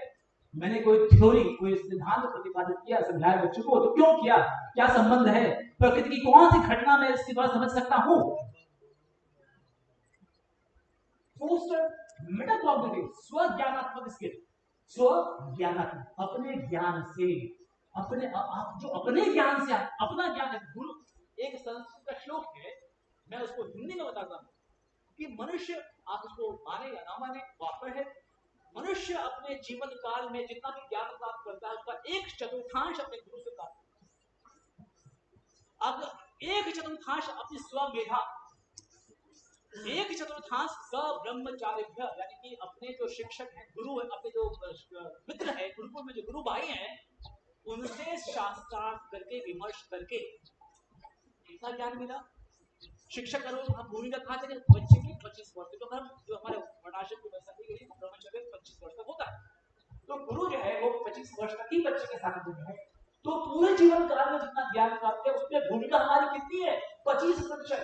अब वो भी तो 25% ज्ञान केवल मिलता है गुरु से, और गुरु में खाली मैं नहीं हूं, बच्चे के हर गुरु माँ, सब प्रथम गुरु माँ, फिर पिता, फिर समाज, परिवार, तब हमारा नंबर आता है। उसके बाद विद्यालय में आने से पहले बच्चा बहुत कुछ सीख के घर से आता है, माता पिता से, समाज से सीखता है, विद्यालय में रहते हुए भी समाज से सीखता है। तो गुरु से 1/4, अपने स्वमेधा से 1/4, 1/4 शास्त्रार्थ से, अपने सब ब्रह्मचार्य के। इतनी बढ़िया मिल जा रहा है, मैं भी सोच रहा हूँ क्या मिल जाए, कितना अच्छा हो। बाकी जो शेष 1/4 है, संस्कृत में लिखा हुआ है काल क्रमेण च, कालक्रम के अनुसार जीवन से आता है, जीवन है हमारा विद्यालय। इसलिए मैं कहता हूँ बच्चों को, जो अगर विद्यालय नहीं भी गया है तो आपसे आयु में बड़ा है उसका सम्मान करो। अगर आप श्रीमद् भागवत पढ़ेंगे तो उसमें अगर मुझे सही याद है तो कार्तिक जी ने 56 गुरु या 66 गुरु बनाए। आई थिंक 56 बहुत ज्यादा, बालक भी था उसमें, मछली भी थी, बहुत सारे थे। तो ऐसे कुछ मतलब उसमें बालक भी था, एक महाज्ञानी व्यक्ति एक बालक से ज्ञान प्राप्त करता, और हम भी प्राप्त करते थे। आप अभी जो यहाँ माता पिता सोचिए, आपके जब बच्चे बाल्यकाल में थे, आपको को डांटा, आपको मारा भी होगा, कभी हाथ चला के आगे छोटे बच्चे बड़े प्यार से आके आपसे बोले लग जाते हैं, उनको ईगो नहीं, इसलिए हम उनको कहते हैं निष्पाप निष्कलंक। हम जैसे बड़े होते हैं, हम उस साइड में ईगो ये वो सब आगे लगा के आपको कुछ ऐसे बोलते हैं। तो कहने का तात्पर्य ये है कि स्व अपने ज्ञान से, ये अपनी कथा किससे है, स्व ज्ञान, अपने ज्ञान से, अपने ज्ञान में गुरु की ही भूमिका नहीं, वो ज्ञान गुरु से प्राप्त किया हुआ नहीं है, उसकी कई सारी श्रेणियां हैं, कई सारे माध्यम से वो आत्मा जो देह के रूप में जन्म लेती है ज्ञान प्रोवाइड प्रोफिशिएंसीज एंड स्किल रिक्वायर्ड। ये बहुत जरूरी आवश्यकता है हमारी जो शिक्षण व्यवस्था की। अगर हम बच्चे को या बच्ची को उसके जीवन में वो अपने पैरों पर नहीं खड़ा हो सके, अनोपार्जन भी एक महत्वपूर्ण बिंदु है जीवन का, आयाम है जीवन, तो क्या हम उस बच्चे को वहां तक लेके जा पाते हैं? जो सेल्फ सस्टेनेबल हो अपने जीवन में. How innovative we as a teacher are. How the course is modeled, designed and planned to be delivered. It is this which drives the student towards quest of climbing on the ladder of learning. I have given a ladder of learning. So the ladder of learning में वो बच्चा स्वतः top बिंदु तक, मुख्य बिंदु, वो शीर्षतम बिंदु तक पहुंचेगा जबकि हम ये सब करेंगे, हम ये सब करेंगे. How course is modeled, designed, और वो डिजाइन मॉडल में अंतर है. And plan to be delivered. See, मैं सारे डायमेंशन करूँ, आप डिजाइन करिए, मॉडल करिए, फिर प्लान करेंगे तो डिलीवर कैसे करना है, वो बड़ा इंपॉर्टेंट बिंदु है. वो सब बच्चे को ड्राइव करेगा कि वो कहां तक पहुंच पाता है. यानी अगर बच्चा वहां तक नहीं पहुंच पाता है, वो दोष बच्चे का नहीं है, वो दोष मेरा है, शिक्षक का. तो ये भाव जब बच्चे के अंदर आएगा तो उसके अंदर भावना जागृति में और अधिक सीखना चाहता हूं, मैं और अधिक सीखना चाहती हूँ, तब वो बच्चा कह कक्षा के बाद आगे भागे, सर ये नहीं समझ आया, सर ये ऐसा होगा कैसे होगा, आज वो स्वतः खुद भी ढूंढेगा, हमेशा शिक्षक के पास नहीं आएगा. वो स्वतः सीखने की प्रवृत्ति बच्चे के अंदर आएगी. Assessment is the engine which drives the students to the learning. Assessment and learning are interrelated. It can detach each other. It can detach the student completely from the education system, or it can infuse the student completely in the system. So, assessment is the engine which drives the students' learning, and इसलिए अतः यह एक सतत प्रक्रिया होनी चाहिए शिक्षण माध्यम में. शिक्षा में सतत प्रक्रिया होनी चाहिए. आप हर समय जब आप सतत प्रयोग करेंगे बच्चे की मेधा को का समाधान करके परीक्षण करने के लिए, तो आपको भी नवाचार करना पड़ेगा कि कैसे करें, कैसे बच्चे की मेधा का परीक्षण. ये था भाग 1, जहां पर मैंने भूमिका बनाई है. अब मैं आता हूं भाग 2 पर. यदि आपके मन में कोई प्रश्न है, यदि मेरी कोई बात आपको गलत लगी तो आप उसे सुधार कर सकते हैं. आपको पूरी 10 सेकंड का विराम देते हैं. यदि आपके मन में कोई विचार है, किसी मेरे बिंदु से आप मुझे असहमत है और आपके अच्छा बिंदु तो आप मुझे बता सकते हैं ताकि मैं अपना परिमार्जन कर सकूं. जी सुनील जी. जी अभी इस पार्ट 1 के बारे में कोई प्रश्न पूछना है तो अवसर. हाँ, उसी के लिए बोला, पार्ट 1 के लिए बोला. अभी मेरा ये खत्म नहीं. इतने हाथ पर यदि कोई प्रतिक्रिया है आपकी,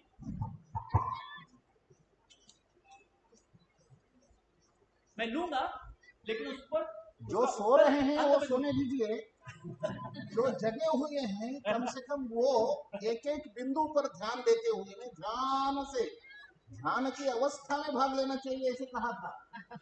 इसीलिए कुछ प्रश्न पूछने का चेष्टा करिए, ऐसा मेरी प्रार्थना है. ऐसे क्षण भी महत्वपूर्ण है. Sir, myself Dr. Nkere from Assam Government University. Sir, आपने जो ग्रुप टैक्सोनॉमी के बारे में बात की है, अंडरस्टैंडिंग से लेकर क्रिएटिंग तक, सर मेरे 2 प्रश्न हैं एकदम सीधे. क्या हम जब सिलेबस करिकुलम प्रिपेयर करते हैं उसी समय ये ब्लूम टैक्सोनॉमी को ध्यान में रखना है, या फिर सिलेबस जो भी हो हम जब पढ़ा है उसी समय सिर्फ इस ब्लूम टैक्सोनॉमी का ध्यान रखना है? और यदि सत्र के व्याख्यान आख्यान के अंत में यदि आपको इसका उत्तर न मिले तो आप मुझे ले संज्ञान पुनः लिखें. मैंने अभी कहा उत्तर नहीं दूंगा, अभी प्रश्न पूछिए. ये कहा बिंदु कि आप जगे और मेरे साथ चले. आइए आगे चलते हैं. आपको प्रश्न का उत्तर इससे मिल जाएगा. अगर नहीं मिलेगा आप मुझे खंड दो.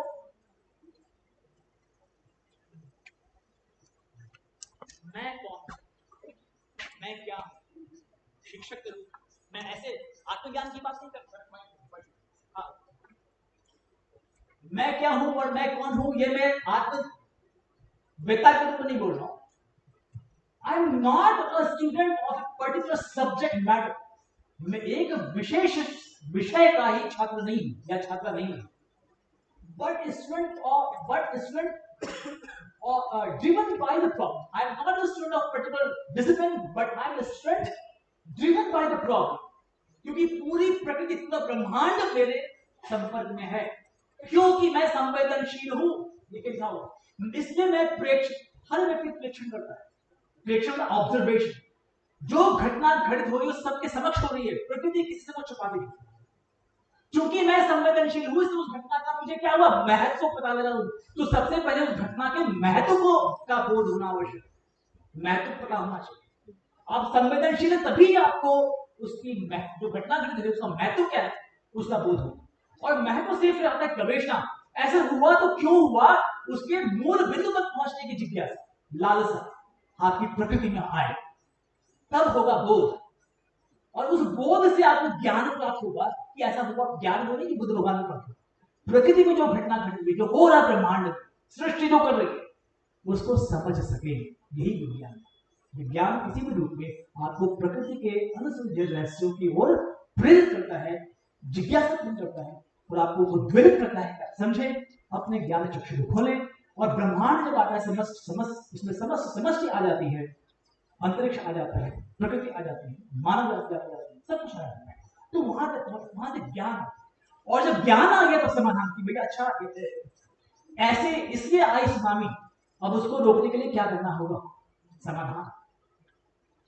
तो I am not a student of a particular subject matter, but a student driven by the problem, and problem may cut right across the border of any subject matter discipline. Problem एक वो सोच के नहीं आती मैं physics में ही आऊंगी, या मैं एस्ट्रोनॉमी में भी आऊंगी, या मैं सिविल इंजीनियरिंग में ही आऊंगी, या मैं ह्यूमैनिटीज में ही आऊंगी, वो तो शाश्वत है, वो इन सबसे परे है। तो ये जो मैं लिखना चाहता हूं अभी जस्ट आपको कुछ देर पहले लिखा, ब्रह्मांड प्रकृति का हर तत्व, जो हिंदी नहीं समझता मैं पढ़ रहा हूं, हमें ये बोलूंगा, ब्रह्मांड प्रकृति का हर तत्व हर क्षण अपनी गुणधर्मिता के साथ अपनी भूमिका यानी क्रिया में तल्लीन है, मग्न, समाधिस्थ। उसकी क्रिया एवं भूमिका विभिन्न प्राकृतिक परिघटनाओं में परिणित होती है, जैसे कि ज्वार खाना, भाटा खाना, दिन का बदलना, रात का बदलना, तो तरह की प्रकृति में घटनाएं होती हैं।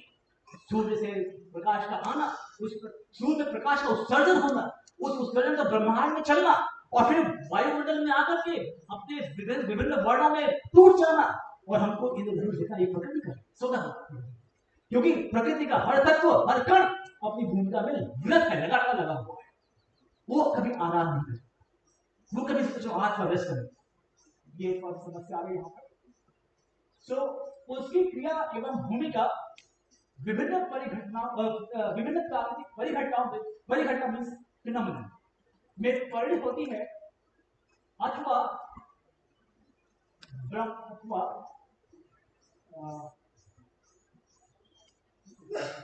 क्या लिखा है कभी,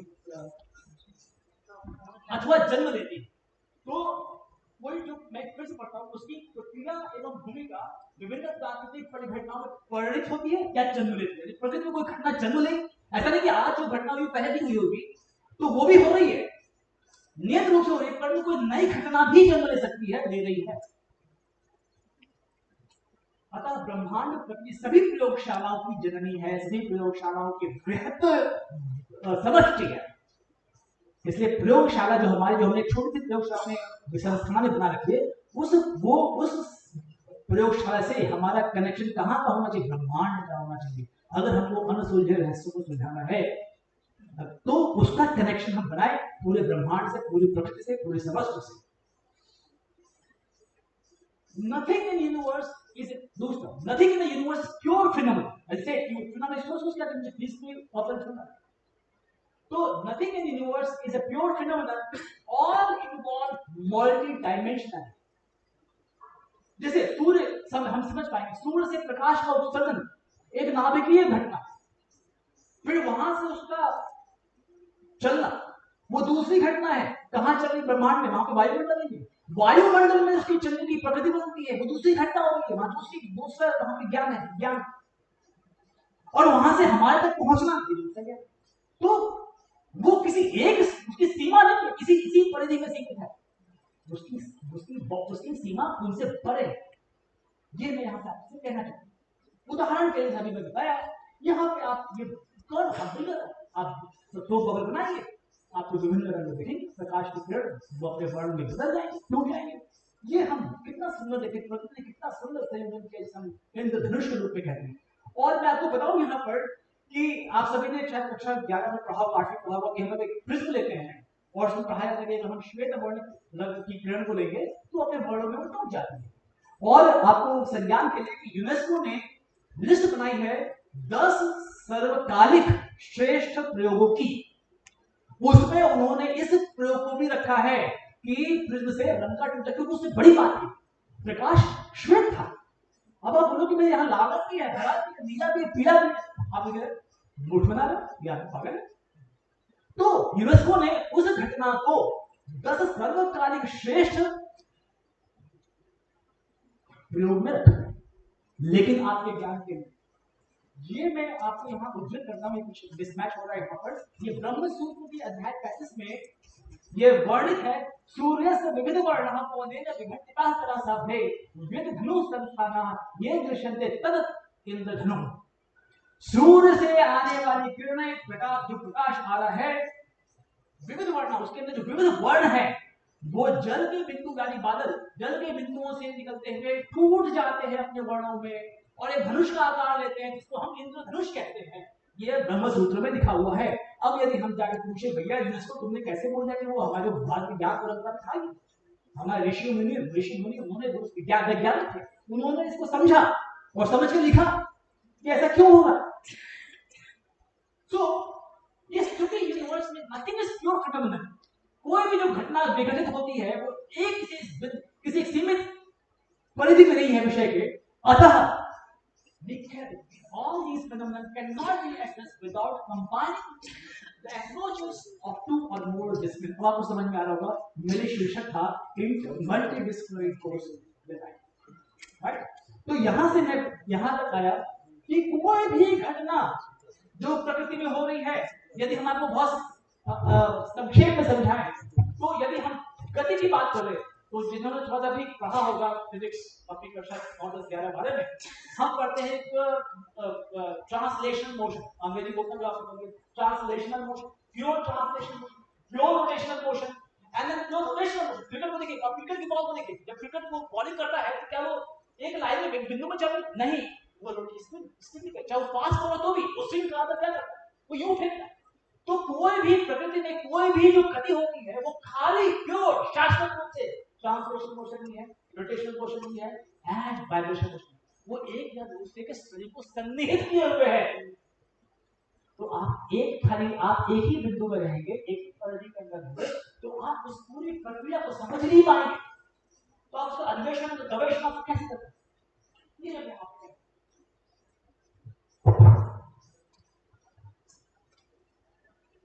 अब हमें ये उदाहरण क्यों दिया मैंने, हमें बॉटनी में क्या पढ़ा, पेड़ पौधों के बारे में है, प्रकाश का संश्लेषण पौधों की प्रक्रिया होती है, एक वैज्ञानिक प्रक्रिया है जिसको हम पढ़ते हैं भौतिक विज्ञान, प्रकाश का संश्लेषण। कभी आपने सोचा हम पौधे के मूल में जल डालते हैं, आप कुछ दिन जल में डालिए पत्ते मुरझा जाते, आप पत्तों में जल डाला क्या, नहीं, आपने जड़ में जल डाला, वो पत्ता कैसे खिल गया, फूल कैसे खिल गया, वो जड़ में डाला जल आपने, वो उसकी विभिन्न कोशिकाओं से होते हुए सबस्टेंशन और विस्कोसिटी का सट्टा था। यहाँ प्योर फिजिक्स, प्लांट बायोलॉजी में भी फिजिक्स। ये उदाहरण दे रहा हूं आपको कि कोई भी प्रकृति की घटना अकेले नहीं। अब यहाँ पे एक अच्छा उदाहरण देता हूं तो आपको मजा आएगा इससे। ये है जो हम कक्षा 11 में पढ़ते हैं, प्रोजेक्टाइल मोशन। सबने अगर किसी ने कहा हो तो कि हमने चलिए वो नहीं कहा, आपको जब बॉल होता है पानी का ऑन बॉल कभी देखो टोप में क्या होता है, ऐसे होती है यूं और ऐसे फुल अप, तो जो सेना है उसको पता है कि हम किस एंगल पे भेजें, किस वेलोसिटी पे भेजें, कहां टारगेट है, इसको बोलते हैं प्रोजेक्टाइल मोशन। जो बॉल पर जो छापते हैं वो एक पैराबोलिक पर पास करते हैं। तो इसका पूरा विज्ञान हमें बच्चों को समझा दिया जाता है कि अगर हमने बॉल यहाँ से फेंकी, इस दिशा में फेंकी और इस गति से फेंकी कि कहाँ जाके गिरेगी, यहाँ पर कुछ करे। तो चूंकि हमने पढ़ा है तो बच्चा बहुत प्रफुल्लित हो गया कि देखा परीक्षा में आपने भूल गए, इतना सरल प्रश्न, अब इसको कैसे बदले। अब हमने सभी देखा कि पिछले ओलंपिक में हमारे नीरज चोपड़ा जी ने गोल्ड मेडल जीता था। अब इसी बॉल को मैं यहाँ पर इसमें ले आता हूँ, भाला फेंकूं मैं, सेम है उसी दिशा में उसी गति से भाला फेंकूं, निकालो कहां से, अपना ज्ञान लगा, प्रकृति बदल गई, समस्या की प्रकृति बदल गई। लेकिन यहां पर भी जब उसने स्टेडियम में फेंका, आपने देखा होगा कि जो वो अमेरिका में कहीं जाकर करता है वहां ओपन एयर, जो अपने हरियाणा के बच्चे करते हैं वो ओपन एयर में, ओपन रीजन में जाके वो भाला फेंकने का अभ्यास करते हैं। तो यहाँ ब्रेनस्टॉर्मिंग, अब उसको ये करना है, ये तो बहुत तो एक छोटा सा समस्या है, समस्या थी। अब ये जो रियल प्रॉब्लम है, इसको अगर आपको एनालाइज करना है तो you have to go for brainstorming. सारे तंतुओं पर, सारे ज्ञान बिंदुओं पर जो लगाइए, वहां से कुछ निकालिए, कैसे इसको एनालाइज करें, एनालिटिकल स्किल यहां पर। अब इसमें हमने और भी प्रयोग किया, तो खैर चलो बच्चा बहुत इंटेलिजेंट है, बच्ची बहुत इंटेलिजेंट है।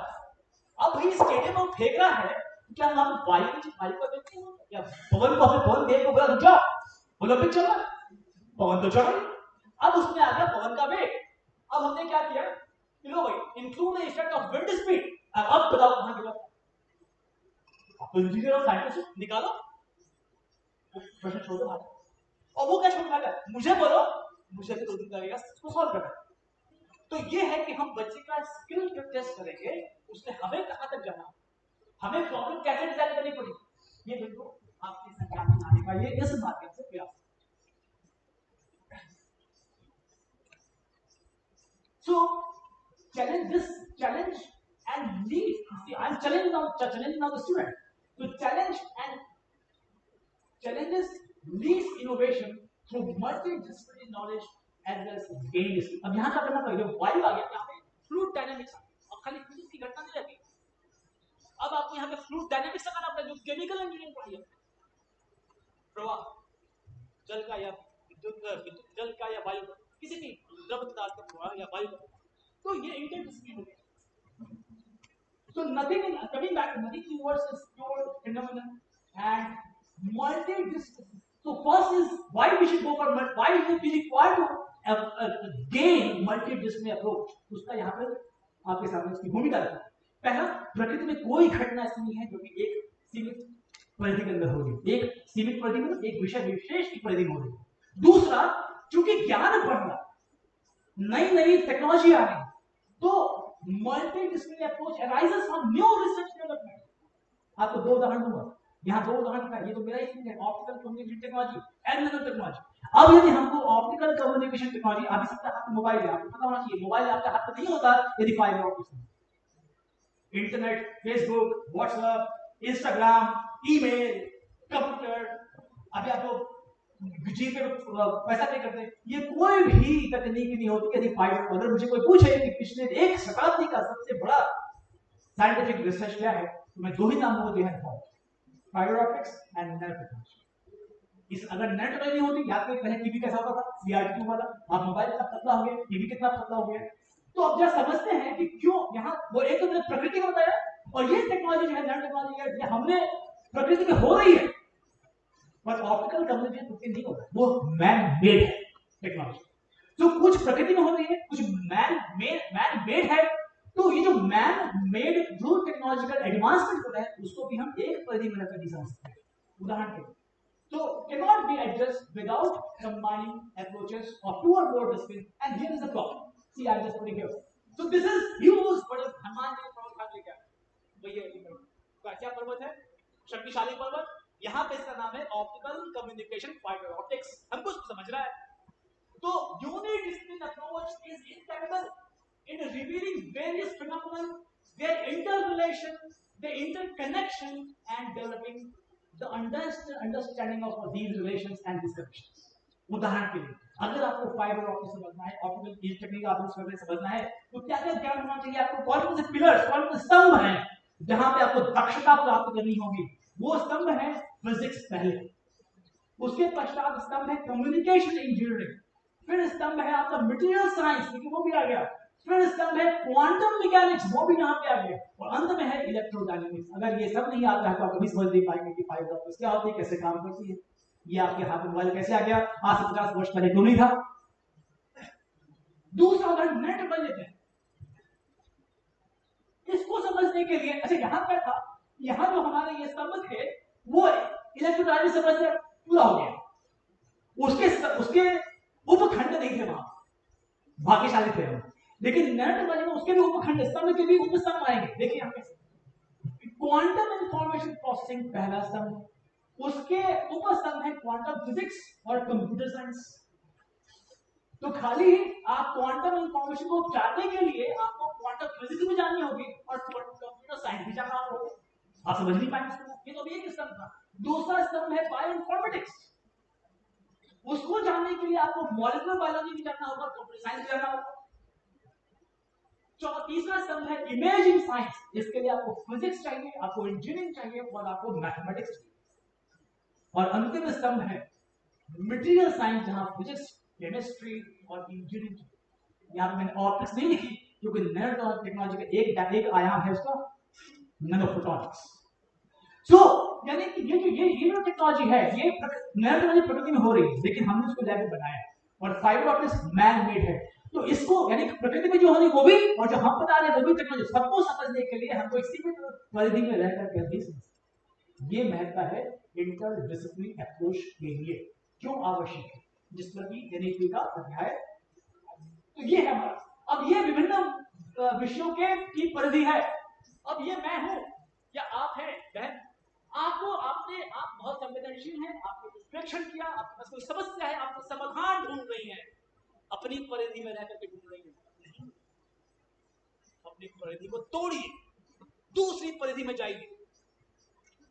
So educational experiences are more authentic and of greater value for a student when curriculum reflects real life, which is multifaceted rather than being compartmentalized into near subject matter package. ये देखिए हर ये compartmentalized हमारे सीमित दायरे में fees का तो ये तो फीस क्या है, तो यहाँ फीस देखो कहीं फीस घट रही है, मैं नहीं देती, तुम मेरा विषय नहीं है, तुम जाओ बायोलॉजी तुम जाओ, ये नहीं अप्रोच चलेगा। Real world problems are complex, so no single discipline can adequately describe and resolve the inherent issues and complexities. Multidisciplinary approach is required for the use, integration of methods and analytical frameworks for more than one academic discipline, to examine a given issue, question, and the topic. So multidisciplinary approach takes insight from variety of relevant disciplines, combines their contributions to understand the problem, and then integrates these ideas into a more complicated and coherent framework. We have to have very coherent framework. Means ये biology वाला expert बैठेगा, ये computer science वाला बैठेगा, physics वाला बैठेगा, वो coherence के साथ, एकत्व के साथ. So a single disciplinary perspective often has limitations as it is driven by the norms and frameworks of particular discipline without considerations and introduction of alternate views. Physics वाला केमिस्ट्री को डिस्टार्ट करता है, केमिस्ट्री वाला फिजिक्स को डिस्टार्ट करता है, physics वाला bio को डिस्टार्ट करता है, उसको हे मानता है, ये अप्रोच नहीं चाहिए.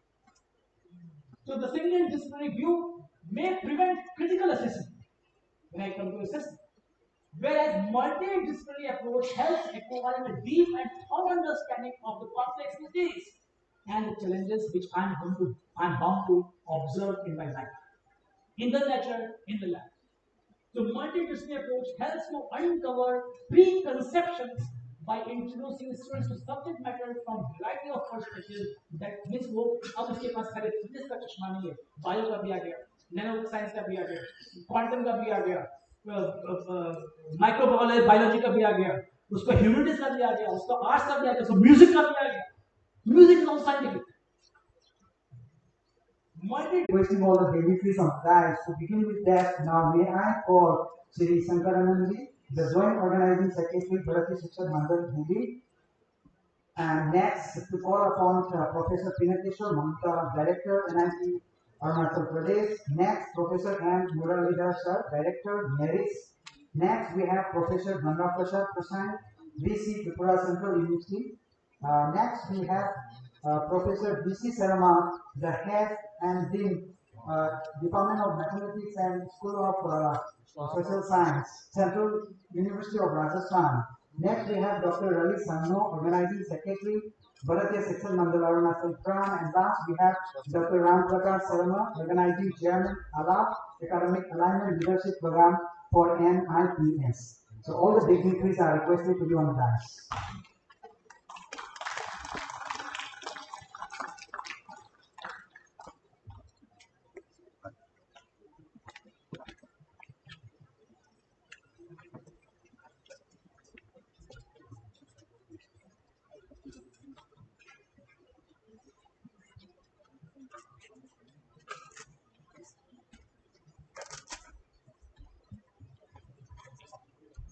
It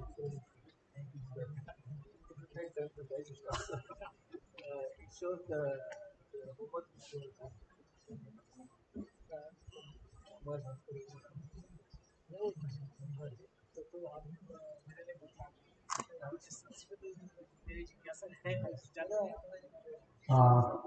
Now, may I request all the dignitaries and all the participants to be raised for national anthem. National anthem, please.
Now, may I invite our Honorable Professor Dr. Ram Prakash Sharma to felicitate all our dignitaries on the dais. To do this, may I request Ram Prakash sir to felicitate all the dignitaries.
Thank you so much, Professor Dr. Ram Prakash Sharma, Organizing Chairman, ALAP.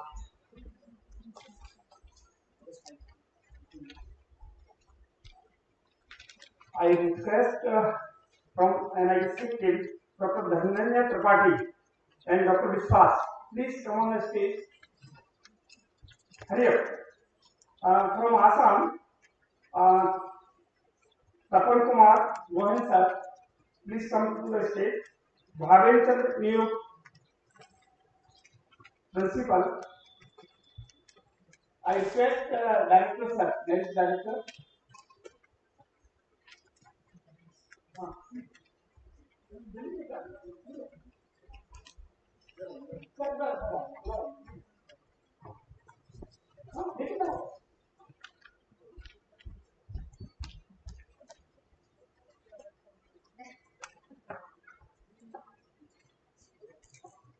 From Arunachal Pradesh, Robin Insan, Dr. Jomi Loi, and Suresh Kumar ji. Sir, please come on the stage.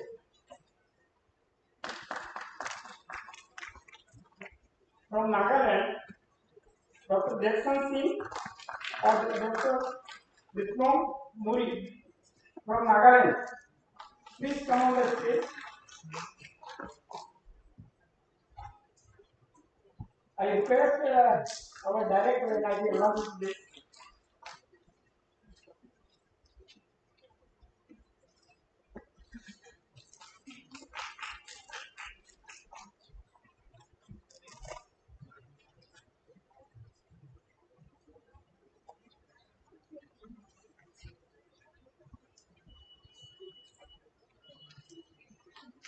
From West Bengal, Kiran Yarasula.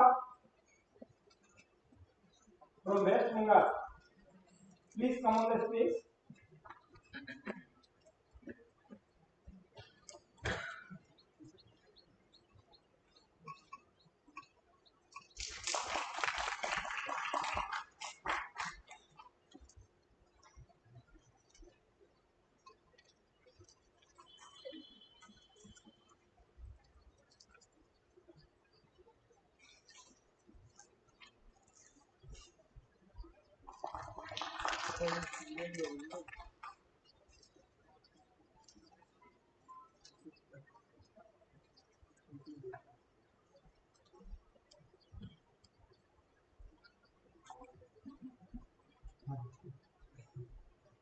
Thank you, sir. Thank you so much. Thank you.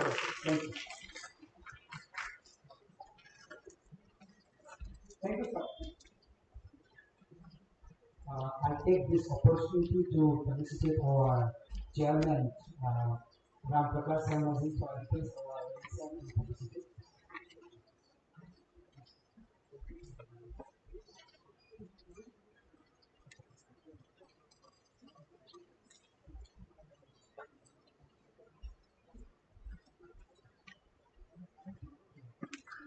I request our Ravi Sharma sir, organizing secretary, BSN Arunachal, Ram, to felicitate our organizing chairman, Dr. Ram Prakash Sharma.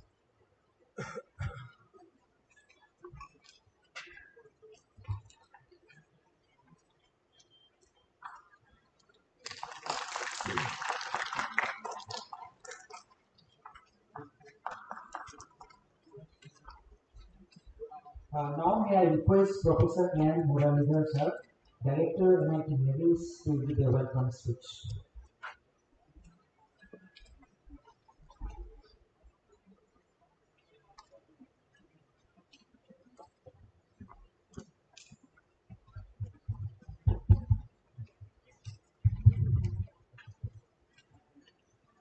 Very good evening to all of you, respected dignitaries on the dais, Professor Shankaranand Sharma sir, Professor Pinakeshwar Mankaji, and Aarti Sharma ji, and the all over for the dignitaries, all the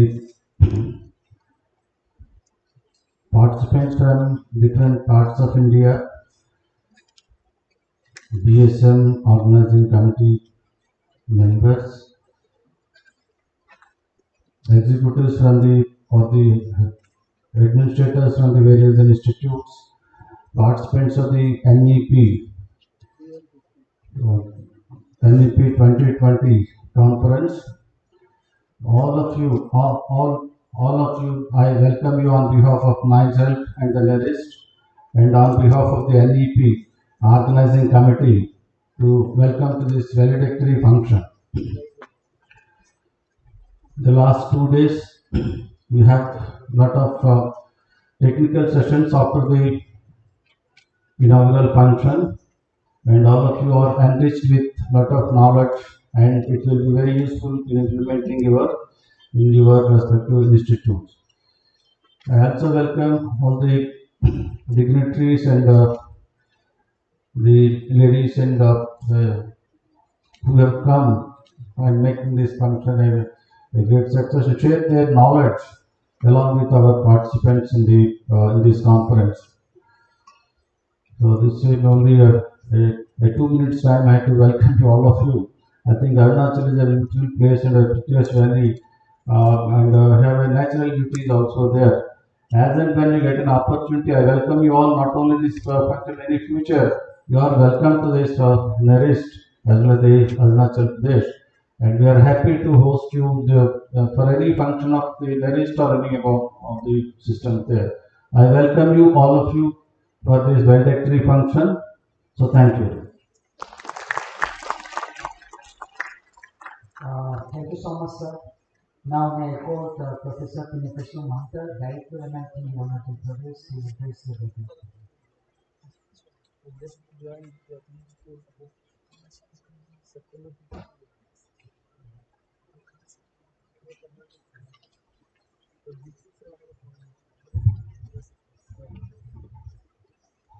Good evening.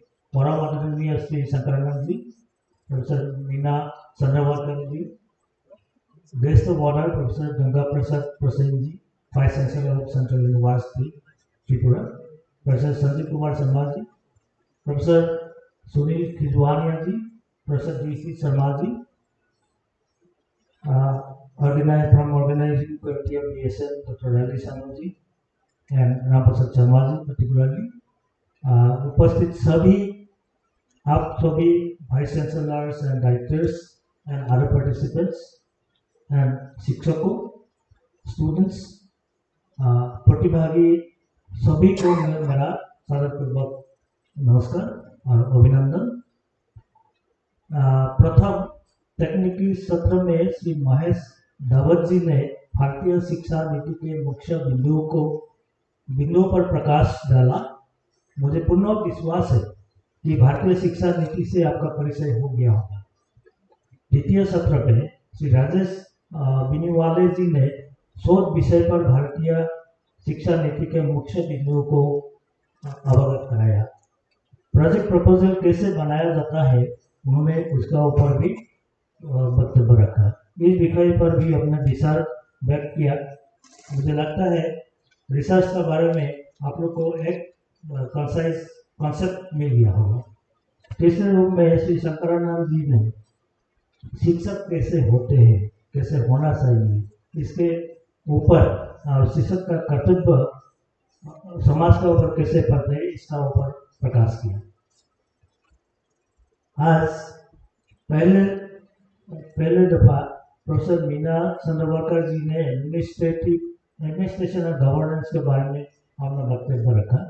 दूसरे सत्र में श्री संजीव कुमार शर्मा जी ने भारतीय ज्ञान परंपरा पर अपना बहुत ही सुंदर अवलोकन किया। मैं खुद पीछे में बैठ के एंजॉय कर रहा था। बाकी 2-3 सीरीज तो मैं आप लोग को ज्ञात होगा कि नहीं, टीवी में एक्चुअली यूट्यूब में हम लोग ये प्रसारित कर रहा था। 300 तो यहाँ अंदर थे, हॉल का अंदर थे, 300 से ज़्यादा हॉल का बाहर यूट्यूब में थे और मैं दोनों में ही थे। तो मैं देखा काफ़ी ये अच्छा प्रोग्राम हो रहा था। अंतिम में मेरा मित्र सुनील खिजवानिया जी, उनका साथ मैंने बहुत दिन काम किया है टीम में। उन्होंने multi disciplinary 4 year degree course का ऊपर में अपना विचार व्यक्त किया। उन्होंने कंटिन्यूइंग एजुकेशन में आए थे, काफ़ी सालों से प्रभारी थे, वहाँ काम किए।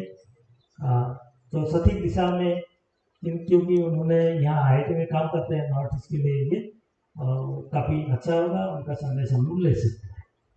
आप मैं सोचता हूँ कि ये संगोष्ठी आप सभी के लिए उपयोगी रही होगी और आप सभी अपने अपने विश्वविद्यालय और महाविद्यालय में NEP 2020 का इम्प्लीमेंटेशन के लिए जरूर जल्दी ही करने के लिए प्रयास कीजिए। कभी भी कुछ भी दिक्कत होंगे, हम लोग एक डैशबोर्ड खोलेंगे, वहाँ आप लोग का जो भी प्रॉब्लम होंगे वो हम लोग को दे सकते हैं। क्योंकि जितना रिसोर्स पर्सन यहाँ है, पर्टिकुलरली शंकरानंद जी, महेश दवार जी, उन्होंने इसका एड्रेस भी कर पाएंगे। BSN का तरफ से भी हम लोग प्रयास करेंगे। तो आप सभी को बहुत बहुत धन्यवाद। Thank you. जय हिंद, जय भारत माता। Thank you so much, sir, for your wonderful address. Now may I invite our Sri Sankarananda ji, the Joint Organizing Secretary, Bharatiya Shiksha Mandal, to give the presidential address. Over to you, sir.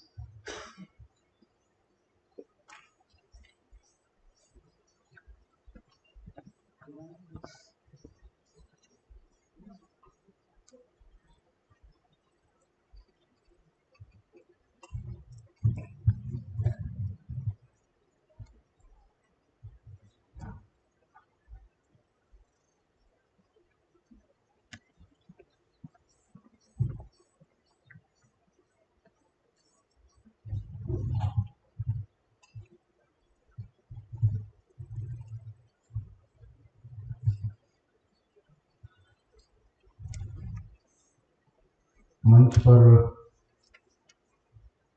उपस्थित नेविस्ट के निदेशक मुरलीधर जी और MIT के निदेशक पिनाकेश्वर जी और Ganga Prasad ji, BC Sharma ji और इस आलाप के सफलता में रीढ़ की हड्डी के समान काम किए हुए मेरे मित्र राम प्रकाश शर्मा जी और भारतीय शिक्षण मंडल के अरुणाचल प्रांत के मंत्री राली जी, 2 दिन का तप अभी समाप्त होने जा रहा है।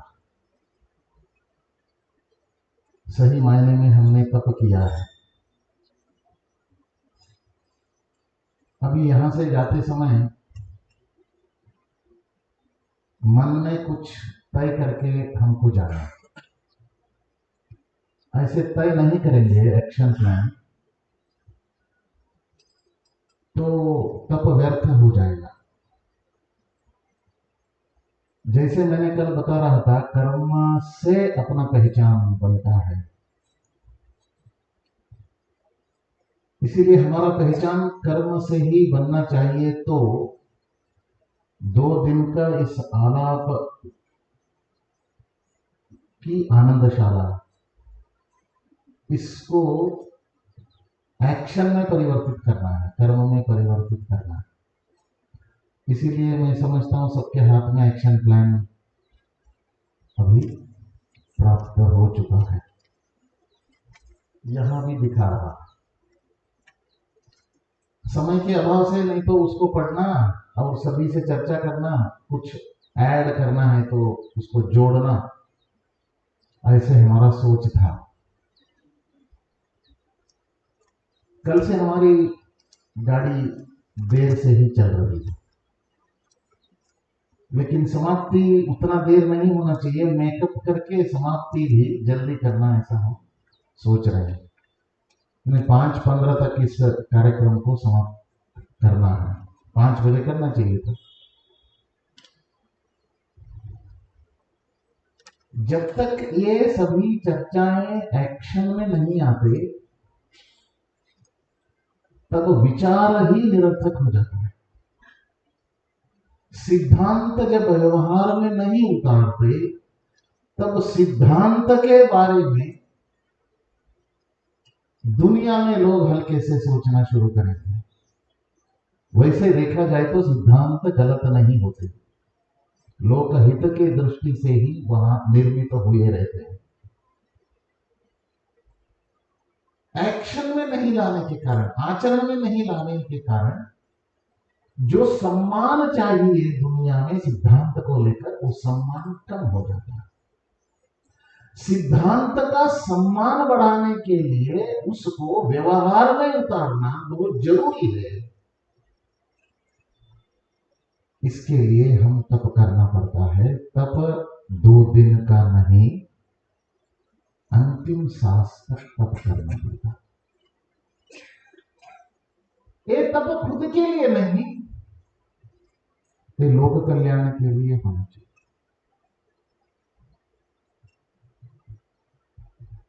ऋषि का उदाहरण देते हुए संजीव शर्मा जी ने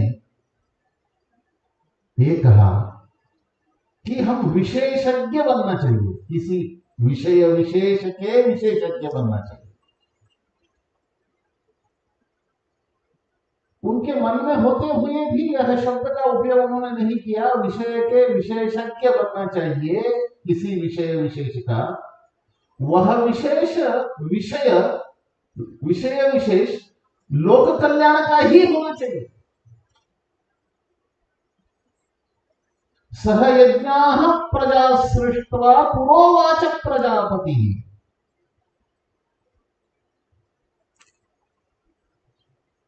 कृष्ण अर्जुन को कहता है ब्रह्मा जी पहले ही पुरोवाच प्रजापति, पुरोवाच पहले ही कह चुके हैं। प्रजापति ब्रह्मा जी ने क्या कहा? सहयज्ञा प्रजा सृष्ट्वा, मैं मनुष्य का निर्माण क्यों कर रहा हूं, मनुष्य का सृजन क्यों कर रहा हूं? सहयज्ञा, यज्ञमय जीवन बिताने के लिए मैं मनुष्य का सृजन कर रहा हूं। भारतीय ज्ञान परंपरा का जो व्याख्यान हुआ उसमें संजीव शर्मा जी इसके बारे में अलग ढंग से उन्होंने विषय रखा, सत्यानुसंधान। मैं उसको गीता की भाषा में दूसरा शब्द, दोनों एक ही है, आत्मानुसंधान, अंदर आत्मानुसंधान, बाहर लोकहित का जीवन, इसके लिए मनुष्य का जन्म हुआ। ये शरीर मिली हुई वस्तु होने के कारण ये खुद के लिए इस शरीर मन बुद्धि का उपयोग करना अपराध है। मिली हुई वस्तु का कोई देश भर में मैंने पूछताछ की, जो वैलेट मिलता है उसमें 10,000 रुपए होंगे। ऐसे पैसे मिली हुई राशि को खुद के लिए उपयोग करना नहीं सोचता कोई मनुष्य। रीडर्स डाइजेस्ट वाले भी ऐसे वैलेट को सर्कल में कोई चौराहे में फेंकते हुए, कौन देखेगा, कौन लेगा, लेने के बाद क्या करेगा, इसका सर्वे भी किया उन्होंने। भारत ऐसा देश है 10 में से 9 लोग वापस कर दिया। क्यों? यहां एक धारणा बनी हुई है, मिली हुई वस्तुओं को खुद के लिए उपयोग करना अपराध है। ये शरीर मन बुद्धि भी अपने नहीं है, ये मिली हुई है। इसीलिए शरीर मन बुद्धि को खुद के लिए उपयोग करना अपराध होता है। इसीलिए बुद्धिमत्ता इसी में है, इन सभी को लोक कल्याण के लिए लगा देना चाहिए। मनुष्य जीवन का लक्ष्य, इस मनुष्य जीवन का लक्ष्य क्या है, ये उपदेश से लोगों को समझ में नहीं आता। With burning examples,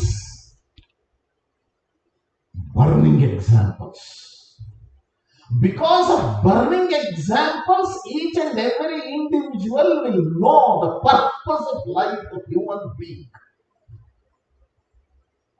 मनुष्य जीवन का उद्देश्य क्या है, ये समझने के लिए उपदेश से नहीं समझते, ग्रंथ के अध्ययन से समझ में नहीं आता, लेकिन चलता फिरता जीता जागता उदाहरणों के माध्यम से, वो भी पास में उदाहरण चाहिए।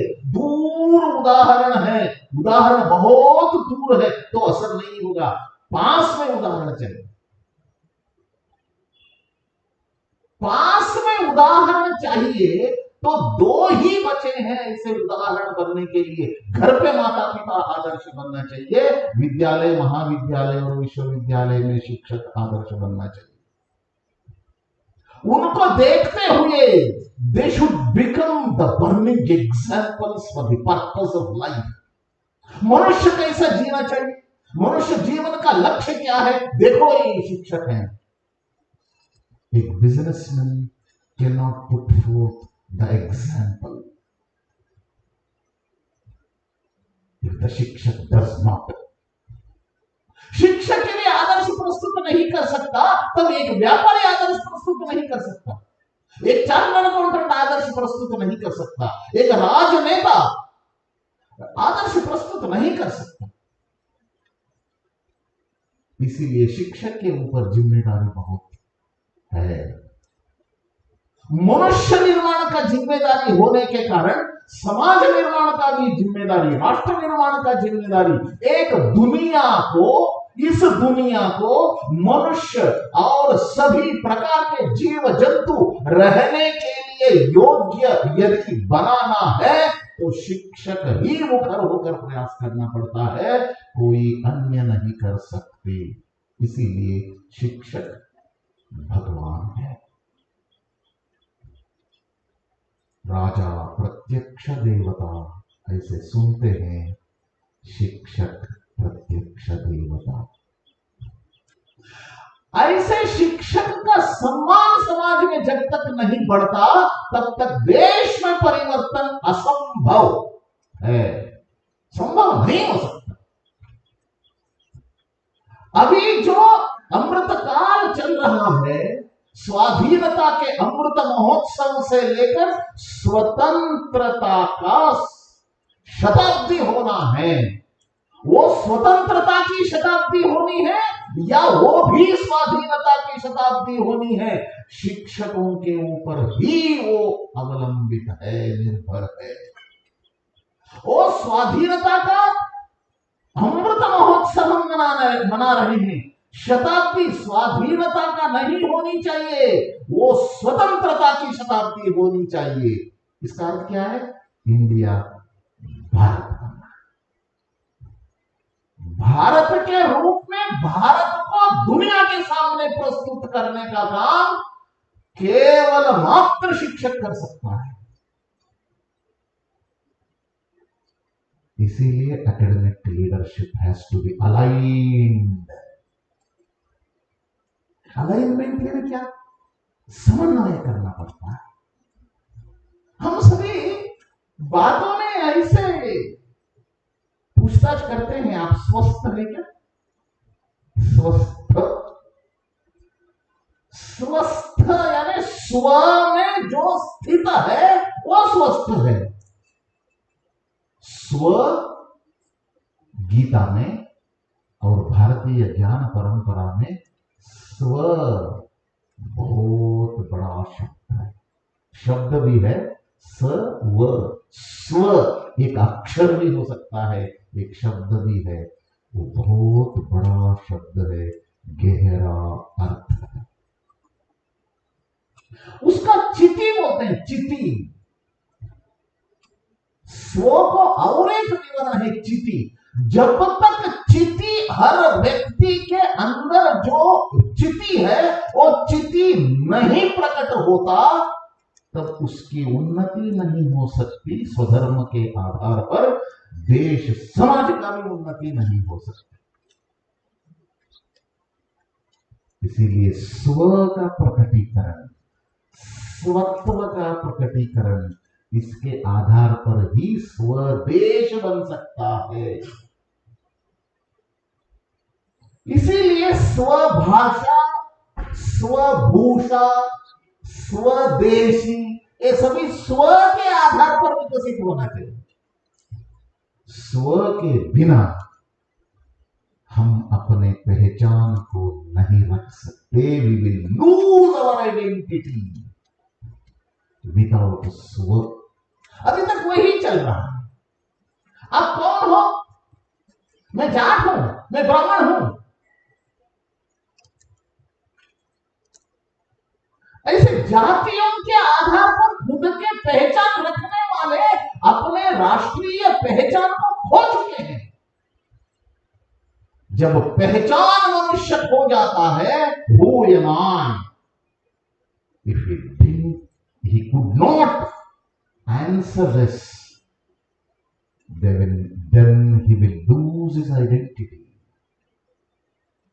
इसके लिए इस आइडेंटिटी को, इस पहचान को प्रतिष्ठापित करना है। हम भारतीय हैं, हम भारत के हैं। दुनिया में किसी देश आप चले जाइए, आपका पहचान इस भूमि से ही होगा, आपके मजहब से नहीं, आपके शिक्षा से नहीं, आप कितने कमाए हैं इसके आधार पर आपका पहचान नहीं होता। इस भूमि के साथ आपका पहचान जुड़ी हुई है। इस पहचान को व्यवहार में लाना और उसको प्रतिष्ठापित करना और इस पहचान के बुनियादी पर भारत को भारत के रूप में दुनिया के सामने प्रस्तुत करने के लिए जीवन के हर क्षेत्र में भारतीय ज्ञान परंपरा के आधार पर पॉलिसीज बनाना चाहिए। नीतियां भारतीय ज्ञान परंपरा के आधार पर जब तक नहीं बनता तब तक भारत के रूप में दुनिया के सामने अपने आप को प्रस्तुत नहीं कर पाता।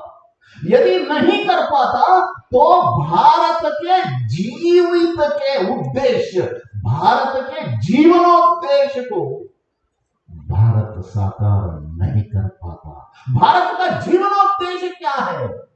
दुनिया का कल्याण ही भारत का जीवनोद्देश्य है।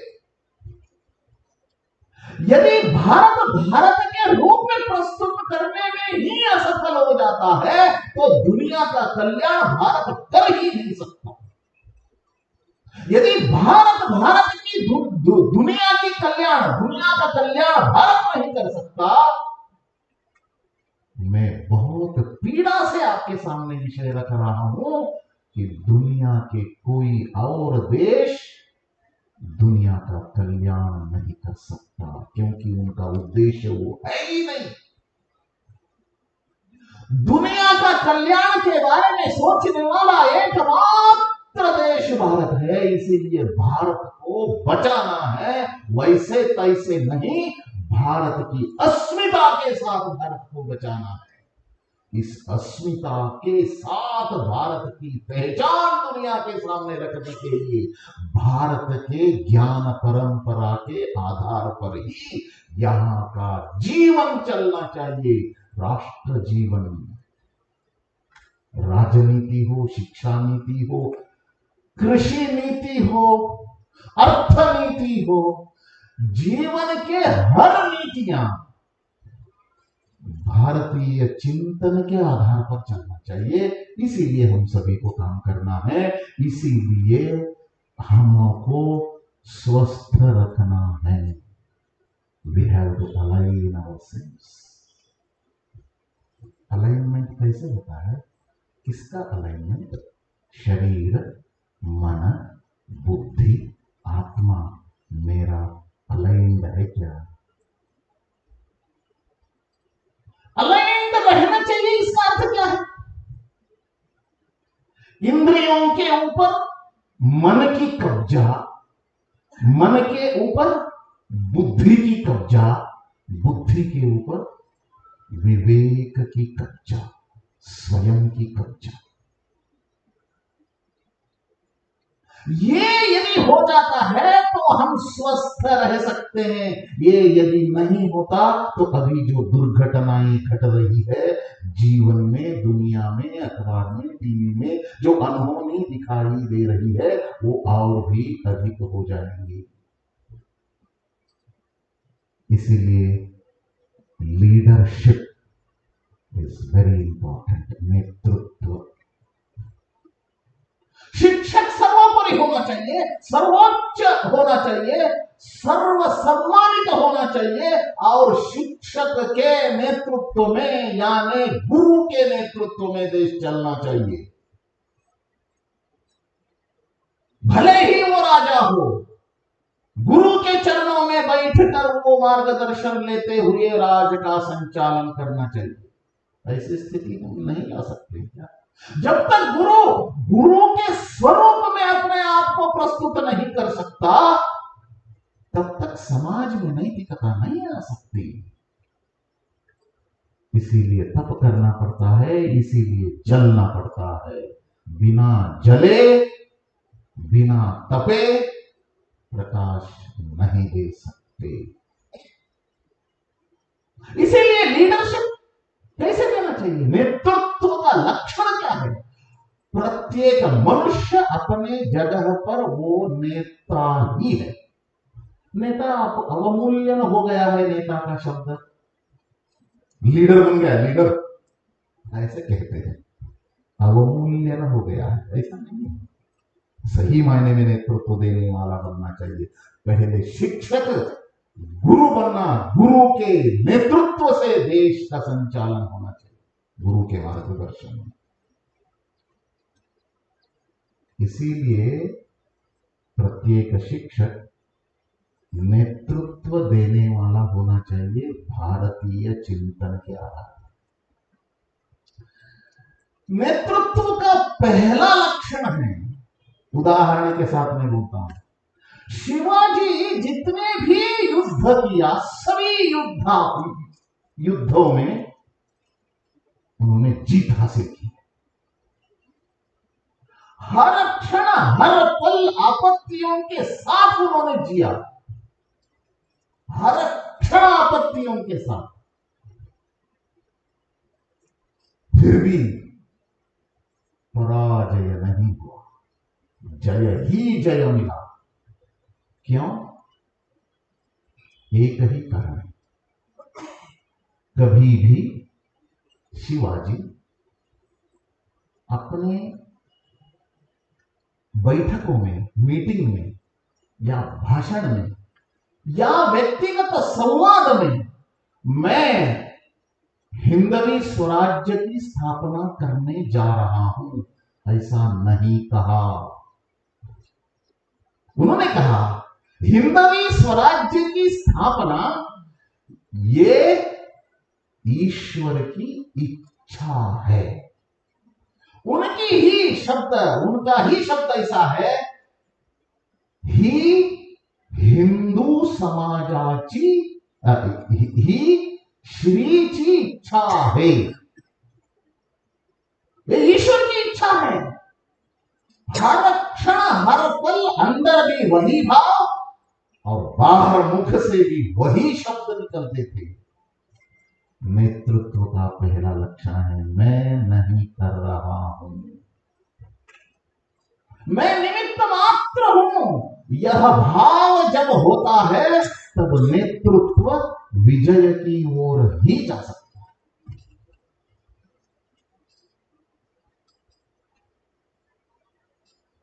दूसरा लक्षण, बहुत लक्षण है, अभी उपलब्ध समय में मैं कुछ रखता हूं। शिक्षकों का नेतृत्व ही समाज में प्रतिष्ठापित होना है। ऐसे कहने के लिए मैं नेतृत्व कर रहा हूं, ऐसे कहने का जरूरत ही नहीं रहता। नहीं सुप्तस्य सिंहस्य प्रविशन्ति मुखे मृगा, ऐसा भी हम सुनते हैं। और सिंह को राज्याभिषेक भी नहीं किया जाता है, वो स्वयं के ताकत के कारण, स्वयं के शक्ति के कारण अपने आप राजत्व को प्राप्त करता है, नेतृत्व को प्राप्त करता है।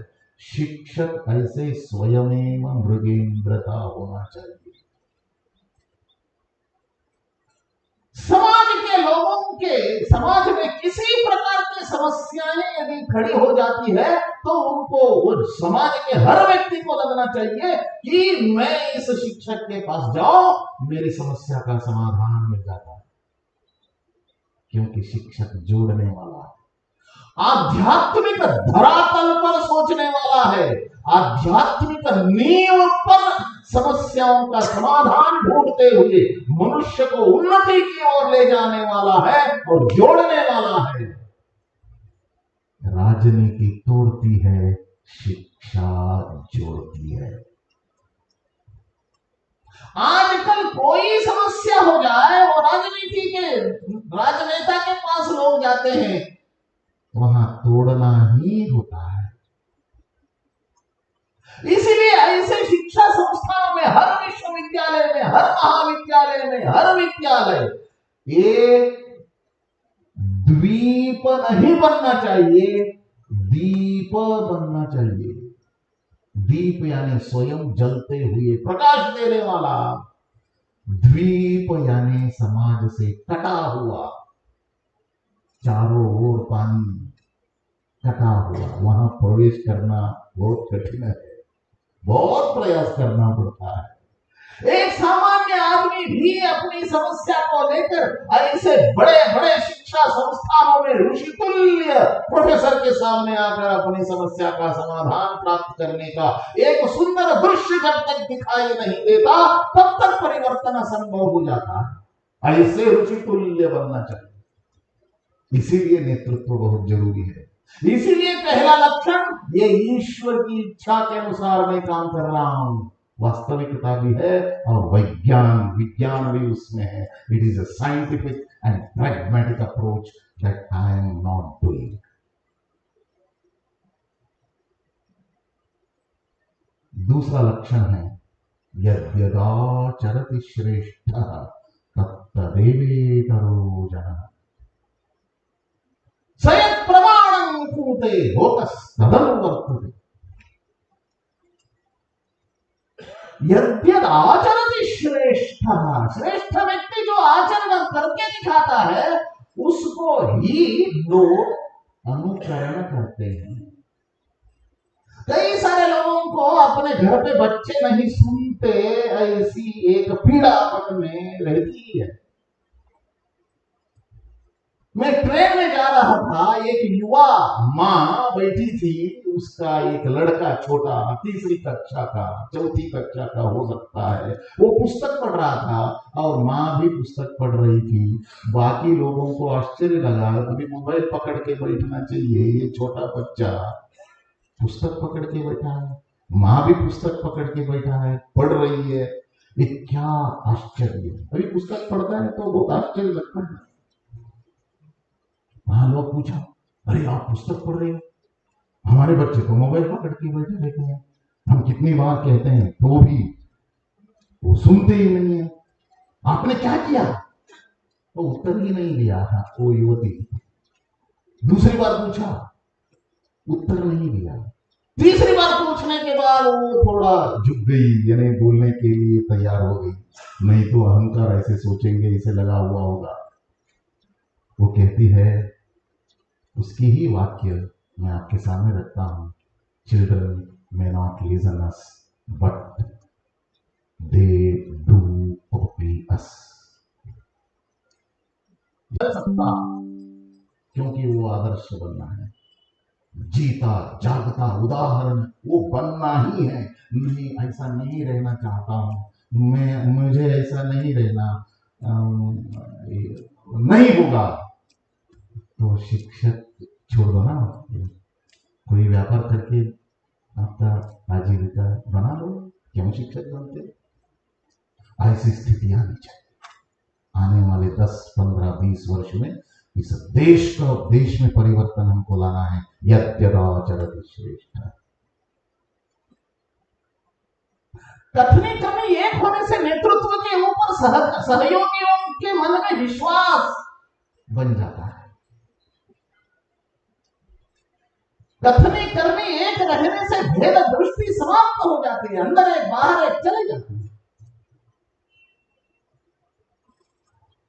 समात्व आ जाता है। जो सहयोगी है वो सफलता और विफलता दोनों को समदृष्टि से देखने की प्रवृत्ति कथनी करनी एक होने से अपने आप आ जाती है। तब जो विफल हुए रहते हैं अपने सहयोगी, उनको कम आंकना, जो सफल हुए हैं उनको बढ़ चढ़कर प्रशंसा करना, ये नेतृत्व का लक्षण नहीं होता। सफलता का सूत्र है, रिजल्ट के आधार पर सफलता का आकलन नहीं करना है, प्रक्रिया प्रयास कितना हुआ, फल क्या मिला, इसके आधार पर मनुष्य का क्षमताओं का आकलन नहीं होना चाहिए। मनुष्य की क्षमताओं का आकलन, उन्होंने कितना प्रयास किया, दिन रात कितना प्रयास किया, इसके आधार पर आकलन होना चाहिए। मुझे बहुत दुख लगता है, दुर्भाग्य है, बड़े बड़े संस्थानों में भी फल के आधार पर रिजल्ट ओरिएंटेड असेसमेंट है। पीएचडी में जो उद्देश्य रखते हुए उन्होंने रिसर्च शुरू किया, रिसर्च का लक्ष्य प्राप्त नहीं हुआ, वो गलत निकला, तो भी पीएचडी देना चाहिए। क्यों? इस मार्ग पर चलने से आप गलत गंतव्य तक पहुंचोगे, ये तो उन्होंने साबित करके दिखाया। अभी सुनील जी ने बोल रहा था ना, कह रहे थे ना, errors to be honored, गलती करने के लिए अवसर दे दो। अरे गलती करने के लिए अवसर नहीं देते, इसीलिए आत्महत्या हो रहा है। 26 युवा हर दिन आत्महत्या कर लेते हैं। मैं बेंगलोर में था, सेकेंड पीयूसी मार्क्स कार्ड लेकर आया, 12वीं का, physics 100 out of 100, chemistry 100 out of 100, mathematics 96 out of 100। उनकी माता जी ने पूछती है, अरे गणित में 100 आउट ऑफ 100 आना आसान है, बाकी फिजिक्स केमिस्ट्री में 100 आउट ऑफ 100 नहीं आता और 2-3 अंक कम हो जाते हैं, लेकिन आपका विपरीत हुआ ना। ऐसे एक कमेंट पास किया। वो हेब्बाल फ्लाईओवर पर 12वीं मंजिल से नीचे गिरकर वो मर गया। केवल इतनी ही कमेंट्स, प्रत्यक्ष साक्षी हूं। मैंने क्या शिक्षा प्राप्त किया आपने इस सिस्टम के माध्यम से, शिक्षकों के माध्यम से क्या दिया आपने? एक युवा इतनी कमेंट को सहन नहीं कर सकता क्योंकि गलती नहीं होने देते, नेगेटिव बात करते हैं। बच्चों के साथ में बात करते समय ऐसा क्यों किया, ऐसा क्यों किया, अरे नीचे मत उतरो, वहां मत जाओ, इस यहां मत जाओ, वो मत करो। अरे you are talking all sentences with your children negative बात कर रहे हैं और पॉजिटिव एक्सपेक्ट करते हैं, मैं कैसे हो सकता है? इसीलिए समत्व, गलती करने के लिए अवसर दीजिए। इसके कारण आत्मविश्वास बढ़ जाता है, नेतृत्व का लक्षण। APJ Abdul Kalam rocket launching में पहली बार विफल हुए। उनके गुरु थे टीम लीडर धवन जी, तो चेयरमैन थे वो। प्रेस कॉन्फ्रेंस तय हुआ है, उनके सामने बैठ के विफलता का कारण बताना है। वो सभी साइंटिस्ट एपीजे अब्दुल कलाम जी के साथ चिंतित हैं, कैसे प्रेस के सामने कहें। तब धवन जी आए, आके धवन जी आप अंदर रहिए, मैं फेस करता हूं। उन्होंने कहा, ये विफलता का कारण मैं हूं, मेरे सिर पर इस फेल्यूर इज माइन। सभी के आंखों में आंसू आ रहा है, वो कारण नहीं है, हम कारण हैं, लेकिन हमारे विफलता का अपने सिर पर दे दिया उन्होंने। नेक्स्ट रॉकेट लॉन्चिंग सक्सेस हुआ, आरके धवन जी थे, तब एपीजे अब्दुल कलाम जी को बैठाया, बताओ दुनिया के सामने, बताओ सक्सेस का स्टोरी। फेल्यूर स्टोरी मैं लेता हूं, सक्सेस स्टोरी सहयोगियों को देता हूं। ये नेतृत्व का लक्षण है। Professor, associate professor, vice chancellor, registrar नेतृत्व करने वाले हैं। हर शिक्षक नेतृत्व करने वाले हैं। श्रेय सहयोगियों को देने के लिए हम तैयार हैं क्या? शिक्षा क्षेत्र में यह भाव निर्माण नहीं होता तो निश्चित रूप से समाज में परिवर्तन हम अपेक्षा नहीं कर सकते। तीसरा है परस्परम भावयन्तः, नेतृत्व का तीसरा लक्षण। अद्भुत अद्भुत। सुनील जी का भी रेफरेंस मैं ले लेता हूं। ब्रह्मांड इंटरलिंक है। मैंने कहा था ना कल, कर्तव्य कर्तव्य कर्तव्य कर्तव्य। एक परिवार में एक सदस्य अपने कर्तव्य करने में भ्रष्ट हो जाता है, च्युत हो जाता है, लोप करता है, तो सारे लोग उसका कष्ट भुगतना पड़ता है। इसीलिए नेतृत्व का लक्षण है मिलजुल कर काम करना, coming together, thinking together and working together. इसके बिना नेतृत्व नहीं हो सकता। केवल प्रोटोकॉल मेंटेन करते रहोगे, नेतृत्व नहीं दे सकते। Protocol is necessary, but how much? If it becomes too much, you will lead to disaster. विनाश की ओर हम चले जाएंगे। यूनिवर्सिटी भी एक कुल बनना चाहिए, तब कुलपति नहीं, वो कुल गुरु बन जाए। पति नहीं है तो गुरु बनना चाहिए ना। गुरु तब बनते हैं जब यूनिवर्सिटी कुला बन जाता है। कुला यानी फैमिली। एक एक सिक्योरिटी गार्ड से लेकर डायरेक्टर तक, सिक्योरिटी गार्ड से लेकर वाइस चांसलर तक सभी एक परिवार के हैं। परस्परम भावयन्ते, परफेक्ट अंडरस्टैंडिंग। ये नहीं होता तो नेतृत्व हमारा विफल हो जाता है। नेतृत्व डराने के लिए नहीं है, नेतृत्व अधिकार चलाने के लिए नहीं है, नेतृत्व सभी को साथ लेने के लिए है, सभी को आनंद पहुंचाने के लिए है, सभी को उन्नति की ओर ले जाने के लिए है, सभी को आनंद बांटने के लिए है। आजकल क्या हो रहा है, घर में भी बच्चों को वहां मत जाओ, यहां मत जाओ, उनके साथ मत घूमो, इनके साथ मत घूमो, इसीलिए वो अकेला हो रहा है। बच्चे वैसे घर में अकेले ही है, कुछ घरों में है ही नहीं बच्चे।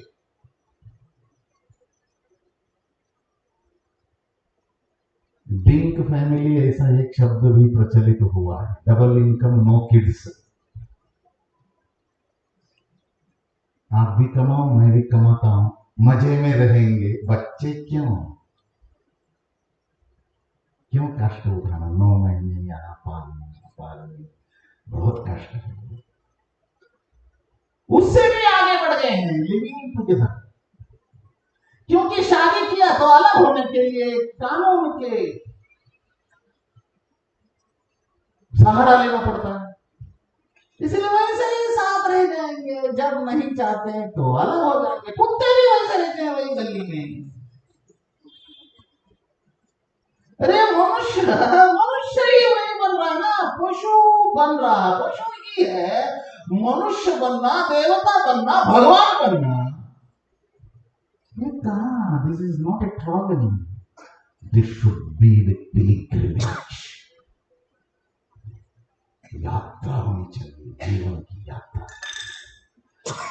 इसीलिए मैं आप सबसे निवेदन करता हूं, परस्परम भावयन्तः, सब हम इंटरलिंक हैं, कोई करने एक के एक गलती करेंगे यूनिवर्सिटी में तो सबको उसका कष्ट भुगतना पड़ेगा। सभी कुल के रूप में रहे, family, we have to act as a family. पारिवारिक भाव नहीं होता तो हम विकास नहीं कर सकते। एक सिक्योरिटी गार्ड की शादी के कार्यक्रम में वाइस चांसलर जाते हैं क्या? उनके घर में कोई बीमार है, बाकी सीनियर प्रोफेसर वहां जाके बात करके आते हैं क्या? उनके अंदर ऊर्जा, वो जान देने के लिए तैयार हो जाता है। साथ में भोजन करते हैं क्या? इंडस्ट्री में इसका लागू कर चुके हैं। मैनेजिंग डायरेक्टर, सिक्योरिटी गार्ड सभी एक ही यूनिफॉर्म में रहते हैं, साथ में भोजन करते हैं, योगा करते हैं। स्टार्टिंग में, प्रारंभ में सुबह आते ही योगा करना, प्रार्थना करना, बाद में काम में जाना, साथ में भोजन करना, मंत्र के साथ भोजन करना, इष्ट देवता का प्रार्थना करते हुए भोजन करना। इंडस्ट्री में ये सभी फैमिली मैनेजमेंट आ गया है, फैमिली टाइप ऑफ मैनेजमेंट, भारतीय टाइप ऑफ मैनेजमेंट।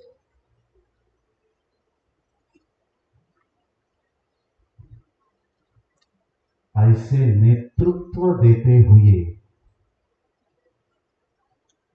इस देश को आगे आने वाले 25 वर्ष में एक मजबूत देश के रूप में हमको खड़ा करना है। अभी इंडियन पीनल कोड 1862 में मेकाले ने रचाया हुआ पीनल कोड अभी भी हम लागू कर रहे हैं। बर्मा ने अपना नाम म्यांमार कर दिया, सिलोन था, हम बचपन में सुनते थे रेडियो सिलोन, तो श्रीलंका बन गया। अभी 140 करोड़ लोग हैं, इंडिया ही है। हम भी बोलते समय इंडिया इंडिया बोलते हैं, ये अपना ही क्या। अभी 25 वर्ष में इंडिया को भारत बनाना।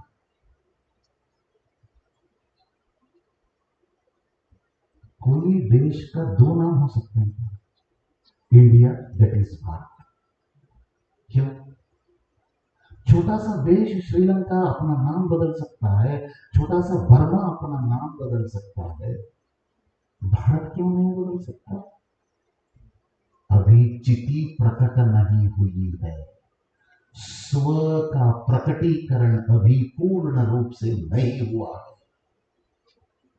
भारत की राजनीति कैसे चलनी चाहिए? राजनीति विज्ञान के अत्यंत श्रेष्ठ प्राध्यापक इधर हमारे सामने उपस्थित है।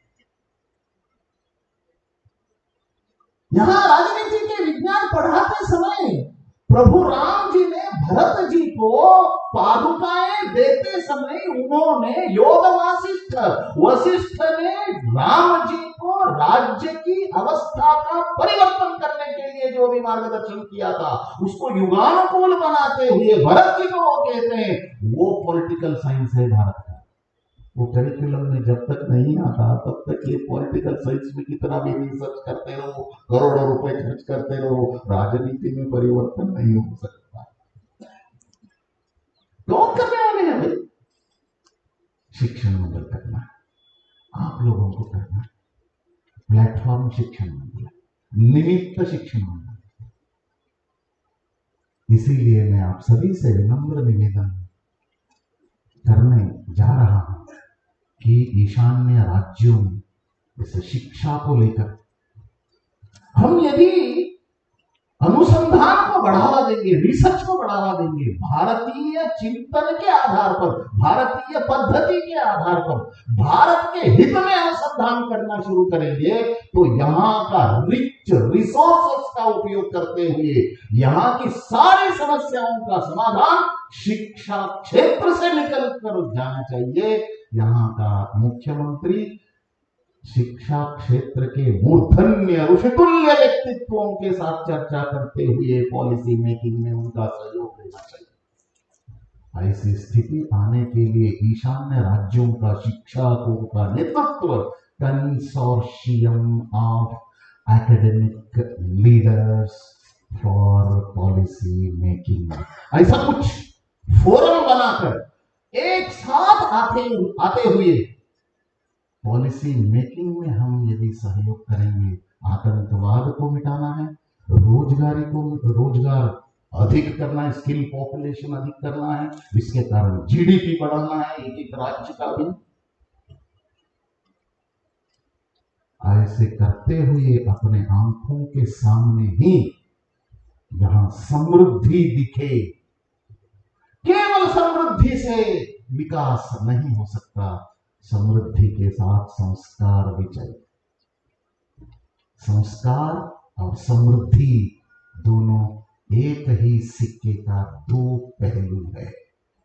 इसीलिए समृद्धि और संस्कार ये दोनों विकास करने के लिए शिक्षा क्षेत्र के सब नेतृत्व करने वाले सारे शिक्षक एकजुट होकर एक साथ एक ही दिशा में जी जान लगाकर शरीर के हर कोश को एक ही दिशा में प्रवृत्त करते हुए हम प्रयास करेंगे। ऐसी प्रार्थना आप सभी के चरणों में करते हुए मेरी वाणी को विराम देता हूं। सभी को मेरा शत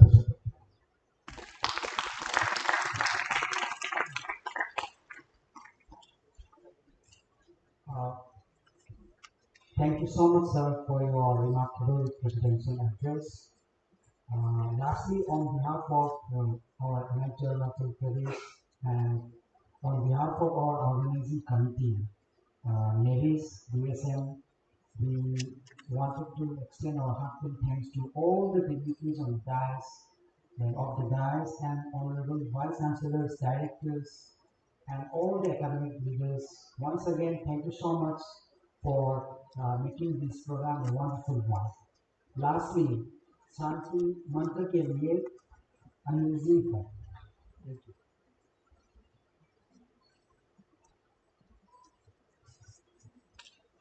सभी को नमस्कार। शांति मंत्र के बाद ये कार्यक्रम पूर्ण हो जाएगा। तो सभी से आग्रह है कि कृपया उनकी हृदय सीधी करके बैठेंगे और ध्यान की अवस्था है। जीवने यावदादारं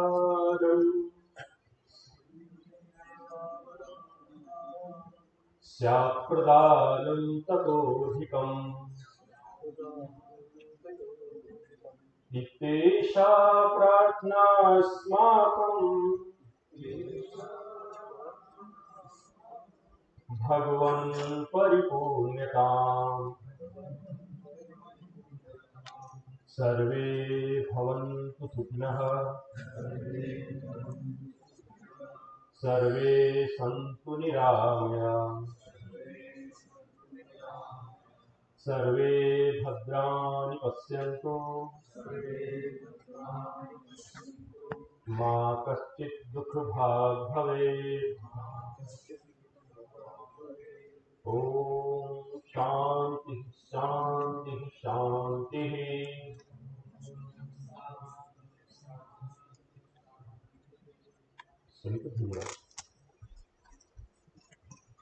Thank you so much. Now our program ALAP on NIPS is officially closed.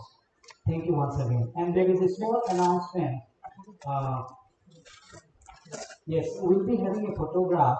After photograph, actually, I just want to say that we have 140 participants all across Northeast region. So there will be a interaction or discussion with our Sankarananji after this. So like this, the discussion would be like this. I think for each and every brand from Northeast, I think 5 members will be in the interactive discussion session. So I request all the respective brands.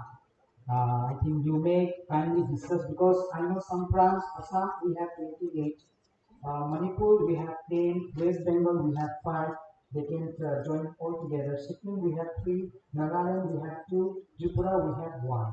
So for Assam, I think, I'm sure Assam brand, I think this, let them decide and then, because there is a little bit this thing home to call, therefore, I don't know how many of them are here. So kindly among brand, they can discuss and final 5 members, they can join for interactive discussion session with our Sankarananji. Thank you so much. In VIP guest house.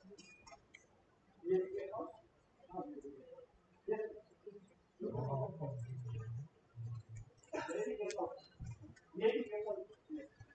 One photograph. Please come here.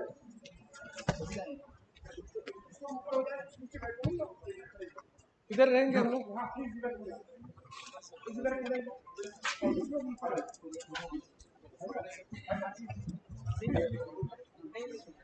कुछ लोग यहाँ नीचे बैठ student इधर आ जाए student इधर आ जाए sir आप लोग ऊपर ही चले जाइए हाँ जी स्टूडेंट इधर आ जाए प्लीज कुछ लोग सामने खड़े हो जाए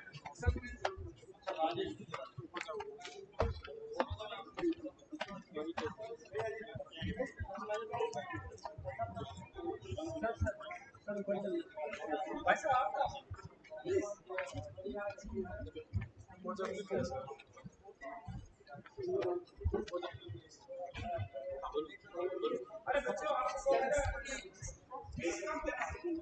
एनआईटी वाले स्टूडेंट आ जाए जल्दी